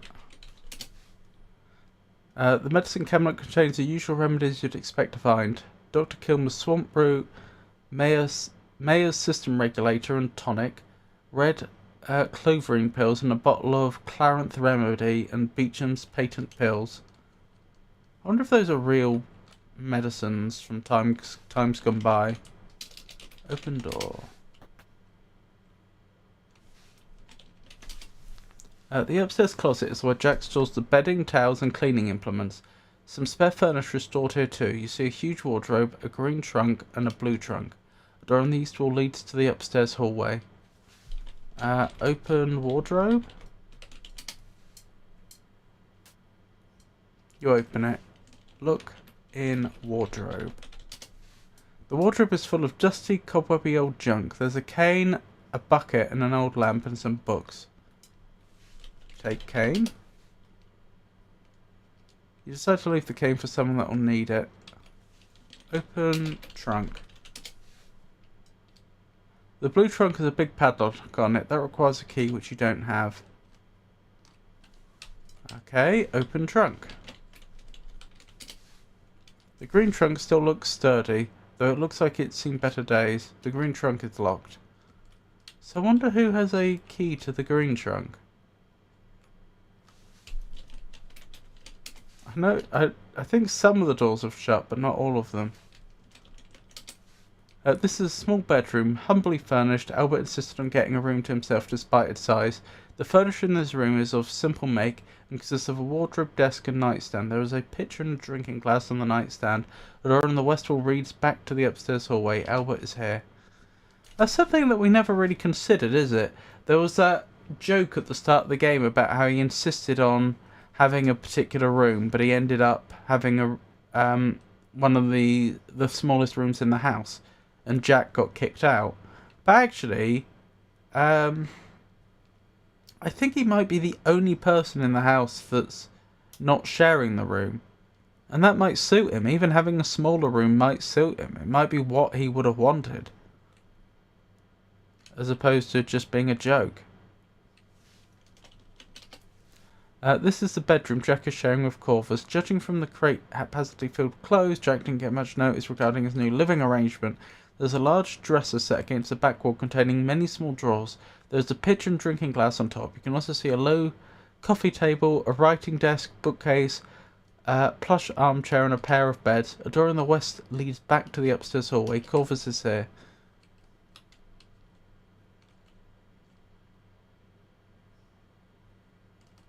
Alright, let's examine the curio cabinet. Examine cabinet. The glass is jagged and sharp. I wonder if the perpetrator left any marks behind. If there are any, I'll need something to help me see them. I've already filled the powder tin with soot. This will work well for revealing fingerprints. Need to find a sticky substance to lift any fingerprints it might reveal. Oh no, the pair of antique silver stains is missing.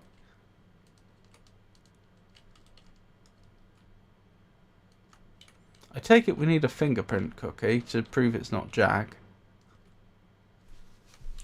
Take cookie? Which would you like to take? One of the baked cookies or the raw cookies? Look at baked cookies. Look at baked cookies. The tray is set by the window, bearing freshly baked thumbprint cookies and smelling delicious. Take baked cookie. You take a freshly baked thumbprint cookie from the tray. Right, we've obtained that. I'm going to have to look up a hint for how we get the sticky substance. What we got?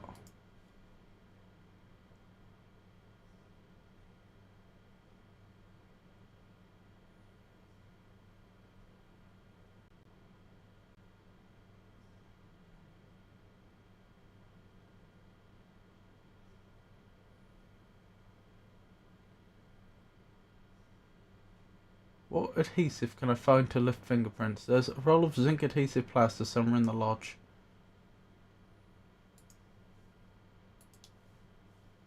Is there? I have a vague recollection of coming across that before. The zinc specifically. I don't remember the adhesive tape part, and I think it was in here.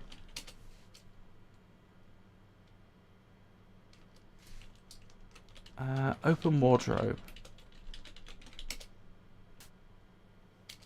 Look in wardrobe. The wardrobe contains a stack of old cracked flower pots, a broom and an empty keg. Close wardrobe.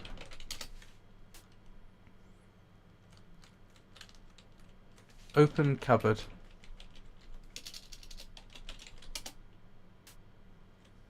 Look in cupboard. Close cupboard. Take zinc. Take zinc tape. No, take tape. Look at tools. If it wasn't here, then where was it?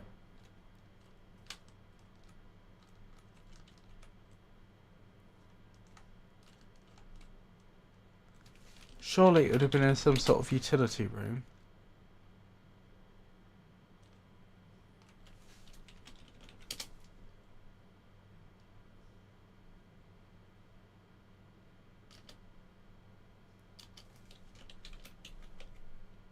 Open cupboard. Look in cupboard.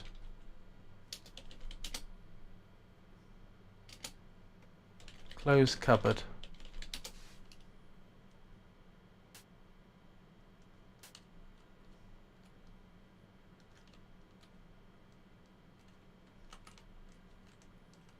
Those doors go outside, don't they? Oh my goodness, if I did find zinc tape before, where was it? If I'm not just imagining this.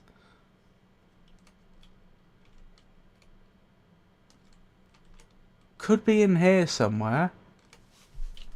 Open doors. Open door. Open cupboard. Oops. Open cupboard.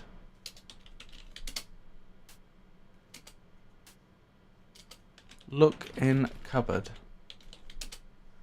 There are huge heavy pots and pans in the bottom cupboard. The glass paned cupboard contains a couple of decorative plates, a pretty blue mug, and some plainer mugs. Close cupboard. Hang on.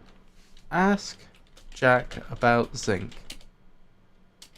Ask Jack about zinc adhesive tape. Open cupboard. We're gonna find this. Look in cupboard. Close cupboard. Open drawers. Look in drawers.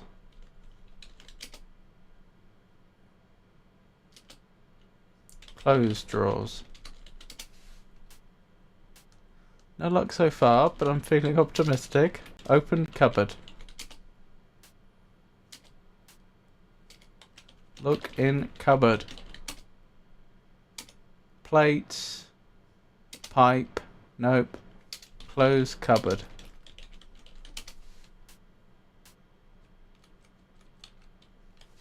Open cupboard.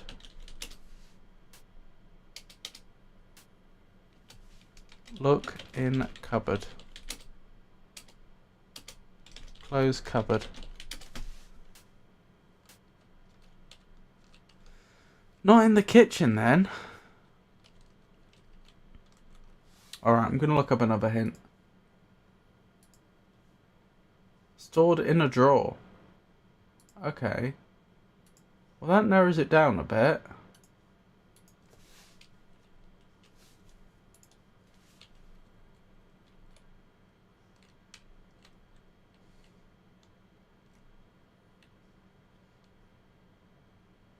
No drawers in there, is there? The upstairs utility room? It's the only place I can think.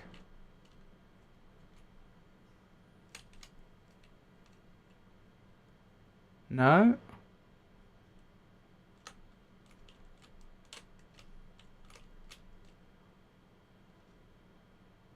I doubt it's in just somebody's bedroom. I mean, it might be, but I doubt it.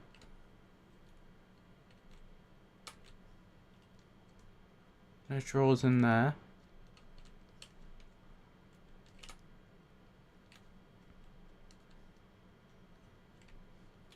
Were there some drawers in the kitchen I missed? No, I did look in those drawers. I remember that. Hang on, but there were any I outright missed?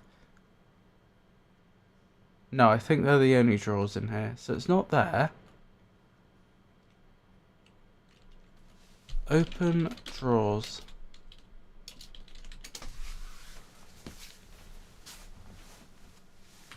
Look in drawers. A selection of cutlery and serving implements. Close drawers. Alright, well it's not there. Hummerty hummerty hum.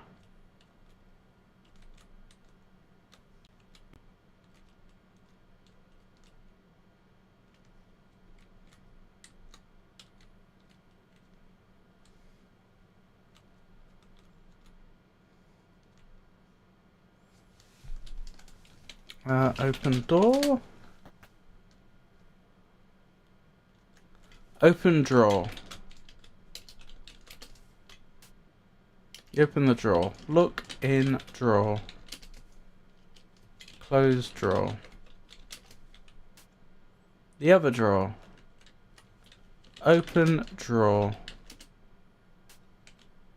Look in drawer. The right drawer contains some dried mud and part of a broken shoelace. Close drawer. Well, that's not very helpful. Where? Oh my goodness. Where could it possibly be?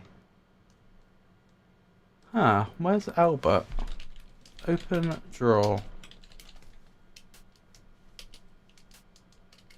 Look in drawer. There are some woolen blankets in these drawers. It must get chilly in here despite the fireplace. Close drawers. Or drawer. Over here? Open drawer.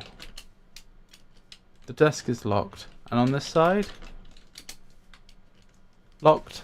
Okay, not in there then.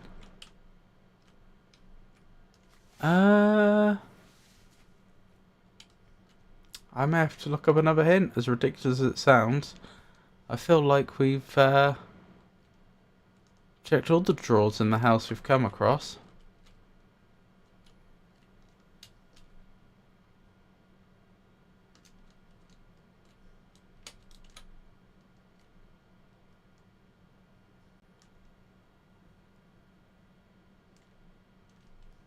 Yeah, alright, I'm gonna have to look up the final hint. I think it's the final one. It's in a drawer. It's stored in a nightstand in Evan and Margot's bedroom. Oh my goodness. I definitely haven't seen that then before. I wouldn't have gone through someone's bedroom drawers, I don't suppose. Open drawer. Look in drawer. They're just there in bed and they don't mind. Adhesive plaster is on top. Close drawer. Is it the adhesive plaster I need? Open drawer. Look in drawer. Close drawer. It must be the adhesive plaster I need then.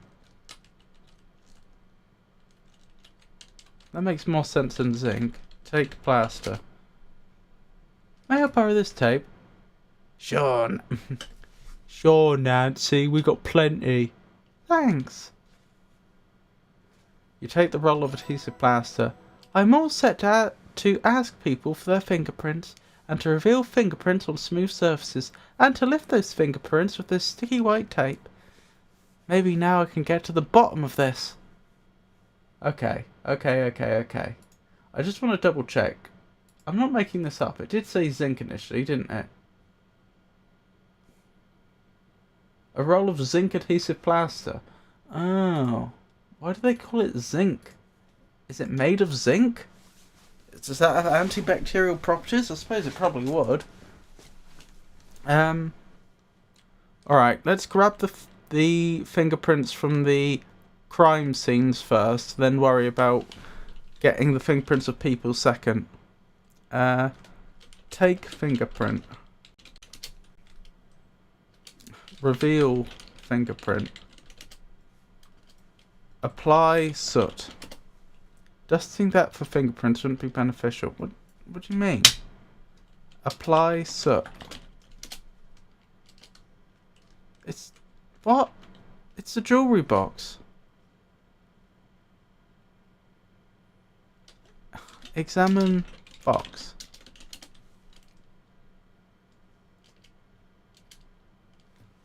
Apply soot to box. Aha! The soot reveals a fingerprint on the side of the jewellery box. Take fingerprint. You tear off a piece of tape and print it onto the powdered...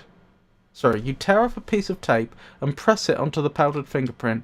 You carefully mark the back of this fingerprint as evidence taken from Nessa's jewellery box. Congratulations, you've obtained a fingerprint. Type compare fingerprints to check which fingerprints you have yet to obtain. Compare fingerprints. I need a complete set of fingerprints from everyone in the lodge before I can make any definitive conclusions. The curio cabinet would probably benefit from closer examination. Nessa would probably be cooperative if I asked her for her fingerprint. I haven't seen Corvus around. He may be in his room. Margot is resting. I wonder how I can get her fingerprints without bothering her. Jack's probably too busy to help me. I'll need to figure something out. Kimmy's still downstairs in the conservatory, I think. Last I saw Nathan, he was downstairs in the conservatory talking to Kimmy. Albert's probably working in his room. I wonder where Mr. Richards is.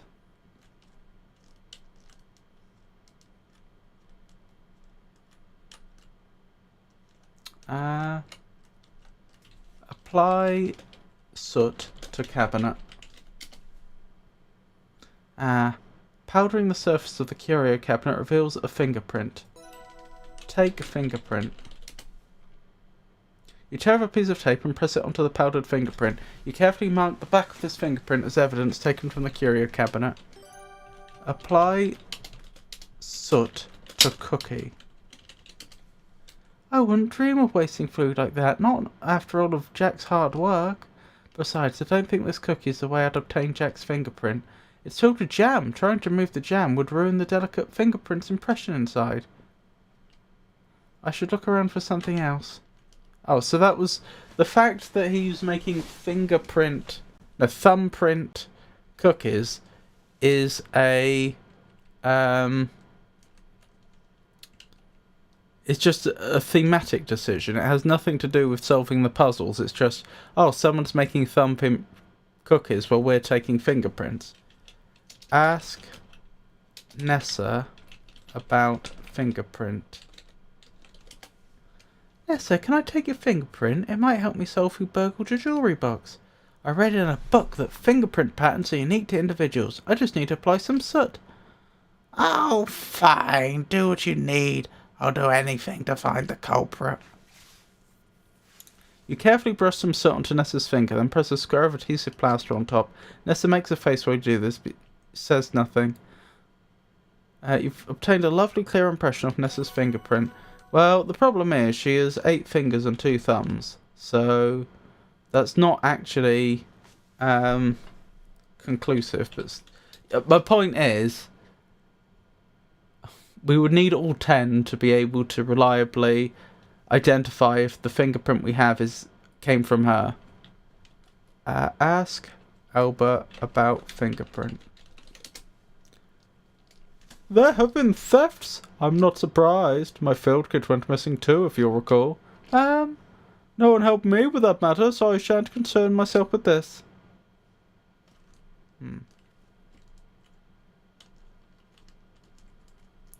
Could exonerate you, though. Talk to Corvus. Ask Corvus about fingerprint. Oh. Ask Corvus, not Corpus, about fingerprint. Achieves little effect. Why?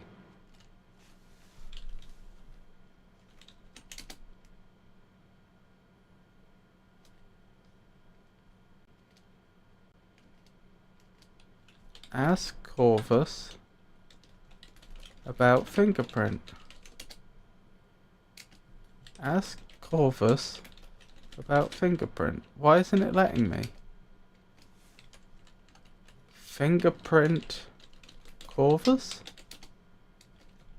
Talk to Corvus. I have no idea what voice I used for him. I'm still quite busy, miss.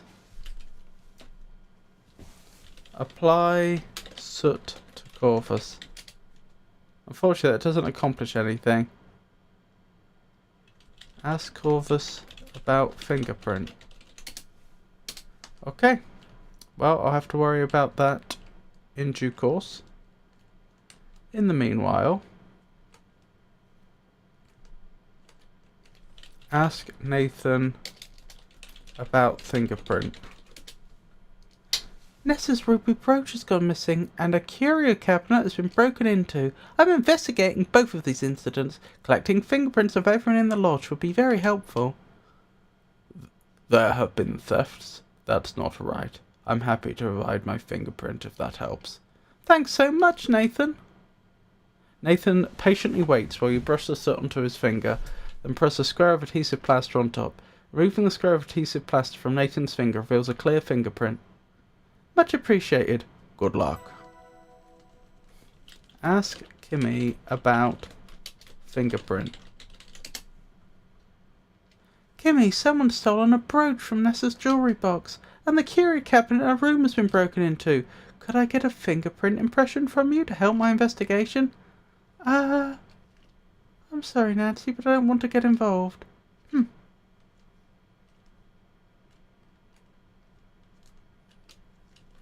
Take cup. Pardon me, Nancy, I'm still drinking this. It's still nice and hot. Do you think she took something? Hang on, I could ask Jack, couldn't I?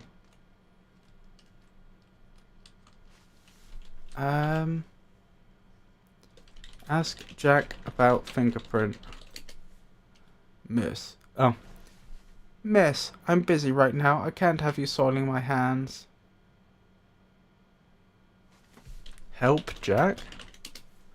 Jack doesn't seem to need any help right now.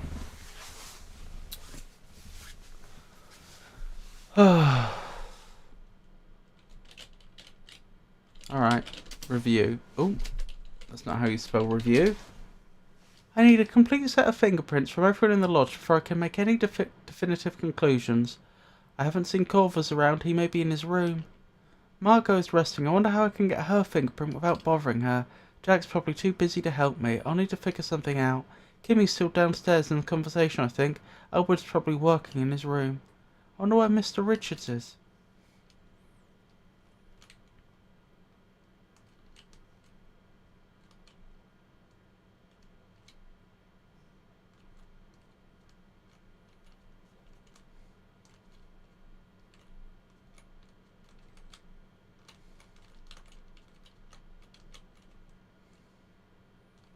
Oh.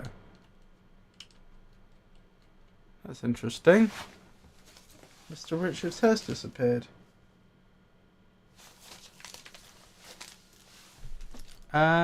Look. Boudoir, dum-de-dum-de-dum.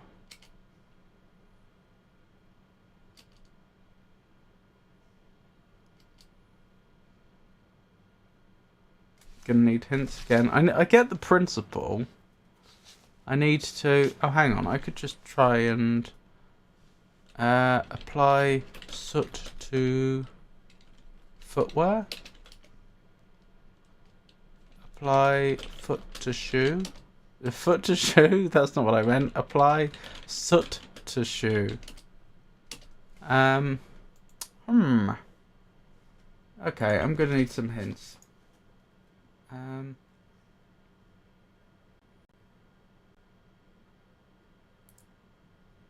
You need a oh, I've already got that. How to obtain Margot's fingerprint. There's an item in the boudoir that she's touched.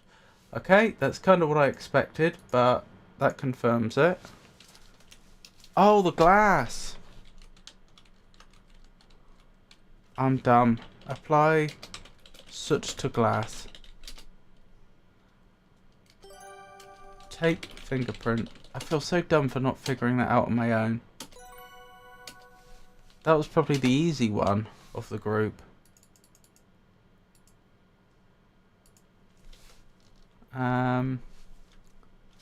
Let's save again.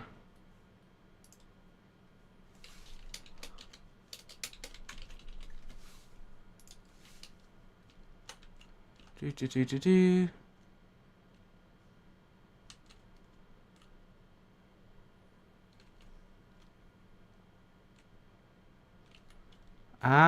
Apply soot to luggage.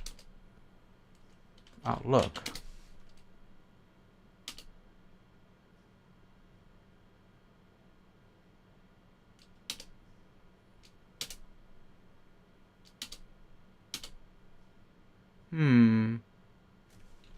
Examine luggage.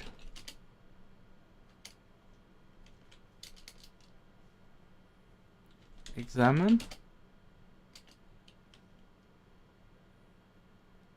What would they be calling it? Suitcase. Examine suitcase.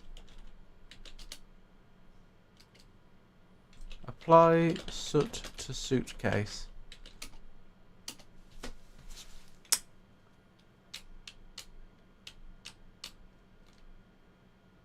Well, that's not going to work. Alright, who else could we try?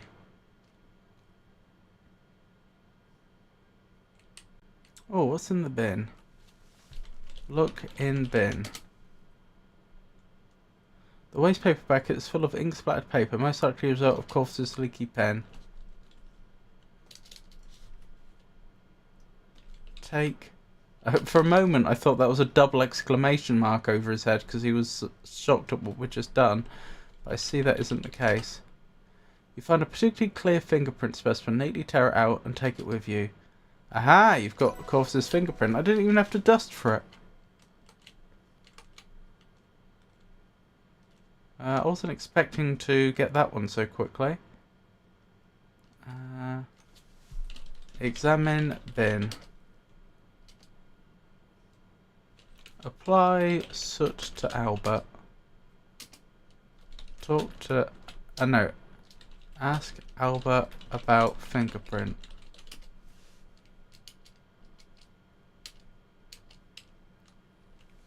Examine suitcase.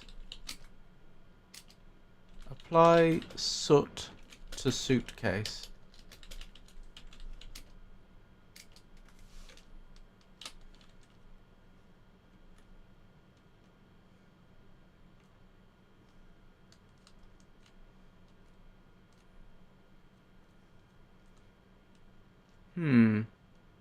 Alright, I'm going to look up another hint.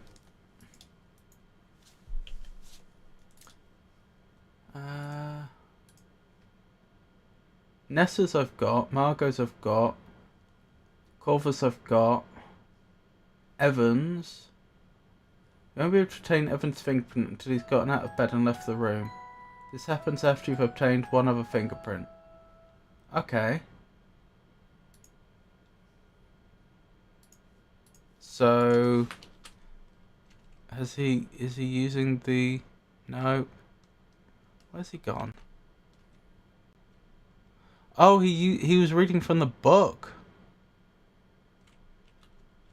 Apply... no. Open drawer.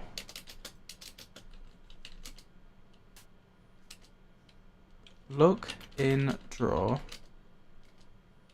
Close drawer. Where's the book? Take book?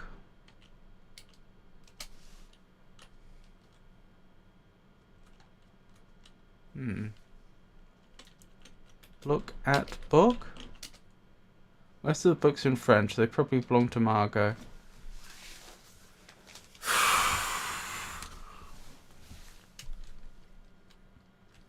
Let's look.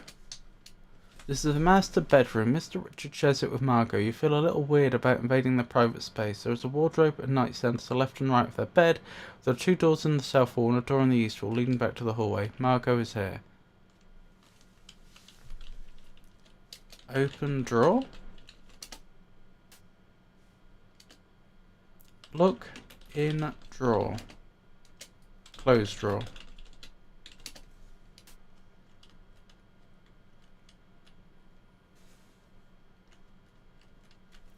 Take book. Bored already? Do I know what's up behind this door? Oh, interesting. Don't think we've been in here before. An ensuite bathroom, what a luxury. You see a classy Victorian bathtub, a pedestal sink, a toilet, and a waste paper basket. A door on the north wall leads back into the master bedroom. Look in basket. There isn't anything in the waste paper basket.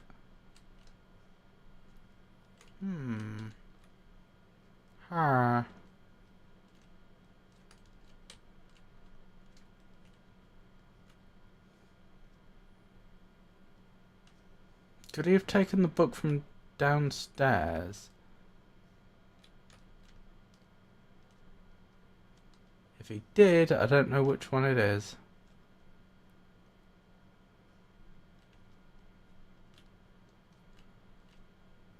Where has he gone?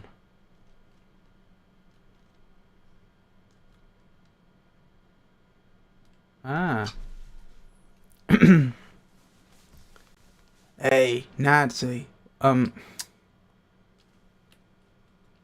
Hey. No. How'd I do it? Hey, Nancy. Wanna play some billiards? Help me take my mind off things. Careful you don't scratch. Scratch what? The balls. If you scratch the cue ball, That's a white ball. It means you hit that one into one of the pockets. And I don't want to do that? Yes, you don't. I mean, no, you don't. Why don't you try hitting the ball with the cue and I'll give you some pointers. Okay. Play billiards. You need a cue first. Take cue.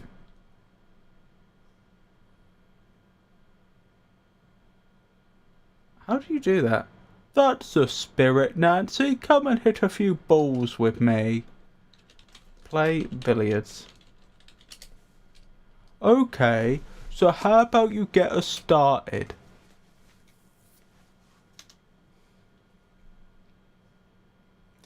Sure.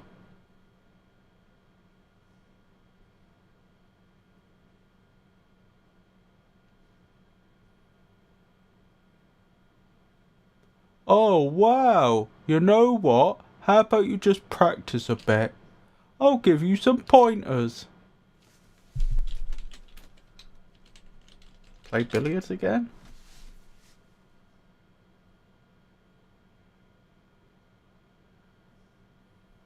Try to follow through more.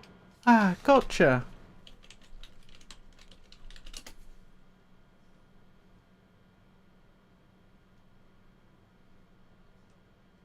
Don't grip the cue so tight. Okay, I'll try. I mean, try not to.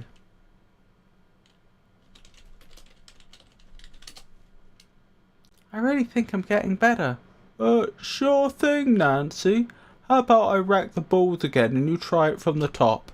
Gee, thanks, Mr. Richards.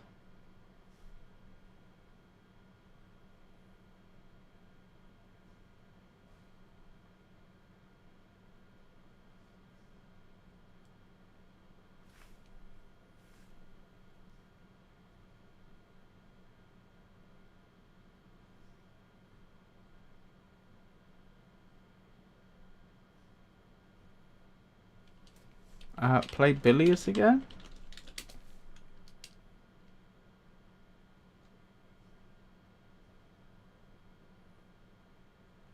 Try to follow through more. Ah, gotcha.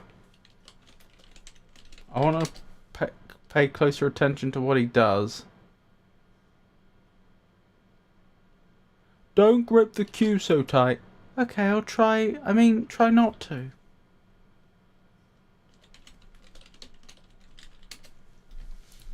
I really think I'm getting better. Sure thing, Nancy. How about I rack the balls again and you try it from the top? Gee, thanks, Mr. Richards.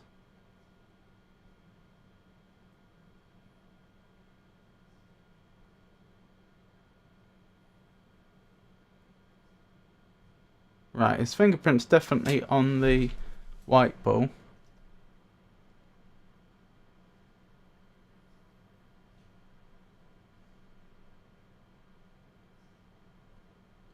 Apply soot to white ball. Unfortunately, that doesn't accomplish anything. Apply soot to cue ball. You don't have any balls to dust right now. Take cue ball. Hey, no touching the balls unless they're in the pocket. Sorry, I don't know much about billiards.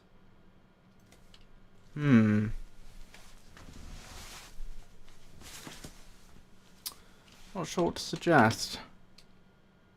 A billiard table dominates the centre of the room. There is a cue stand against one wall and a card table nestled in a corner. A door on the western wall leads outside and a door to the east leads to the main floor hallway. Evan is here. Ask Evan... I'll call him Evan because the game just did. Ask Evan about fingerprint. Mr. Richards, may I have your fingerprint? I'm helping Nessa investigate a jewellery box theft. Helping Nessa, eh? Look, I came down here to avoid that business. Isn't there enough going on around here as it is? Yeah, I thought so. Alright, I'm going to look for another hint then. What we got? Evan's in Billy's room. Here's your chance. You'll need Evan to touch the cue ball before you can get his fingerprint. Well, I've done that. But then how do I get the cue ball? Sounds like I was on the right lines though.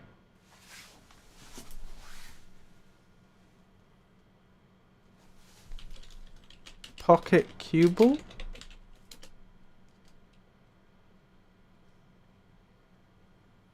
Hit cue ball into pocket.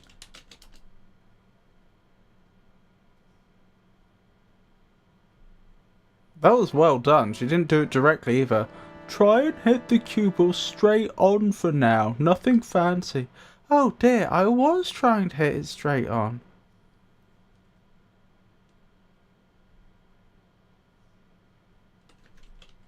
I can't do anything. Oh, I'll get the cue ball. Thanks, Nancy. You pick up the cue ball. Careful not to disturb its surface too much. Apply soot to cue ball. Aha! Powdering the cue ball reveals a fingerprint. The fingerprint is nice and clear. Fantastic work. Take fingerprint. You tear off a piece of tape and press it onto the powdered impression revealed on the cue ball. Aha! This is a wonderful, clear example of Mr. Richard's fingerprint. Did that right in front of them and he said nothing. Place cue ball. Give cue ball. Drop cue ball. Put cue ball on table. There we go. Figured it out. Before returning the cue ball to the billiard table, you wipe the cue ball clean using a fold in your skirt. Excellent. Right, let's review. Jack, Kimmy, Albert. Jack, Kimmy, Albert? Is that all that's left? Jack's probably too busy to help me. I'll need to figure something out. Kimmy's still downstairs in the conservatory, I think. Albert's probably working in his room. It wouldn't do for me to walk around with a pool cue. That's a good point.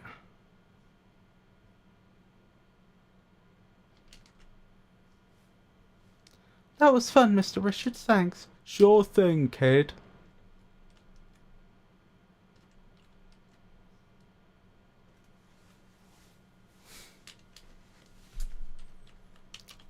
Apply soot to baked cookie. Oh, apply soot to baked cookie. That wouldn't benefit from an application of soot. Alright. Once again, time for some hints. What we got? Nathan. I have that. Kimmy's. Kimmy's mug looks like an ideal place to lift a finger from. You'll need to get it away from her first. Okay, as I suspected. But I didn't know how to do. When I say as I suspected, I wasn't confident enough that that was definitely the solution. But that's the thing that I thought of before. Ask Kimmy about mug. May I refresh your cup of tea, Kimmy? No thanks, Nancy. My tea's still nice and hot. Grab some ice. Sneak it in there. Open box. The ice block is solid and frosty. Take ice. I think this is gonna work.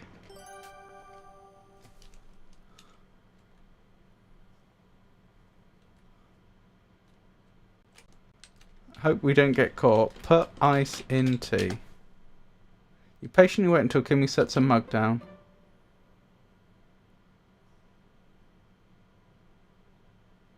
While Kimmy's distracted by a conversation with Nathan, you surreptitiously slip the ice chips into a mug without Nathan seeing even. That's going to be hard. Oh dear, my tea's gotten cold. Ask Kimmy about mug. Kimmy, let me refresh your tea for you. She's... Oh my goodness. Nancy can be so deceptive at times. Like... What an individual to be around.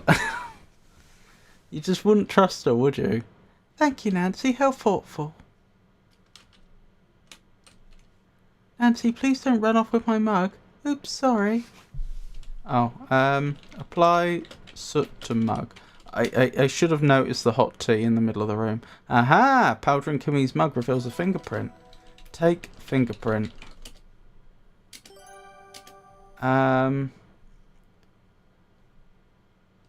Pour tea.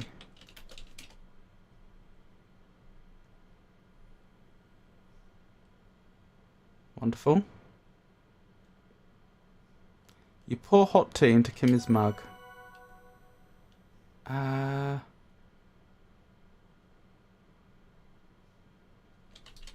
Place.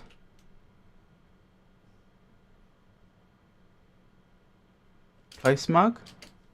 Return mug. There we go. What happened to the cold tea? We didn't dispose of it. Here you go, Kimmy. Nice and hot again. Thanks so much. Oh, what's this greasy black stuff on my fingers? Gotta go. Oh, I forgot to clean it. Well, that was dumb.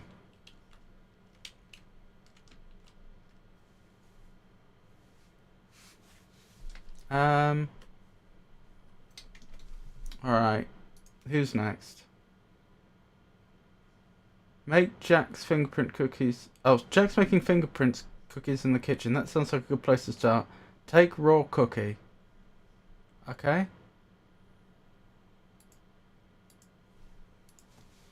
Take raw cookie, I guess. Jack, is it okay if I take this raw cookie, the one without any jam? Go right ahead.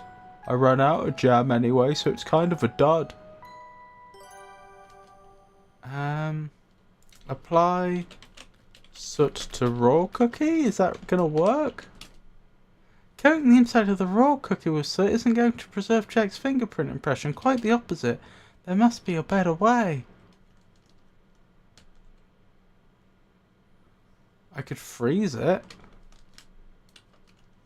Not really, because it's the only thing keeping the icebox cold is the ice that's already in there. Bake raw cookie.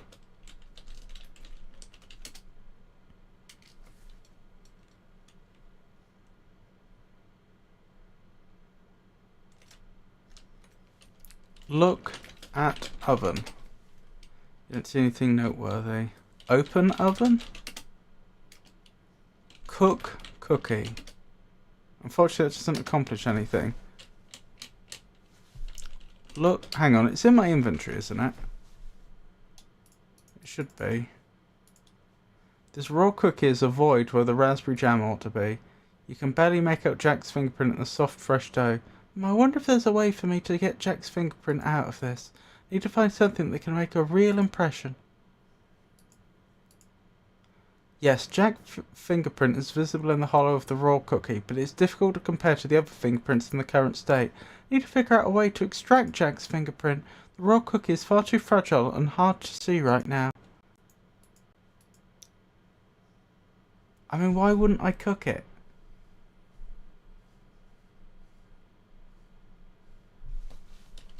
Put raw cookie in oven. You can't do that.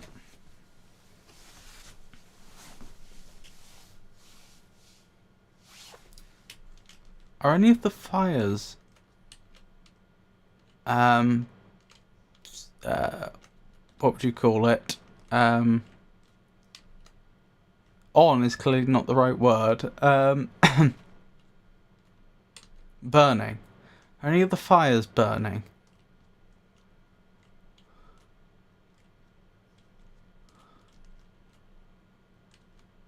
Lit is probably the word I was looking for there.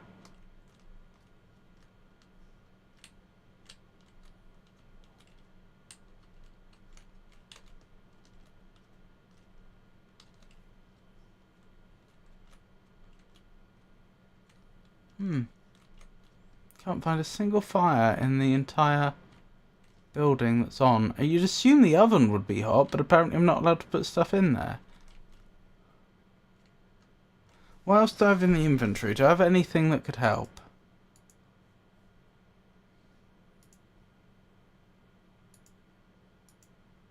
Not that I can see. Alright. I'll resort to yet another hint then. Alright, so take the raw cookie. You need To cast an impression of the thumbprint in wax. Where have you seen wax? Where have I seen wax? I mean, any lit candles would do. Dining table? Ah, take wax? Clever. Incidentally, wax hardens really quickly. You wouldn't get away with that. You scratch all of the candle wax drippings off the candlesticks and tablecloth with your fingernails. Apply wax to raw cookie.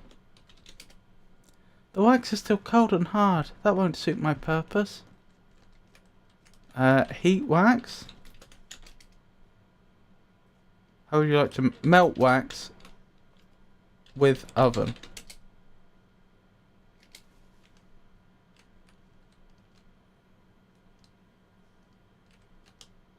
I'm so confused. How do I melt the wax without a fire? Can I light the fire in our room? Light fire. I already feel warm and cozy right now. That's not the point.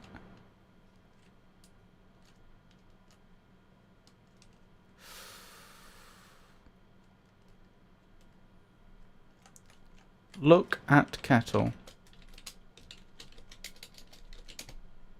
There is a blue graniteware kettle, boiling water on the stovetop. Melt wax on stove. If you put the wax directly on the stovetop to heat, it will make a huge mess. Jack will be furious. I can't do that. Where did I find the saucepan? Was it in here? Open door. Open cupboard. Take saucepan. You take a small saucepan. If I want to use this, I'll be doing it here in the kitchen. I like Jack's cooking too much to permanently deprive him of his saucepan. He only has one? Put saucepan on... How are you going to get the remains of the wax out there? Though, isn't the saucepan going to end up coated in wax? Put saucepan on stove. Put wax in saucepan. You put the hardened candle wax directly into the saucepan. Oh, putting the hardened candle wax directly into the saucepan wouldn't be a good idea. Jack would not be happy with me if I coated his saucepan with wax. Put raw cookie in saucepan. You don't need to bake any cookies. I'm not much of a baker. I'm sure Jake's far better.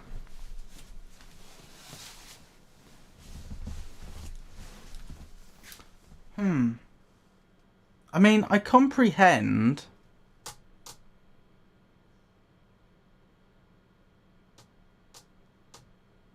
why they don't want me to just put the wax in the saucepan.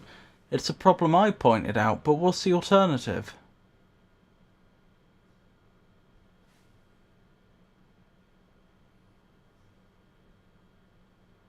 I mean... I'd need some sort of vessel for it to go into that you didn't care if it got waxy.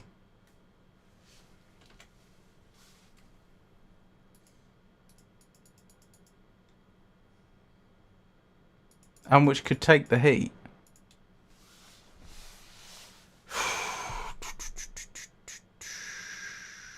Nope, I don't know.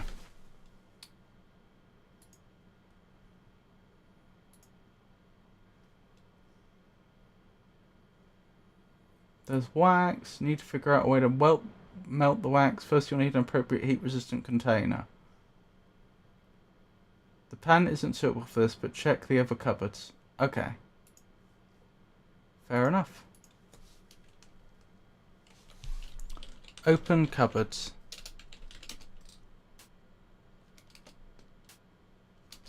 Look in cupboards. There are huge heavy pots and pans in the bottom cupboard. The glass paned cupboard contains a couple of decorative plates, a pretty blue mug, and some plainer mugs. Take mug. Close cupboard.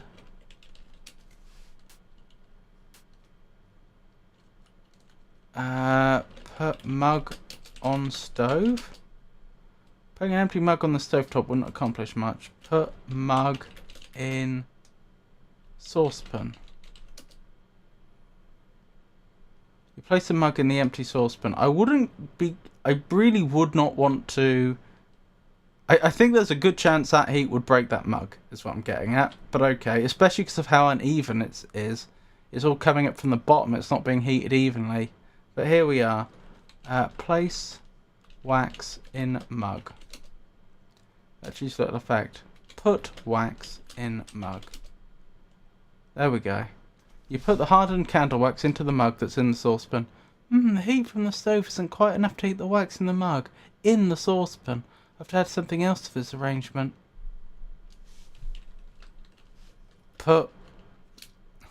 Take kettle.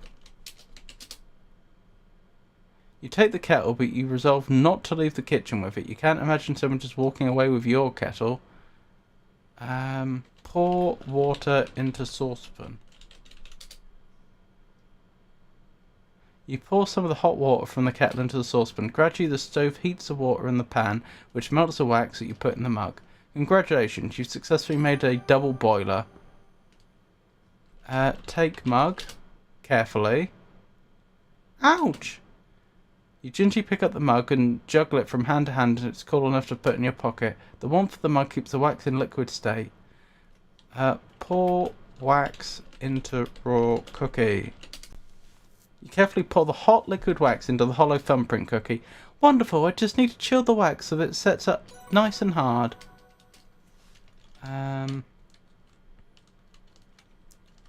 Open box.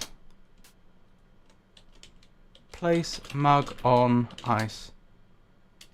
Place cookie on ice. Place cookie in box. You put the wax-filled thumbprint cookie into the ice box. You close it. You wait an appropriate amount of time for the cookie to chill. That should just about do it. You remove the chilled wax-filled thumbprint cookie from the ice box. You close it. Brrr! Terrific, the wax is rock hard, and the raw cookie dough is hardened too. Now to get wax out of the cookie. A note has been added to your notebook. Apply soot to wax. That wouldn't benefit from application of soot. Let me have a look at what we've got. Oh, hang on. Extract wax. Thanks to your double boiler, the wax is melted and now in its liquid state. I can't just take the wax out of the mug. It'd make a mess. No, that's not what I meant. The melted wax is cooled and solidified. Now I must release the wax cast from the raw cookie. Okay, release wax cast. You aren't a vandal. What? Take wax cast? Remove wax cast from raw cookie. Unfortunately, that doesn't accomplish anything.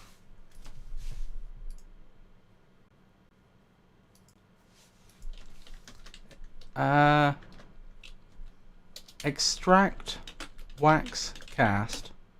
Unfortunately, that doesn't accomplish anything. Can I clean up rather than having to do everything manually? Take saucepan. Alright, I can't. Return kettle. Return saucepan. Guess we're not doing that. Alright, break raw cookie. You carefully crumble the chilled cookie dough away from its hardened wax filling. You're left with a perfect impression of Jack's thumbprint cast in wax. Okay. Apply soot to thumbprint. This is a sharp impression of Jack's thumbprint cast in hardened wax. Apply soot to hardened wax.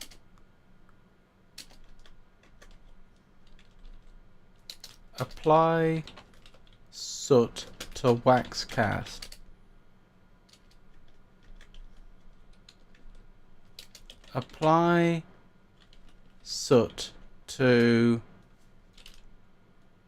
I don't know. Wax. Maybe that's all I need. Review. Albert's probably working in his room. Okay, maybe that's enough. Oh dear, I nearly left the saucepan on the hot stove. Before you leave the room, you empty the water from the saucepan and return it to the cupboard. That's exactly what I wanted to do.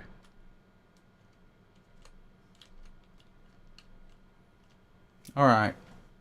Any ideas for Albert? Oh, the best way is to eat the dough. Apparently we could have done that.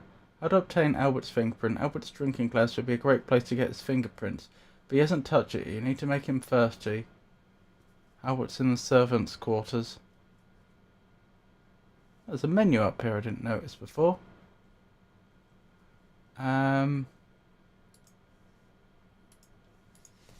We have a cookie, don't we? Give cookie to AA. Hey, Mr. Brasper, how do you like this thumbprint cookie? Albert's eyes light up. Splendid! That's just what I need. Thank you, miss. Albert thoroughly enjoys the cookie, licking his fingers and smacking his lips. Crunch, crunch, smack, gulp. Delicious. I could do with another if you find yourself downstairs again. Sure thing.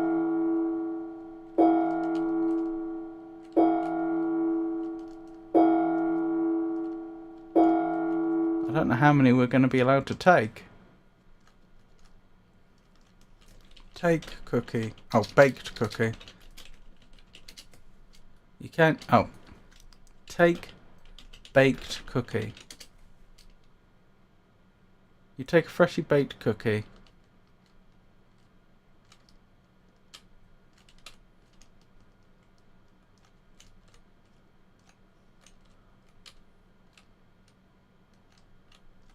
Give cookie to Albert. Hey, Mr. Respa, how do you like this thumbprint cookie? I'll try it one more time.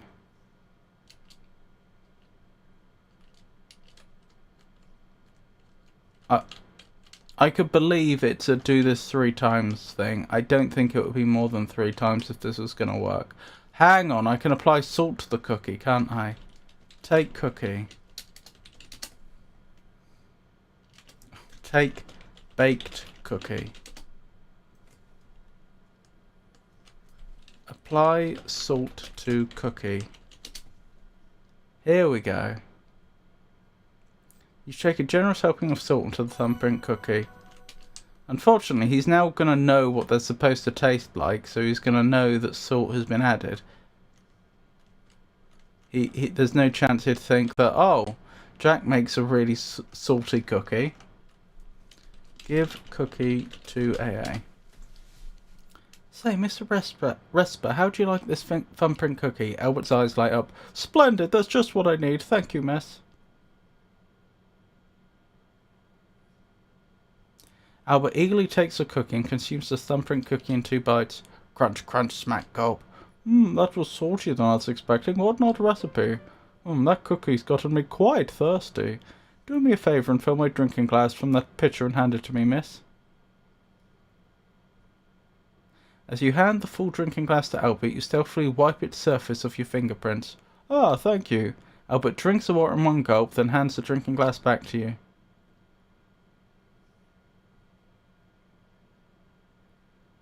You carefully receive the glass, making sure not to touch the areas where he held it. Apply soot to glass. Aha! Powdering Albert's drinking glass reveals a fingerprint. Take fingerprint.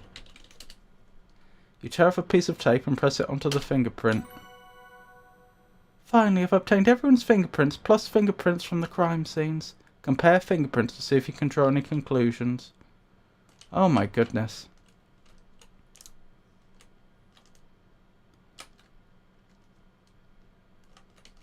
Rightio, let's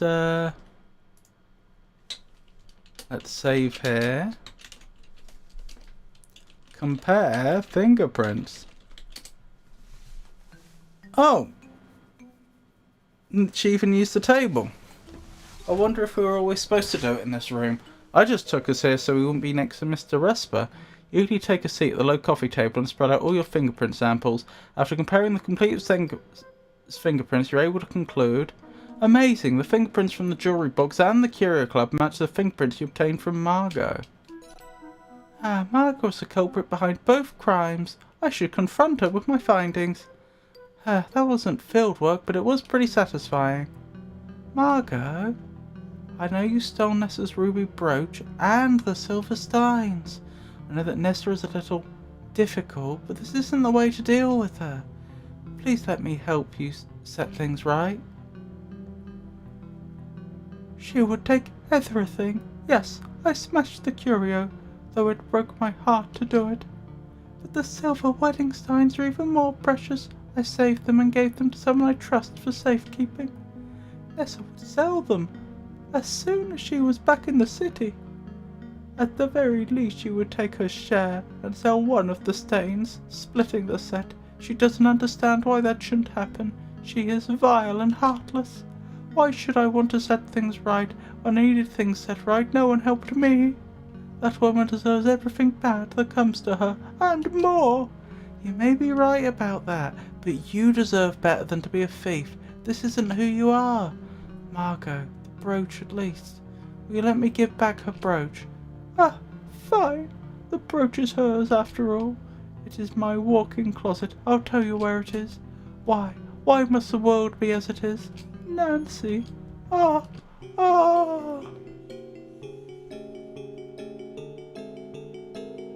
Poisoned water?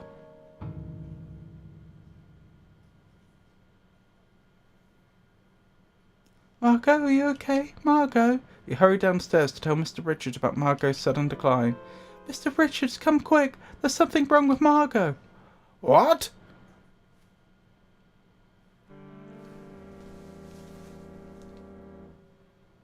Someone's out back. Excellent job. Kudos on your thorough investigation technique. By the time you and Mr. Richards arrive in the master bedroom, Margot's body is already cooling. The commotion soon brings Nathan and Jack to the room. Nathan's eyes widen, but he doesn't say anything. Jack looks shocked and a bit remorseful.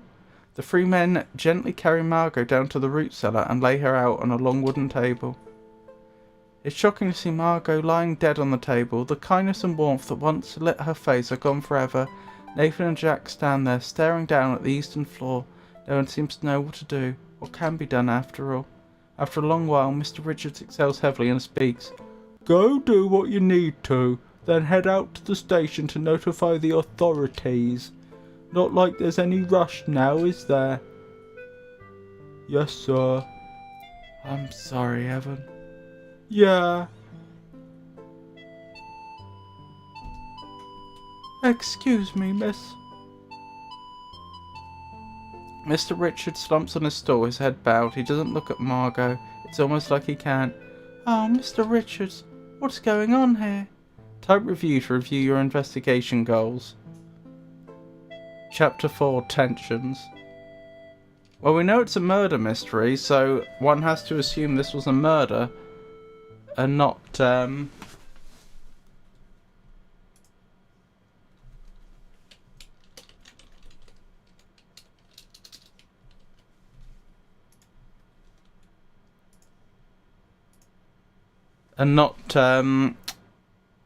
just a terrible happenstance. Did I skip something there? No, I don't think so. Because when I was trying to access the main menu for a while there, it wasn't doing anything. And I just sort of thought, have I skipped some dialogue or something that never popped up on screen? I don't think so. I think we're good. Okay. Well, I hope you'll forgive me, everyone, but I think I'm going to wrap up there. Thank you for joining me.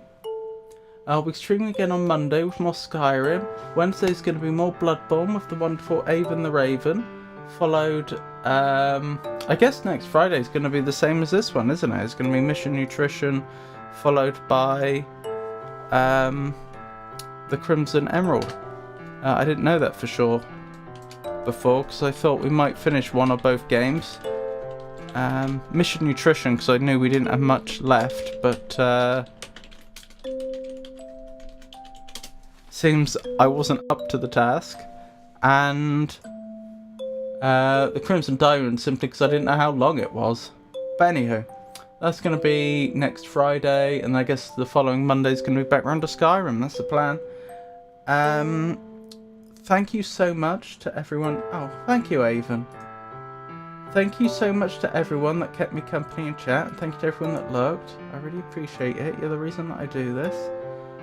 Let's go see if there's anyone we should be raiding right now. I can see a number of people we could raid, actually.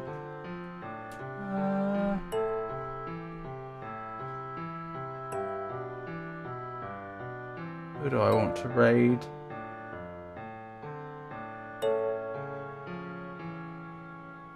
I think we'll raid Jake Shuffle. I think that's a good idea. So, once again, thank you everybody. Yeah, I mean, I don't know how to express... I struggle with expressing emotion, and in this case gratitude. I really do appreciate all of you. Really, I do. Thank you for keeping me company, and I hope you all... And even if you didn't speak, even if you're just lurking, I appreciate it. I appreciate it a lot. Take care, everybody.